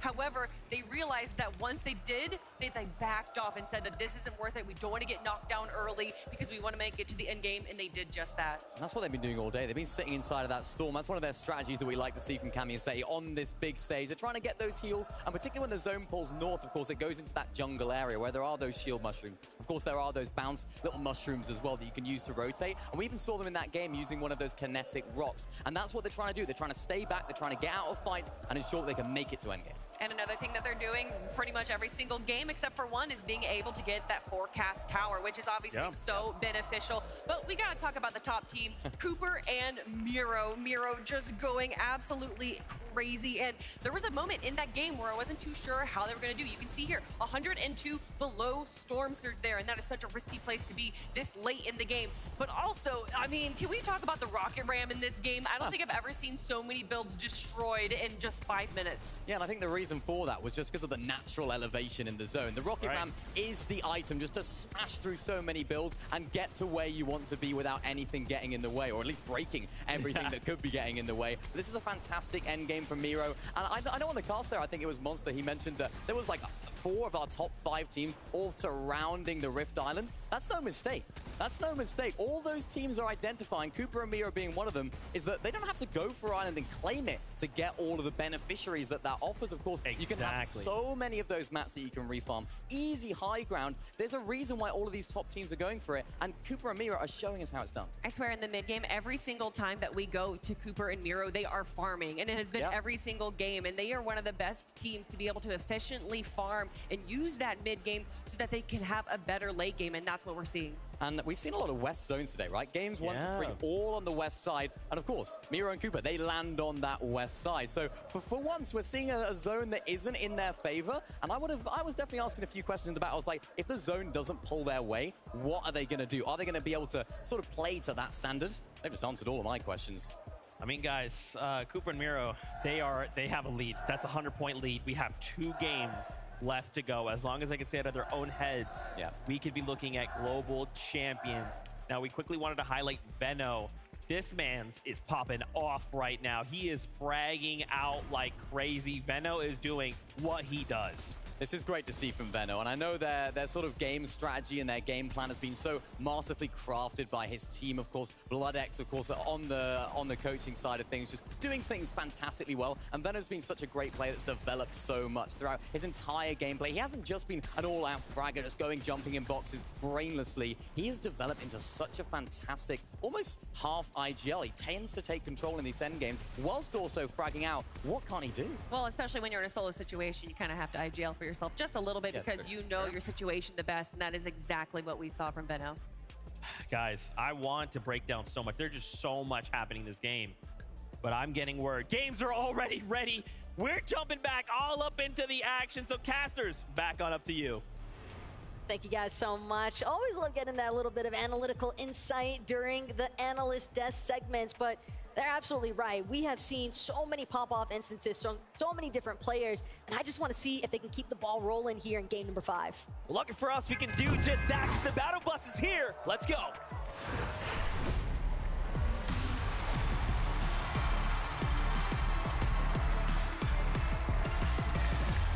Game number 5 of the Grand Finals is right before us.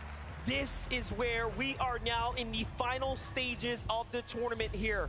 After this game, there will only be one more before we crown our champion. So here and now is the most important time of the rounds. We're watching every single one of these teams begin to depart from the battle bus and look to drop at their respective points. It's always funny, too, when you see the players in between those brief segments, when they're pointing out which chest they actually want to prioritize on their loot paths, depending on the bus pathway itself. But right now, Thomas Malabuka, they're trying to prioritize this drop and winning it. Big shots coming in already from afar, and that's going to be an assist there for Kanata, even if indirect. Malabuka still shuttered up, but it's not going to be enough. Kanata and Agers will yet again take over the racetrack. But again, the help from afar just did so much there for Kanata and Agers. This is all he wants. This is all he wants to say. He came to Copenhagen. He showed up to the Grand Finals. Who had the best score at the end of it? Right now, Kanata and Agers clearly have been kings of the drop. But what can they do after this last game? They unfortunately were finished so soon. They have a chance now to at least fight for more earnings here today. There is still so much prizing on the line. The Grand Finals means so much more than just first place. It's everything in between. It's your legacy. Recent Giannis getting into a fight here against Baka. Pars. Baka and Pars are about due for a turnaround fight. Finally, they get to find their wind, their chance. Baka and Pars for NA now gets put up a little bit of numbers. A lot of NA representation so far to start things off with some of these more heavily contested areas, but as far north side of the map, Crude Harbor section is going to belong to Pars and Baka. Definitely got to be feeling really good about that, especially when you consider in the way that this fight initially started. Almost looked as though Giannis and Reason were going to get the better end of things, but Pars doing a beautiful job to just displace the two, finding that side maneuver to really just approach them from a different attacking side and just cause so many issues. Miro and Cooper playing so well right now. Miro's won 4 of his 5 FNCS titles without securing a single victory royale. He has been literally Mr. Consistent, but based off of eliminations and end game runs, a lot of which he's done solo because he's lost his teammate, but I think he's found his counterpart in this recent major because they've just been playing great Fortnite together. Hey, first place might mean 65 placement points, but second place at 56 is not half bad by any means. He's got 2 of those. Especially when you're able to back-to-back them like what we saw from Miro earlier today in those solo clutch instances as well. Definitely not an easy position to be in. But a few teams who weren't involved with some of those early engagements, 50-50 drops, right now they're all just on the hunt to see where and when they can acquire their surge tag damage, because the surge strategies They have been coming in hot all weekend long, but they are needed now more than ever here in Game 5. Yeah, Brutal Bastion's an interesting spot because Pixie and Cheatin have been here. They have been here round after round, but haven't quite gotten into any of the fights. And also, what a great stat. Pixie and Cheatin are the first duo since Aqua and Nyrox in World Cup with back-to-back VRs at an in-person event, at a LAN. And Aqua and Nyrox set history that weekend when they did that, only to go on and take it all away. But today, we see something completely different here. This story, the standings, of course, Cooper and Miro's their biggest task yet. Well, Bryson Chubbs, if there's definitely a team that'd be looking to break a stat like that, they're certainly the ones to keep an eye out for. I mean, you heard the confidence in that post-game interview. We're simply better than everybody else here. And granted, the way that they've managed to creep up in the leaderboards might just be backing them up on that. Teeny and Misha trying to pressure in onto Kitos and PHZin. A nice drop down from Teeny as well. Gonna make quick work of Kitos and not much left for PHZin to do. Watching his teammate go down so early before you could really wrap around for the assist help. How impressive so many of these first-time LAN appearance players have been, including Fnajin and Moneymaker here, as they continue to find their stride here, taking out Bobby. Where is Larpex? I think they got the full... No, instead they pushed everyone out, so just got a single elimination, but this is great. Larpex just barely managing to squeeze away, but he's got to be careful which direction he chooses to run. A couple of other teams lurking just south of the Creaky compound, so depending on the angles that he approaches, some of those other teams might find some trouble. Muzz and Paper, all the while, they're just trying to chop out Shari right now.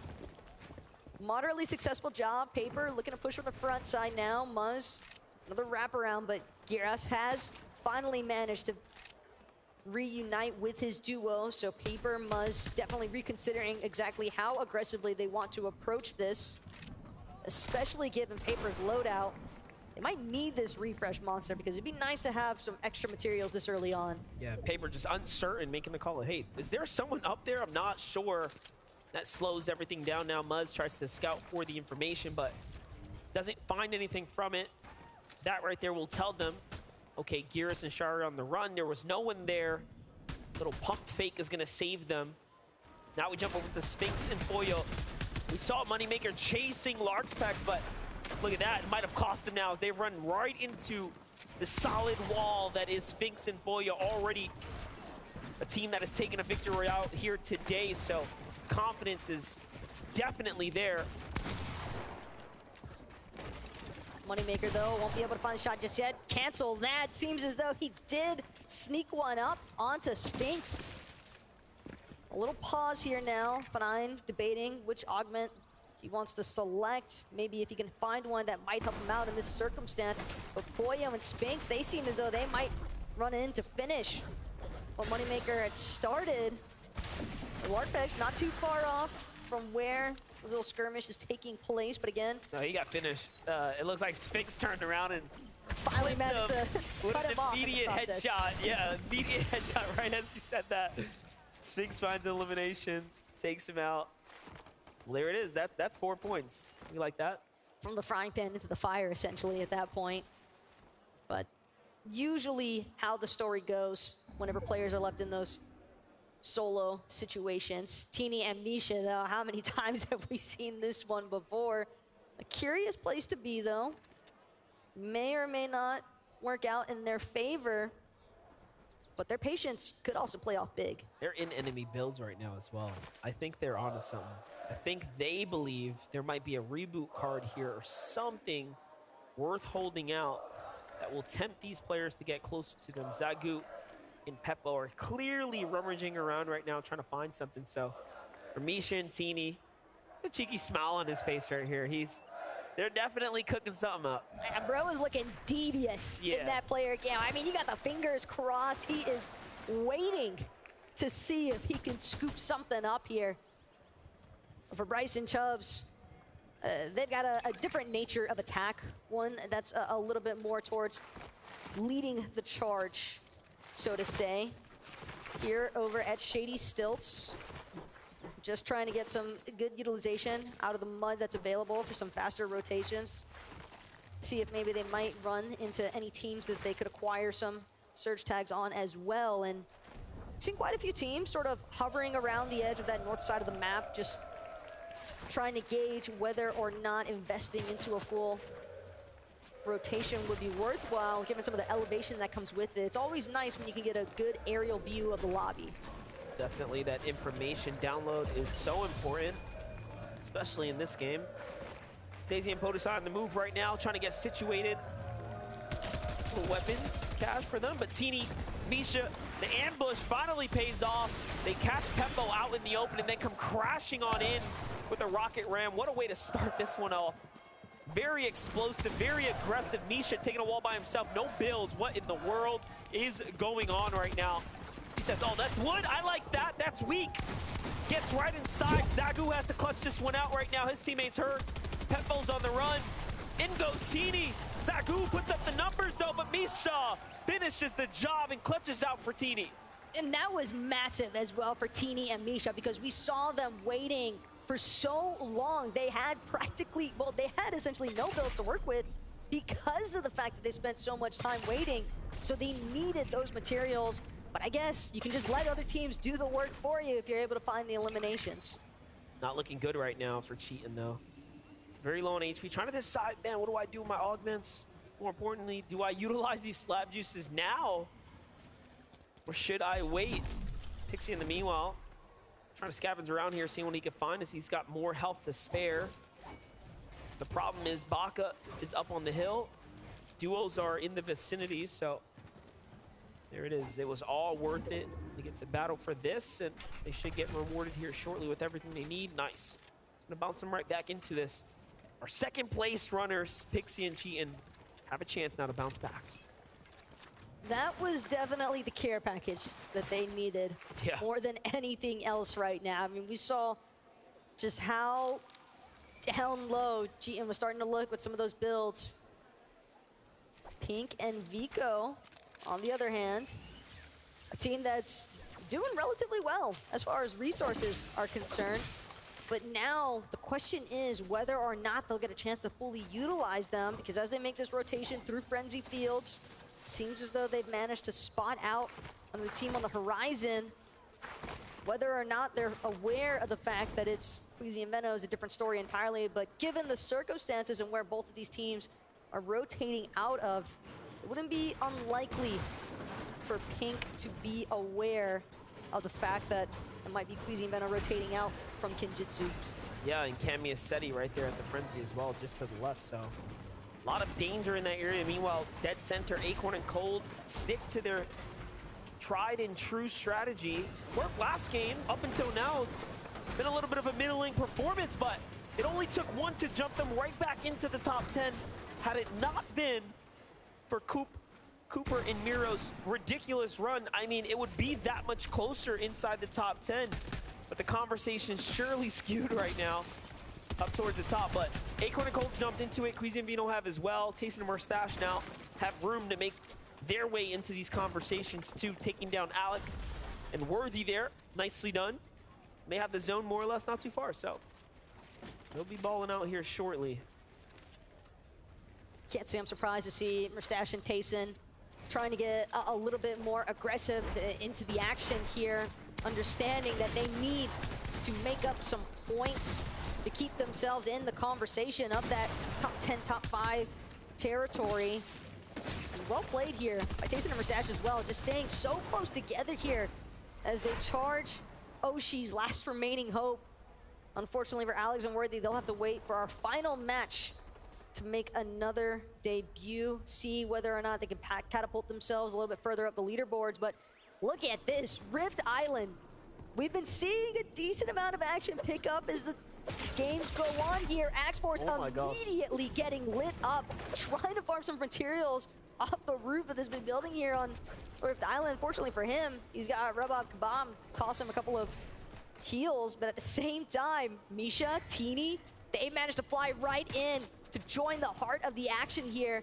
X-Force and Robot might not get this as freely as they initially believed. I love this because Tini and Misha, these last couple games have just been menaces. Pushing everyone, playing for Rift Island. They're trying to come back. They're trying to make this money right now. And they're not willing to give it up without a fight. That's what it's all about. This is exactly what players fear the most, though. Rift Island being highly contested like this. When teams are desperate to jump up the standings, Misha and Tini are doing it here and now. They got to get in. They got to get closer, or they'll end up giving it away.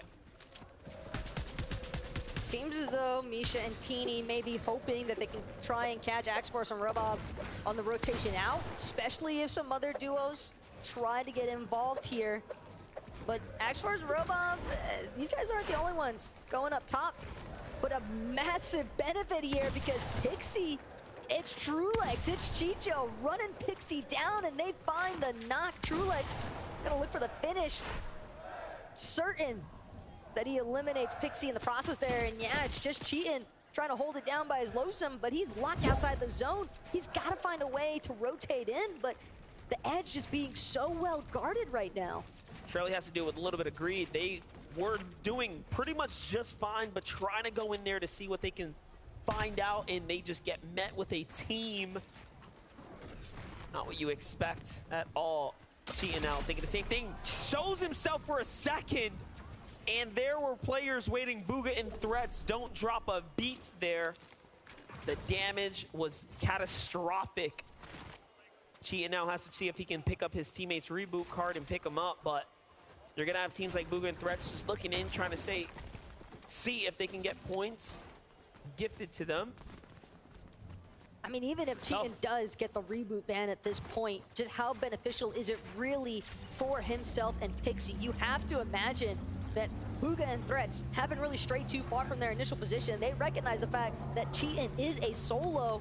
They're still hanging out midway between Cheatin', Pixie, and where they need to be as far as the zone is concerned.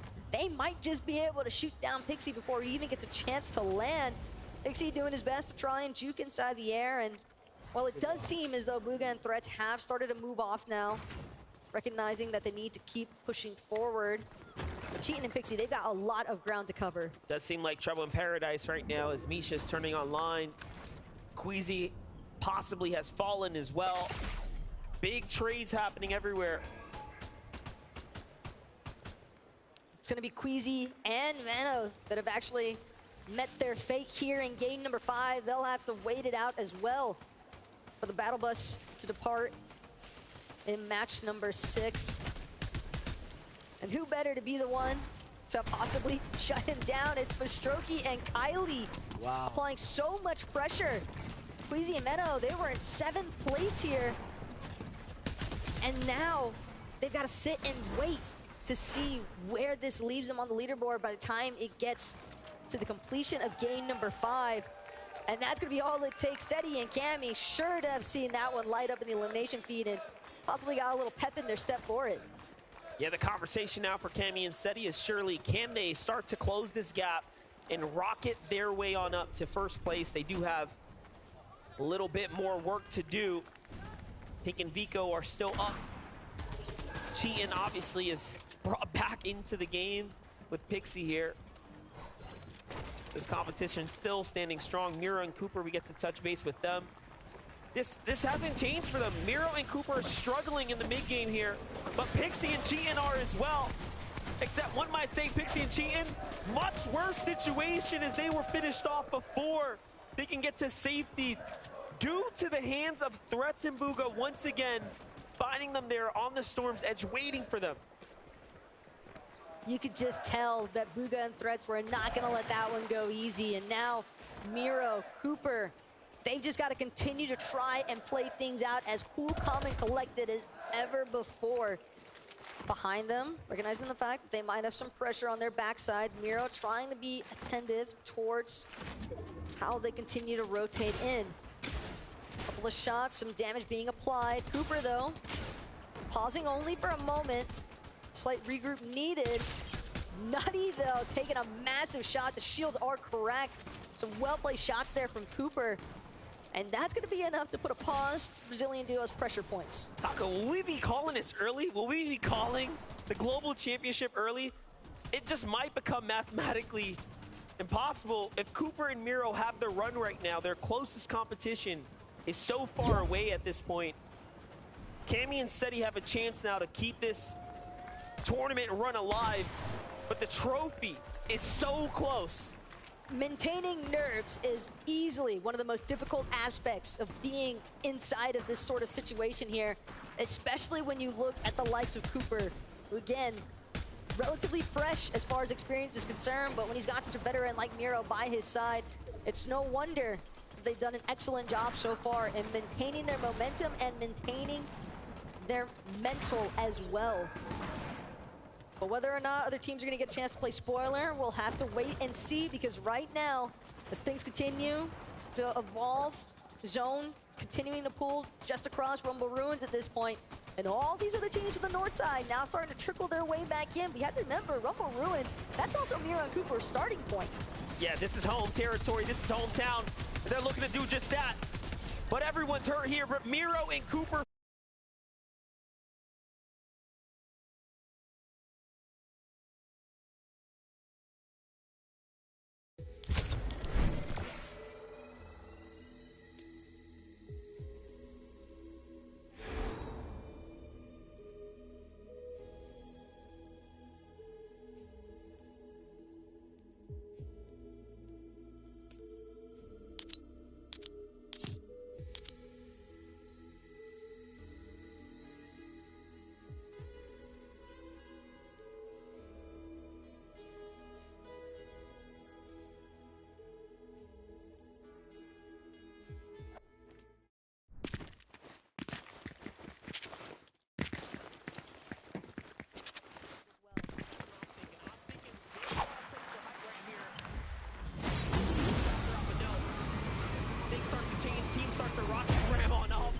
Destruction is ever so near. Head nearby, you can hear the shots. Miro makes the call out. This guy's hurt. I'm going for it. I can use these materials. Finds the wood build, but no, another team below him. Has to back up now. For a moment there, it was almost all over. Shots come in again. This time, Hen claps back for a little bit. And it is getting very, very dangerous here. Bryce and Chubbs are still standing. Vico and Pink still in this as well. Decent discipline, though, from Miro to not try and push that situation any further. He knew that Cooper was simply too far away to actually play backup, and they don't want to necessarily forfeit this positioning. Storm Surge actually is going to be Miro and Cooper's best friend. Another 4 points to be added in the elimination process. I don't think it gets much better than that. I think he knows that right now, so we'll see if he ends up going for the loop. But Vico and Pink have a lot to do, a lot of work to put in right now, and a long rotate to make here. Almost no material. They would love a refresh and hopefully a rocket ramp to get on out of here, because this is going up and over. The last two terrains have been very difficult to traverse here. And they have a crash pad, so off they go. Up they go. Miro's out. Rocket ram in full effect here. Lands him on the side. Cooper's here to meet with them, but a team's behind them. Good block there. Keeps him up for a moment. Now, looking for the refresh. It's Seti here in front of him. So close, yet so far. Meanwhile, Cammy's on height, holding things down as Duo meets with them. The big heels come out. They need a bounce back. They need these wins. Cammy and Seti might be at the very top for the time being, but just across the way, it's Kanata, it's Agers. These zones continuing to force these players pressing forward. Well played, though, by Miro and Cooper in that secondary high layer after the rocket ram ended. Not the flight path he was hoping for, but for Bryce, man, talk about a tag path. Those are some massive shots that he just landed. Gonna buy him a good chunk of time as well to just pop this big shield potion.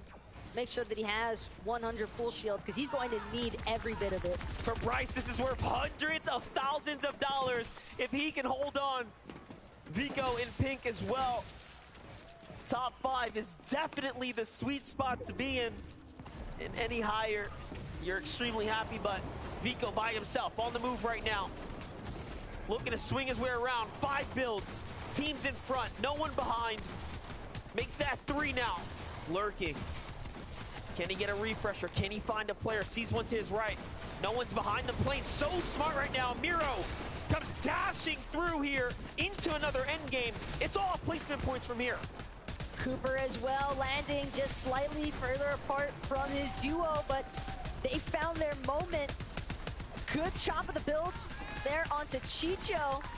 Gonna displace him momentarily. Miro nearly managing to collect him in the process. Trulix now forced to rocket ram away. Cooper and Miro finally getting a chance to reunite here, but they've got to keep pressing forward. They can't take a moment to pause or relax. So many players Cooper in. turns around, burns down Vico, the savior of his run. He's still on fire here. Cooper now by himself, trapped in the storm, and he falls inside the top 15. Bryce is still up as well. Bryce wants more. He needs more. If Bryson jumps, Bryce can manage to clutch it out as a solo. Victory Royale might be within his reach here. Crash pad forward, the roaming redeploy gonna get him straight to the front side of the zone. Polarized in the box underneath him. Bryce though, not taking a second to pause. He just wants to look for a closing shot. If he can find some more materials to work with, he might just be able to make it happen, but it's Agers now on height. Pressing up, he loses Kanata though in the process. Finds Pars though in the middle of it. A massive shot, but he falls to his demise. Ran out of builds there in the moment. The win could have been theirs too. But now, back onto the hands of Bryce here, our last standing player inside the top 5, still trying to make a run for it. Swinging his way between builds. He's trying to get caught up and gets trapped in the fly's web there. The spider's web, top 10 now. Threats in Booga, threats in this. Oh my gosh, so many solos still standing here. We've seen this once already from Threats this weekend, though. Can he make it happen again is the real question we have to ask. Next is Threats hiding just above the water's edge. Recognizes players in the water, and he strikes, and he finds it. That's going to be polarized run. Come to an end. Threats, on the other hand, refresh on the builds, exactly what he needed. All of that brick just going to continue to protect him all the longer. Lucy's still in this. Give it up for Lucy Copenhagen. He's finally got a chance here to make some more. 5 elims, 9 total for the team. He still has builds. Threats is looking very healthy, but there's MK Papa who's gonna fall there. There's a player on high ground.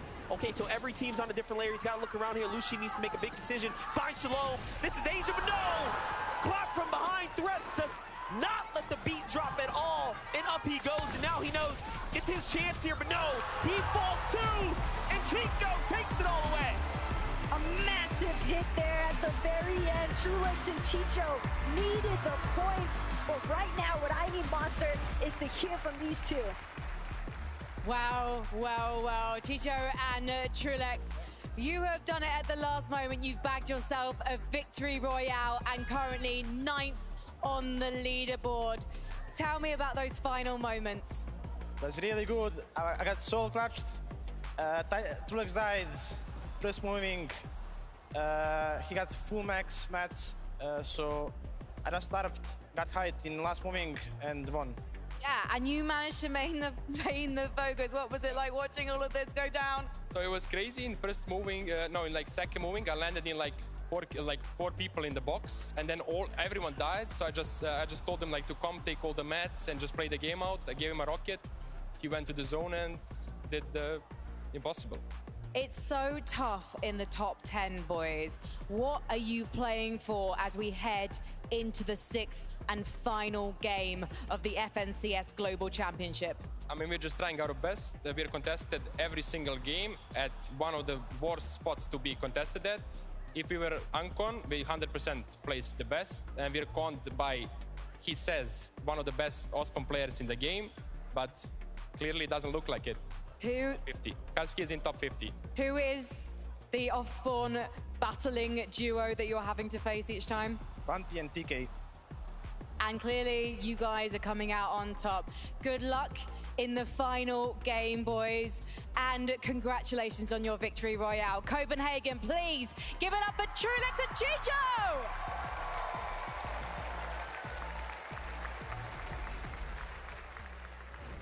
Trulix, Chicho, congratulations, the victory royale. It's gotta feel so good going into game number 5 with only a single game left to go.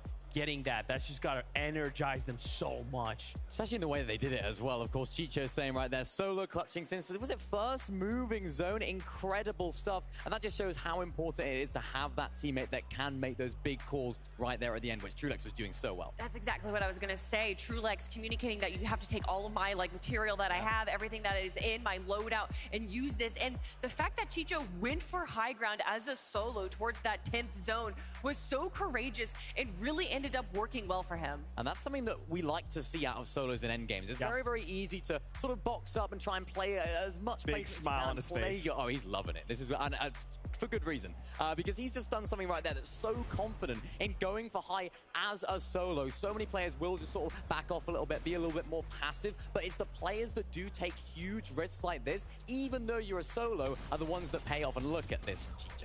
We did see this play very similar from like Cammy and Seti, Queasy and Veno, right? The difference is when they chose to do it. We kind of did it in these other much larger moving zones with like 25 people left. Here in this like 1v1v1, you're like, okay, it's me and 2 others. If I disappear from the equation and I reappear someone else and slam down, crack all these builds, it's gonna be enough. It's gonna give me a moment to try and strike. So incredible. Let's take a look at the leaderboard. We have 1 game left to go. Can anyone stop Cooper and Miro?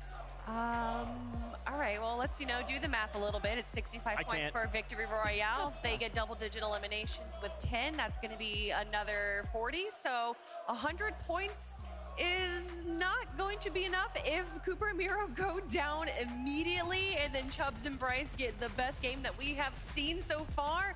Then there is a slight possibility that, of course, there is still Pixie and Cheatin' who have a slight chance. They do. I was looking at that leaderboard right there. 27 eliminations for Miro and Cooper. Crazy. And throughout that game, we saw exactly how they got to that number. These guys are W-keying goats. I don't know how they're doing it, yet still staying alive. And something that I noticed there throughout that whole game was Miro was so confident in their Storm Surge strategies. He wasn't even carrying a shotgun throughout the mid-game. Their strategy then, going into that 7th zone, 6th zone situation, they try and go for a big refresh. Then he picks up the shotgun. He drops the assault rifle. Then he has that SMG and shotgun to play so well in endgame. And the way that they're taking walls, of course, we have Miro who's actually spraying the wall, and then Cooper's the one that's claiming it. So well played. And Cooper and Miro, when they ran out of builds in the very end of that game right there, you saw that they waited, stayed on low ground, and where a lot of people will try and stay at the front of zone so they can kind of peek behind them, they stayed behind and rotated just on the edge,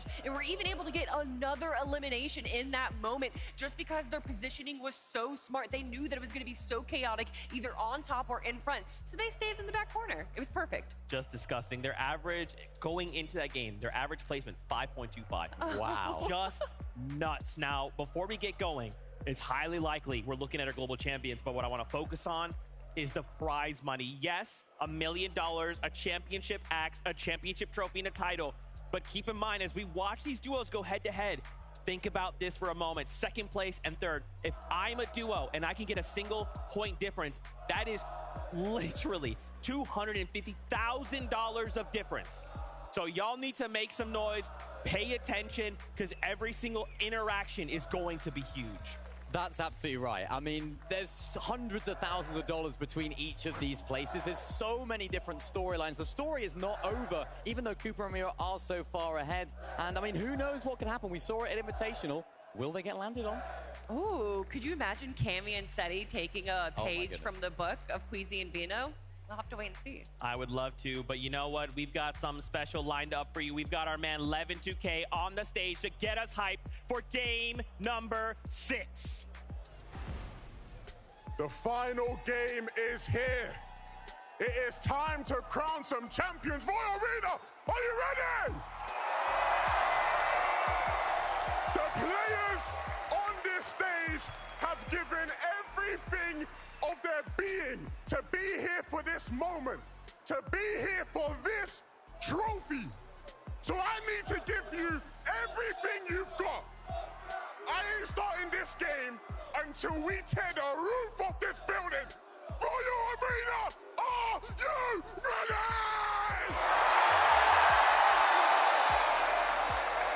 It is time! Game number 6 is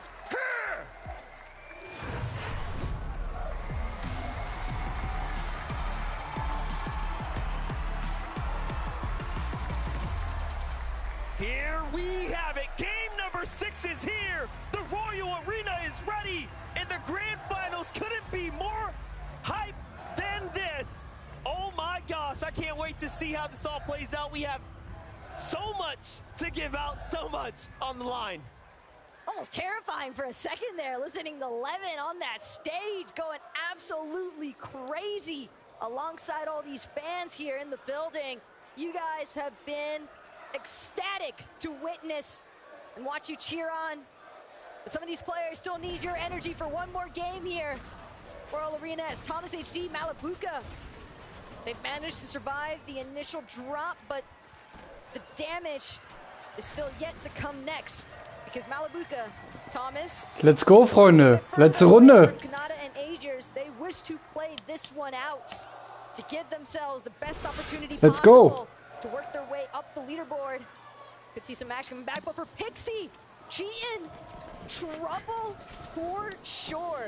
Pixie already knocked Cheatin', though, might have an opportunity here to revive his teammate. They're off to a pretty rough start right now. This is going to set them back time, resources, and most importantly, damage, as that is the hardest to come by after you start losing these opening moments. But it does make you wonder, why couldn't Kanata and Agers just stay racetrack before? Why couldn't they survive a little longer? They clearly played so well when they were able to survive, but that's a story for another time today. It's not for now. necessarily just Kanata and Agers at that point, though. Thomas and Malabuka wanted that just as badly as them. And right now, neither side really faring all too well for it. Well, we're going to have to put a button on it. Grand Finals Match 6 is here. Koopa and Miro have an incredible lead over the competition. And that is, of course, the battle for $1 million. But back at the racetrack, there's a little more action going down. Kanata and Agers are on the hunt. I spoke too soon. They want to close this one out in good fashion. NA versus EU all weekend long here.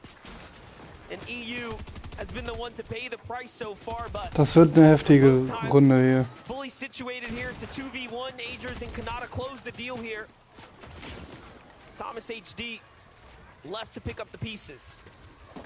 For Agers and Kanata, not a whole lot to grab there off of Malabuka, but at the same time, 4 elimination points is 4 elimination points, and they'll be more than happy to try and take away. Kanata and Agers, though, seeming as if there might have been a little bit of a rise of interference there in that elimination process. I was going to say, find out where that puts Kanata and Agers. You know, they might just have that late tournament stride comeback. Hey, there's still plenty of money on the line here. A lot to fight for outside of the bragging rights. Vidil and Mr. Savage, though, in the meanwhile, are fighting up here against Thoric. And I got the update. It looks like that puts them at 13th place. Not bad for a team fully contested. Meanwhile, Vidil, though, claps back onto Thoric. Nicely done for Mr. Savage and Vidil. If there's ever someone who loves a good box fight, you're definitely going to be looking at Vidil here. Kylie for Strokey also trying to see if they can win their own little mashups here. Deep's outside of Steamy Springs territory for Strokey, though. He's a massive pump shot. And just like that, gonna be forced to take a step back here. Leading Kylie on the offensive, but Kylie got some great ability on Datus, though. Alter, geiler Snipe. He's gonna be backing up Stain anytime soon. He's gonna hide behind that tree. 2 versus 1 pressure, and Stain just not able to match up. But Strokey and Kylie will win this one for the time being, but Datus might still be able to collect the reboot card, but he's got to be careful that he doesn't get Elim too. Just doesn't get better than that when your team is hitting you shots like that. The backup can't even come in to support you. Axe Force and Robob. Robob had the run of his life last game, really turning up. And this was the same story. It's all early game fights. They didn't find much. They were hurt, but no! Sniped from behind!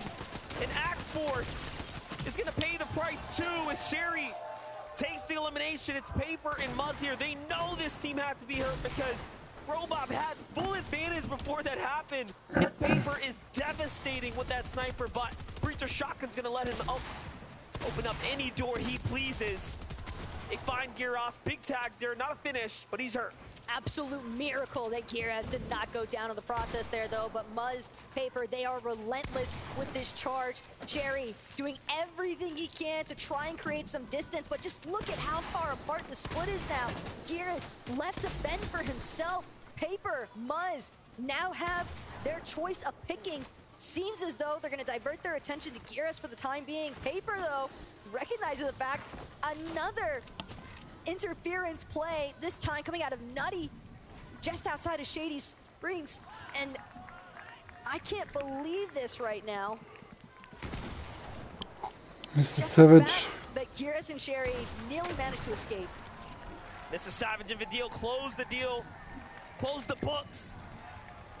On Bolt's run here, back to the tournament lobby he goes. That's going to be it for his grand finals run. And for every team that falls now, for every team that closes their chapter here at the Global Championships, you have to respect them for making it this far. Your 50 best duos across the entire world competing against one another here today, giving us the show, of course, here in person and online. What a celebratory moment here for this $4 million land.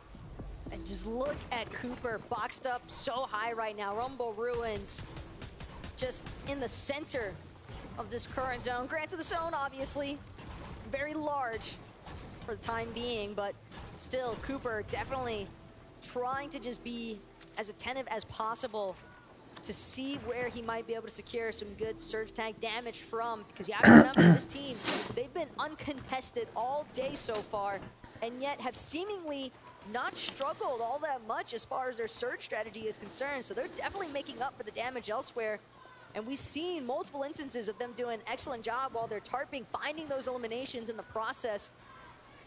You know, and Queasy, though, here at Steamy Springs, they've got a Pink and Vico smashed in between them.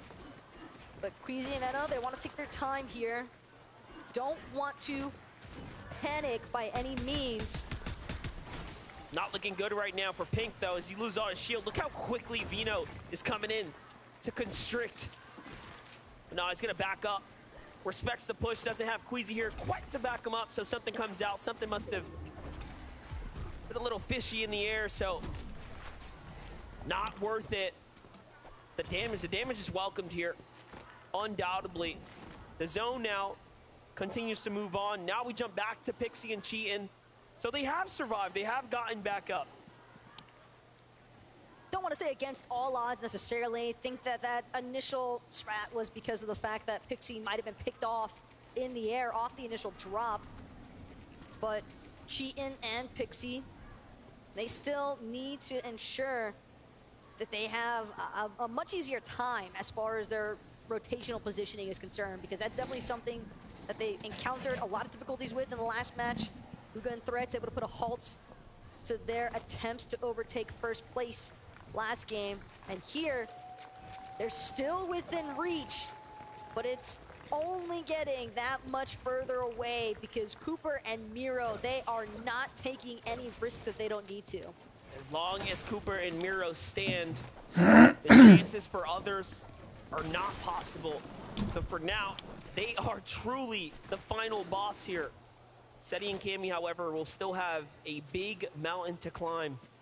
A lot of eliminations and a huge endgame run, at least somewhere inside the top 3 to snatch up 50 or more points. And we can't forget about Bryce and Chubbs either. I mean, they've been slowly but surely sneaking their way up the leaderboard. Started off outside of the top 10, then all of a sudden they're top 5 now. In that top 3, threatening for top 2 position. You have to remember, it is tens of thousands of dollars differences that we are talking about here. So for so many of these players, just on the cusp inside of these top 5 ranges, Cammy, Ja, Cooper und Mero werden das ja wohl gewinnen, ne? Source can't intervene with their plans here at the Frenzy Field, but Cammy gonna look to reorient on his positioning. Sees the snipe attempt coming out from Source, quick on the edits as well. Not gonna let himself fall victim to that one just yet. Quick response there to the sniper glint. Here's Chubbs and Bryce. This is exactly what they've done all day long. Continue to find fights in the shady stilts, find fights north, and find success while doing it. Oha, this time das to wird Partner Medaille. Giannis, who's in front. Sniper's in hand. Bryce showing us what he's got. Doesn't quite land that, but the tags on the follow-up are very good. Meanwhile, Flixie finds a quick knock to Kanata, so there's trouble in paradise all around us right now, unfolding here for the last game. For Pixie and Cheatin', let's get a little update real quick on them. They're doing just fine inside their home territory, but it's time to move. They can't stay here for much longer. The zone's already telling them they got to go. Could be difficult to get across these icy islets as well. But Pixie and Cheatin' definitely going to use a couple of these slap splashes, not only for the slap effect, but obviously just to regenerate some of that HP that they need. We've seen how efficiently some of these other teams can be as far as those 3, 2, 1 countdowns are concerned, and it doesn't matter if you started off with 200, you might just end up with nothing in the process here. Clement nearly proving a point. Wow. What I was just speaking of, because Pixie now forced to expend some more resources just to replenish some of his shields, and Clement still trying to see just how aggressively he can try to lock out Pixie on this rotation. Not making it easy by any means right there. Definitely going to cost them a fair amount. Bila and Peterbot still standing in the distance. Cold and Acorn up as well. Seti, Cammy, Snazy, Podesai, all in the conversation here. For Cold and Acorn right now, I like where they're at. Just in 7th place here, so real chances to jump up and earn hundreds of thousands of more. Any team inside the top 10, if you take a win, you're getting paid, son. Almost got a little scared for Acorn there on how high up he just went. But Acorn's not the one in trouble right now. It's Vasquez. 10 attempting to take out Misha and Teeny, but Teeny from the bottom chopping out Vasquez in the process, and that's going to be an easy double elimination there from Misha and Teeny. More than happy to collect those points.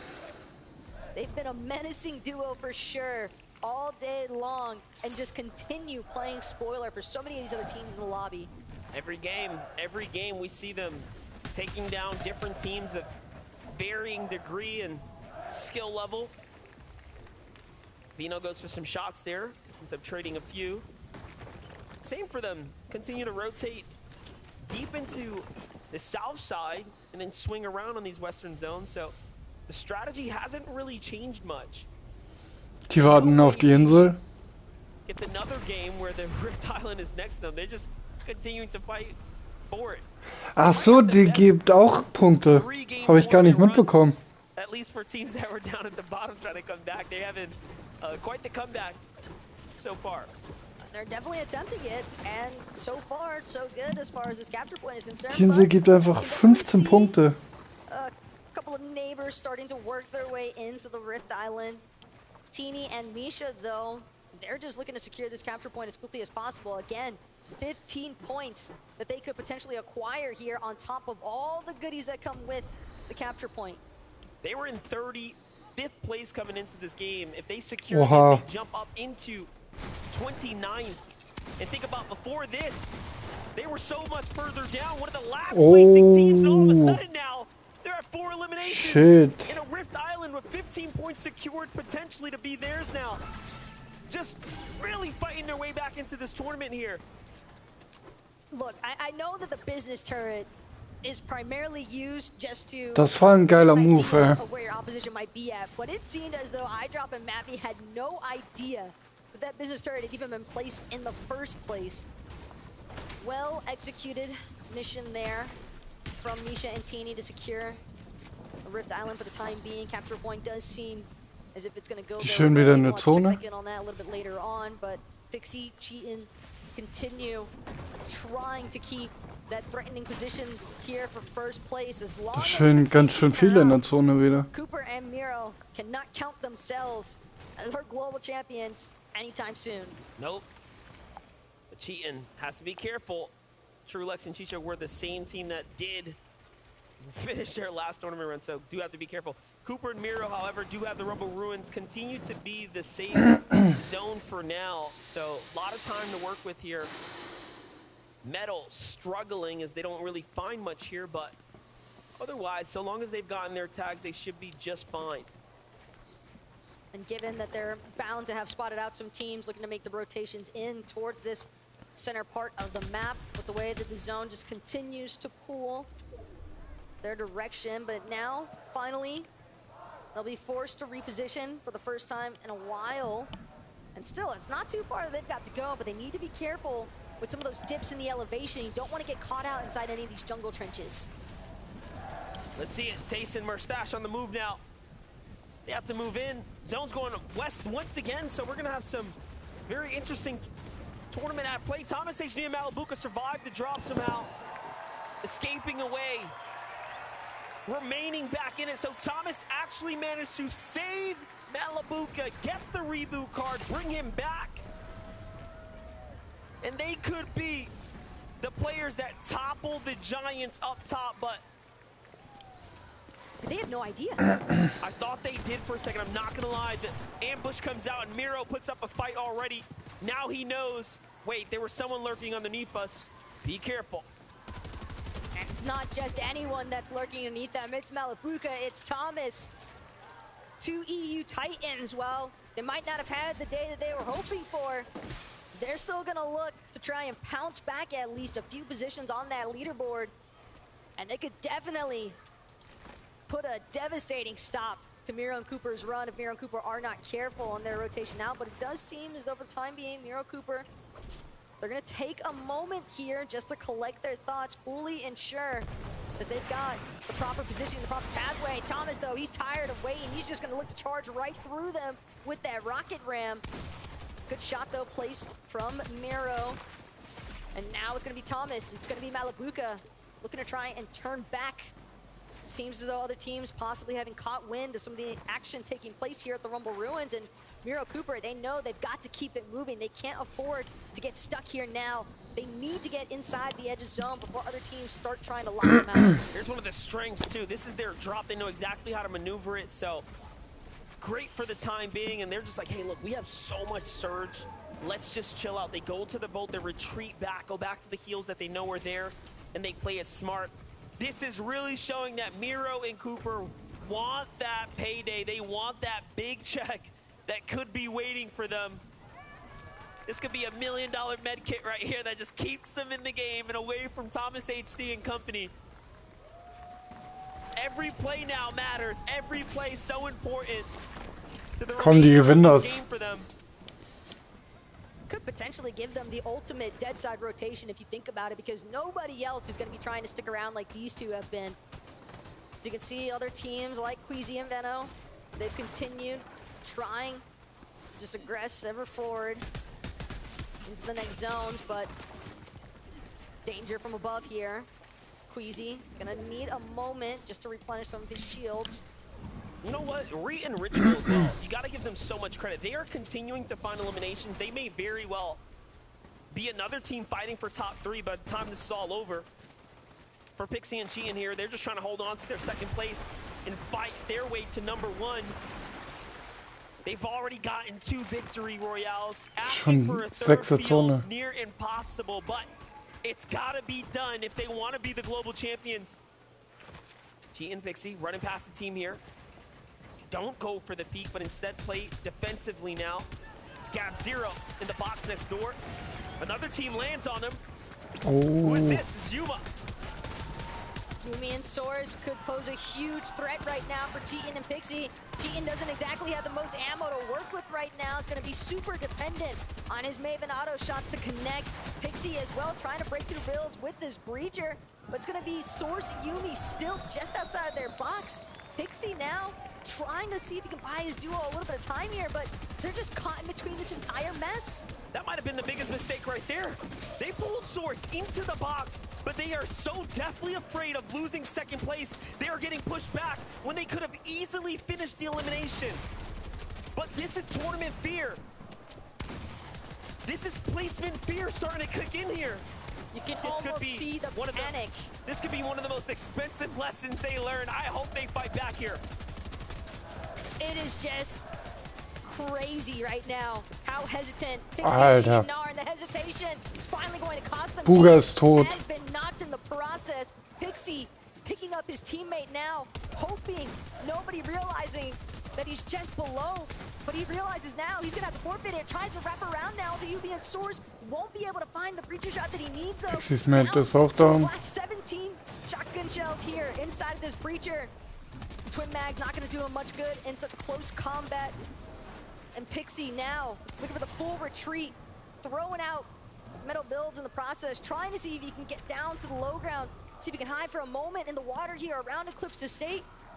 But he might just be open season for the rest of the lobby as Pixie now, in a moment of desperation, continues trying to build for his life. Hide from this rock, hoping that the chest can give him something, anything to work with. He needs builds from that. That's all he's trying to get at this point. No rocket ram or anything in sight. He's just got to keep going. Ah, schade. And down goes Pixie and Cheatin' before they can earn any points. And just like that, their tournament run is over. How high can they hold here? As now, Cooper and Miro have the dream run of their lives unfolding before them. But you can see their composure. There's no celebratory factors coming out just yet. They know Bryce, Chubbs, Cammy, Seti, these are teams that could definitely make a resurgence if they're not careful. They want every point possible in this moment, and they might just find it. They've got an excellent spot just outside the edge zone here. Decent amount of ground to cover as well, but Chubbs, as a solo, he actually doesn't have Bryce with him. This is a best-case scenario for Cooper and Miro. So tough for Chubbs, though. Again, hundreds of thousands of dollars on the line here. Life-changing money for Chubbs and Bryce. And their third-place spot is standing on shaky ground here. He's by himself, but the smile says it all. He knows. There's a chance here. I can still do this. Oh, alle haben den Rambock, Alter. Alter.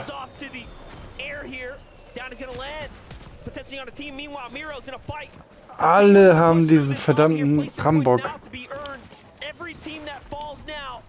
Will push teams closer and closer to more prizing. Keep in mind, though, Miro and Cooper, they might just run into Muzz, and Muzz, he lost Paper earlier on. Don't believe he's had an opportunity to look for the reboot either, based on when Paper was picked off. So now Miro in the backside. Merstash in Tayson's box. He could go massive here. He wants to find the shots connect. Both teams gonna get dropped another layer here. Inside the box though, gonna be Tayson first to fall. 320 Punkte haben die. Das kann keiner, das schafft keiner mehr. 124 points currently on the leaderboard. And Cooper, despite having Oh, Cooper is down. No way, but he finds Kylie there too with a huge finish. And his teammate gets finished off now too. Shot from the side here. He has no more builds. He needs this refresh. If not, it's over. Oh. And down he goes. There is still a runway in front of Cammy and Seti. If they can get over 10 eliminations and win this game, that will be a 100-point run. So it's not over yet. Chubbs falls too. Down goes Bryce. Down goes Chubbs. It's all or nothing. Copenhagen, hold your breath. Let's see how far Cammy and Seti can go. Will you put your money on it? Is the question. Hard to ever count Cammy and Seti out, but when they need still another 9 eliminations, they've got to find the players first. Cammy gonna rocket ram forward. Seti soon to follow. Seti though, he's lost his shields entirely as he drops back down with the rest of the lobby. Seti nearly out of the count for real this time. And now Cammy doing what he can to try and back his duo up. Said he will find a brief moment, but it still might not be enough. They need these eliminations. It doesn't matter if they get the placements. Gott, Alter. Here we go, Cammy on the run right now, trying to find some eliminations. Moneymaker might just be the next one, but another team's next door. Cammy has a decision to make, misses out on the opportunity to find elimination. Seti here. Still 22 players in this lobby. Anything can happen right now.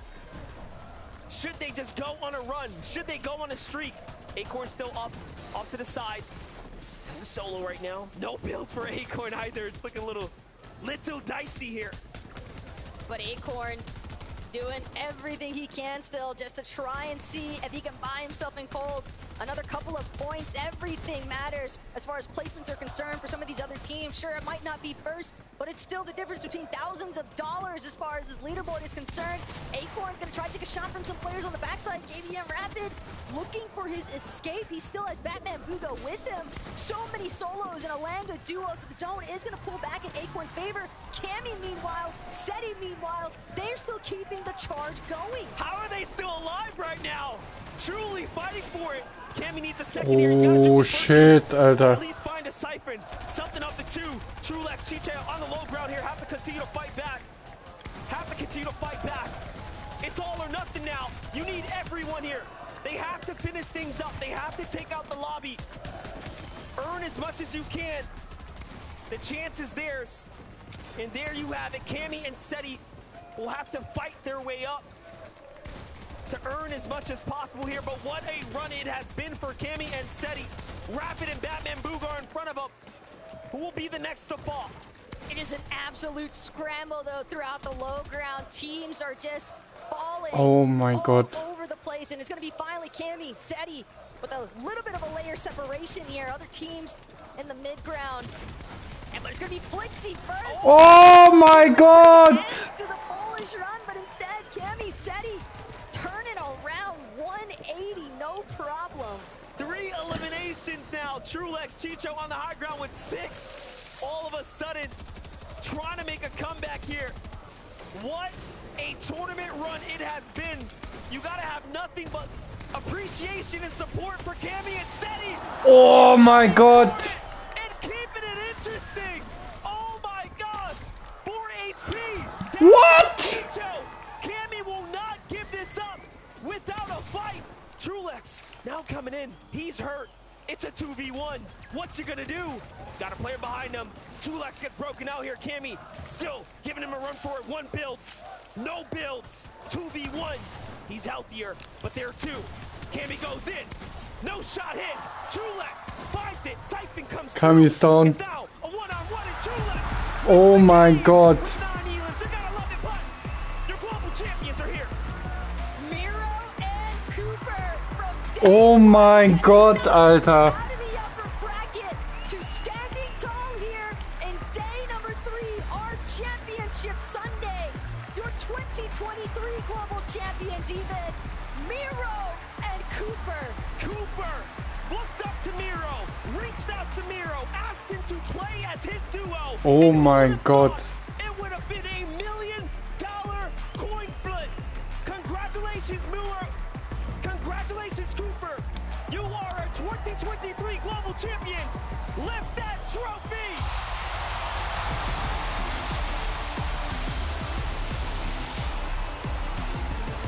How amazing it must feel. How great to be the global champions. Miro and Cooper, you have done it. Through the ups, through the downs, this weekend, this entire tournament is yours. Everything was for this moment. Cooper, it's your first time here in Copenhagen, but you have certainly left your mark on everyone in this building. Your first ever LAN, and you are a global champion.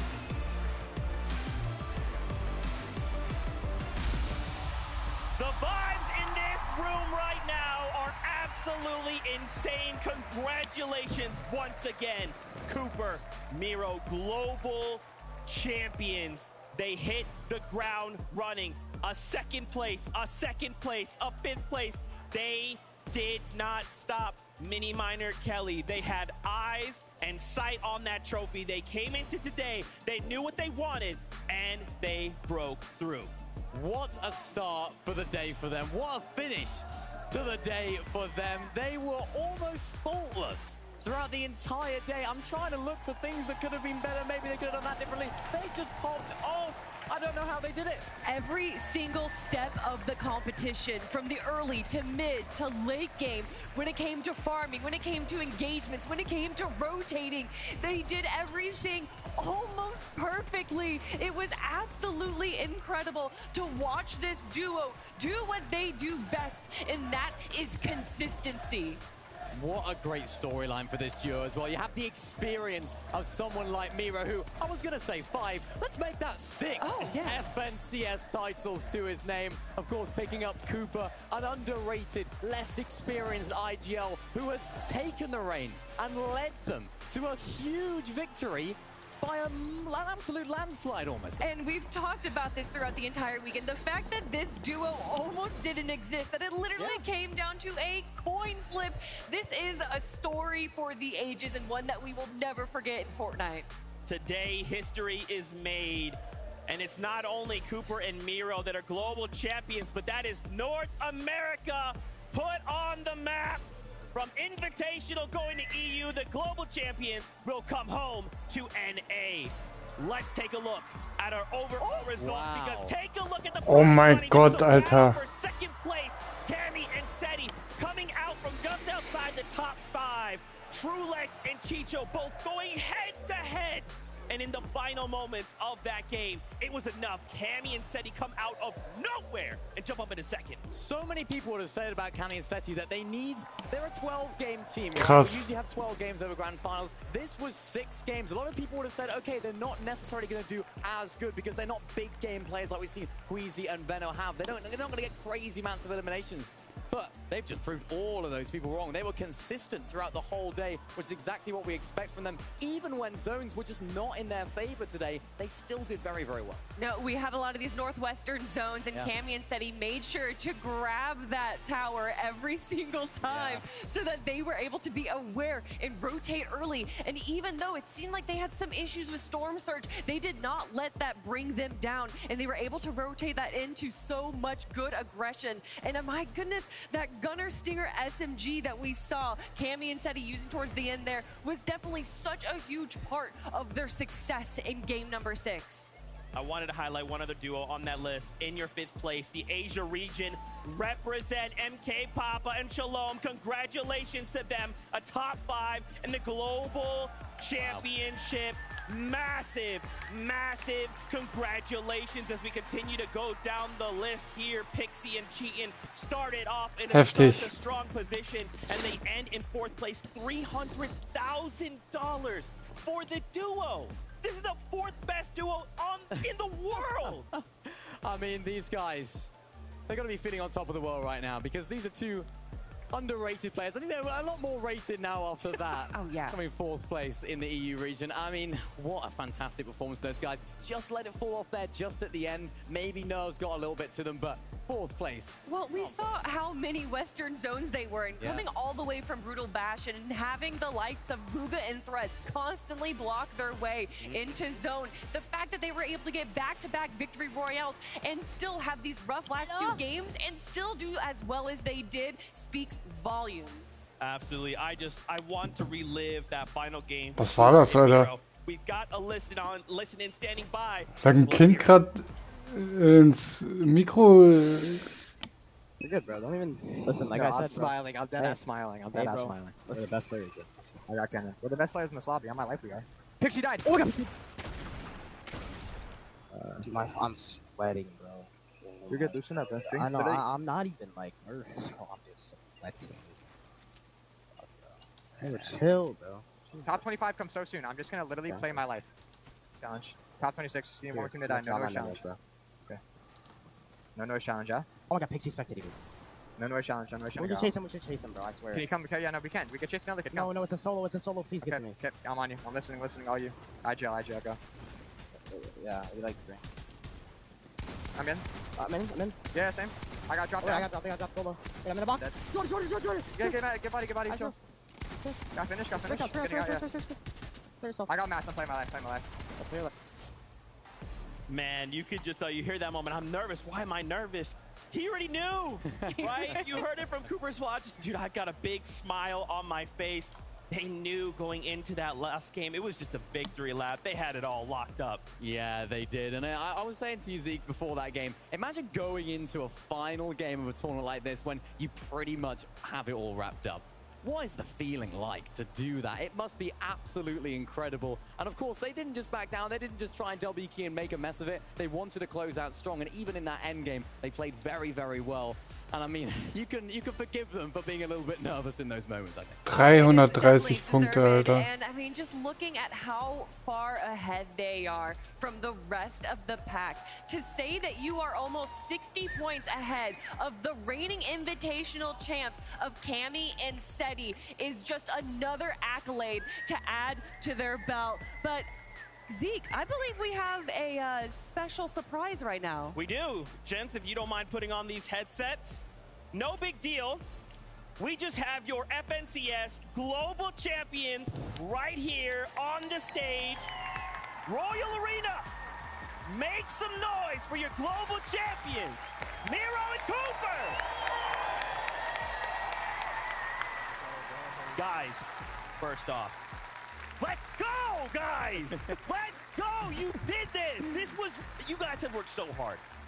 Let's first shine a light. The coin toss. Talk to me about this coin toss. How did this all go? Is this real? Is this made up? Yeah. I didn't really want to play the game too much no more. And I was like, you know what? I'm doing nothing better. I'm getting a teammate, and I'm coming back. I don't care. Like, I just was. I flipped the coin, and I was like, all right, we'll play on Cooper. I mean, Coop, did you think back then a coin flip would lead to $1 million FNCS Global Championship title? I mean, not at all. I mean, back then, I only had 5K earned when we started playing. Oh my gosh. Got to up that number now. Oh, yeah. He's the best to ever do it. Hey, man. Was hat das denn, Alter? You live in the moment. I mean, Cooper, you just mentioned it right there. You were a very underrated player, 5K earned when you started playing with Miro. Tell me what it's like to play with someone like him. What's he taught you about the game to get to this stage? Mero's taught me so much. I mean, whenever we first started playing, it was my first time ever IGLing. But being with the best fragger to ever touch the game kind of comes easy, you know? It was great, man. I've learned so much. I mean, Miro, landing Rumble Ruins unconned definitely seemed to give you guys such a big advantage. How did you guys use that for your success in all 6 games? I mean, I wouldn't really say our drop shot was an advantage. Some games we were leaving with like no mats and everything. I say just being confident, honestly. Like, I know I'm the best in this lobby, 100%. I came into here, I was thinking, like, after last Invitational, I did bad. I was down. Like, I felt so down, but then I realized I'm like, I got not 1, but 2, but 3, but 4, but 5 FNCS wins, make it 6 now. I just need to be confident. I played confident. I was just running around killing people, eliminating people, sorry. We did what we had to do, honestly. Like, that's all I can say. How did you guys bounce back, right? So you guys got knocked into the lower bracket. For some people, they're maybe looking at anyone in that situation thinking the mentals must be rocky. You guys came in today. I just thought, man, y'all came up from the upper bracket, right? Nothing changed. Oh. I think through the first bracket, I came here very nervous. I mean, this being my first major LAN, I mean, this is my 3rd grand finals in general. Wow. I came in super shook. I feel like I was really unconfident. So going into Heat 2, I kind of just played my own game. Mero helped a lot with that the day before. He just got me locked in, got me in my game. And then finals, I just never played better in my life. It was amazing. It was insane. That's absolutely fantastic. I mean, you know, obviously, Miro, you're so decorated. And there's so many times where I feel like we kind of almost not discredit Cooper, but it's like we talk so much about you, and then on this stage, Cooper, dude, what in the world? There was just moments where it's just you, and you were just in your flow state, and it didn't matter, man. You were going to go the distance, find those eliminations, the placement. Where did that come from, dog? I don't know. I'm just great. Guys, thank you so much. Can you just, final question, try and dig down, focus. Yep. How does it feel? How's it feel? I mean, honestly, this feels so insane that I hope everybody in the world gets to experience something like this. This is insane. Like, I've never thought from playing video games when I was like a little kid to just sitting on stage in front of this many people is insane. Like, I can't even imagine how many people are watching me right now. This is insane. My mom's watching back home. I love you, Mom. Love my whole family. This is insane. Cooper? Absolutely insane. Feels great. It feels great. For the fans out there, what will you tell them? Let them know. Keep moving, man. Life's gonna knock you guys down so many times, even outside of playing video games, and it's just about getting back up. If you stay down, you're gonna stay down. Like, that's how it works. You gotta get up and keep moving.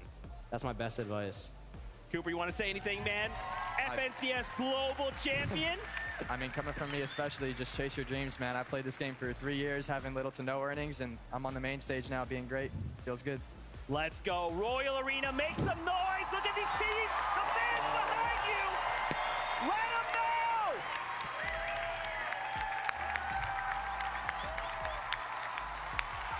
Before we get ready to say goodbye, let's toss it up to the casters to get their closing thoughts on the competition.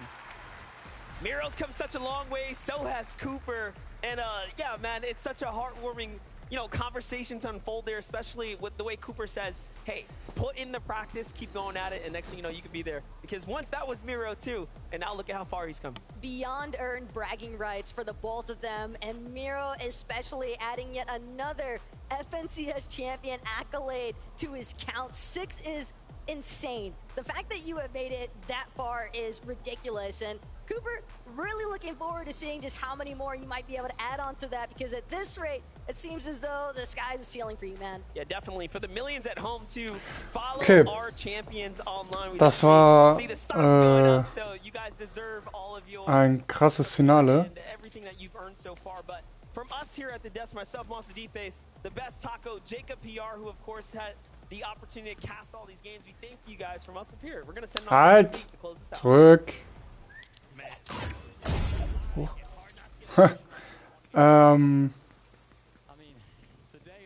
Weiß nicht, kriege ich nochmal XP hier? Ich denke nicht. Okay. Next Legends. The fans that have turned up here, not just today, from yesterday, the day before as well, from all of the times we got to meet everyone, and everyone's been so lovely. Es wird bestimmt hier noch aktualisiert.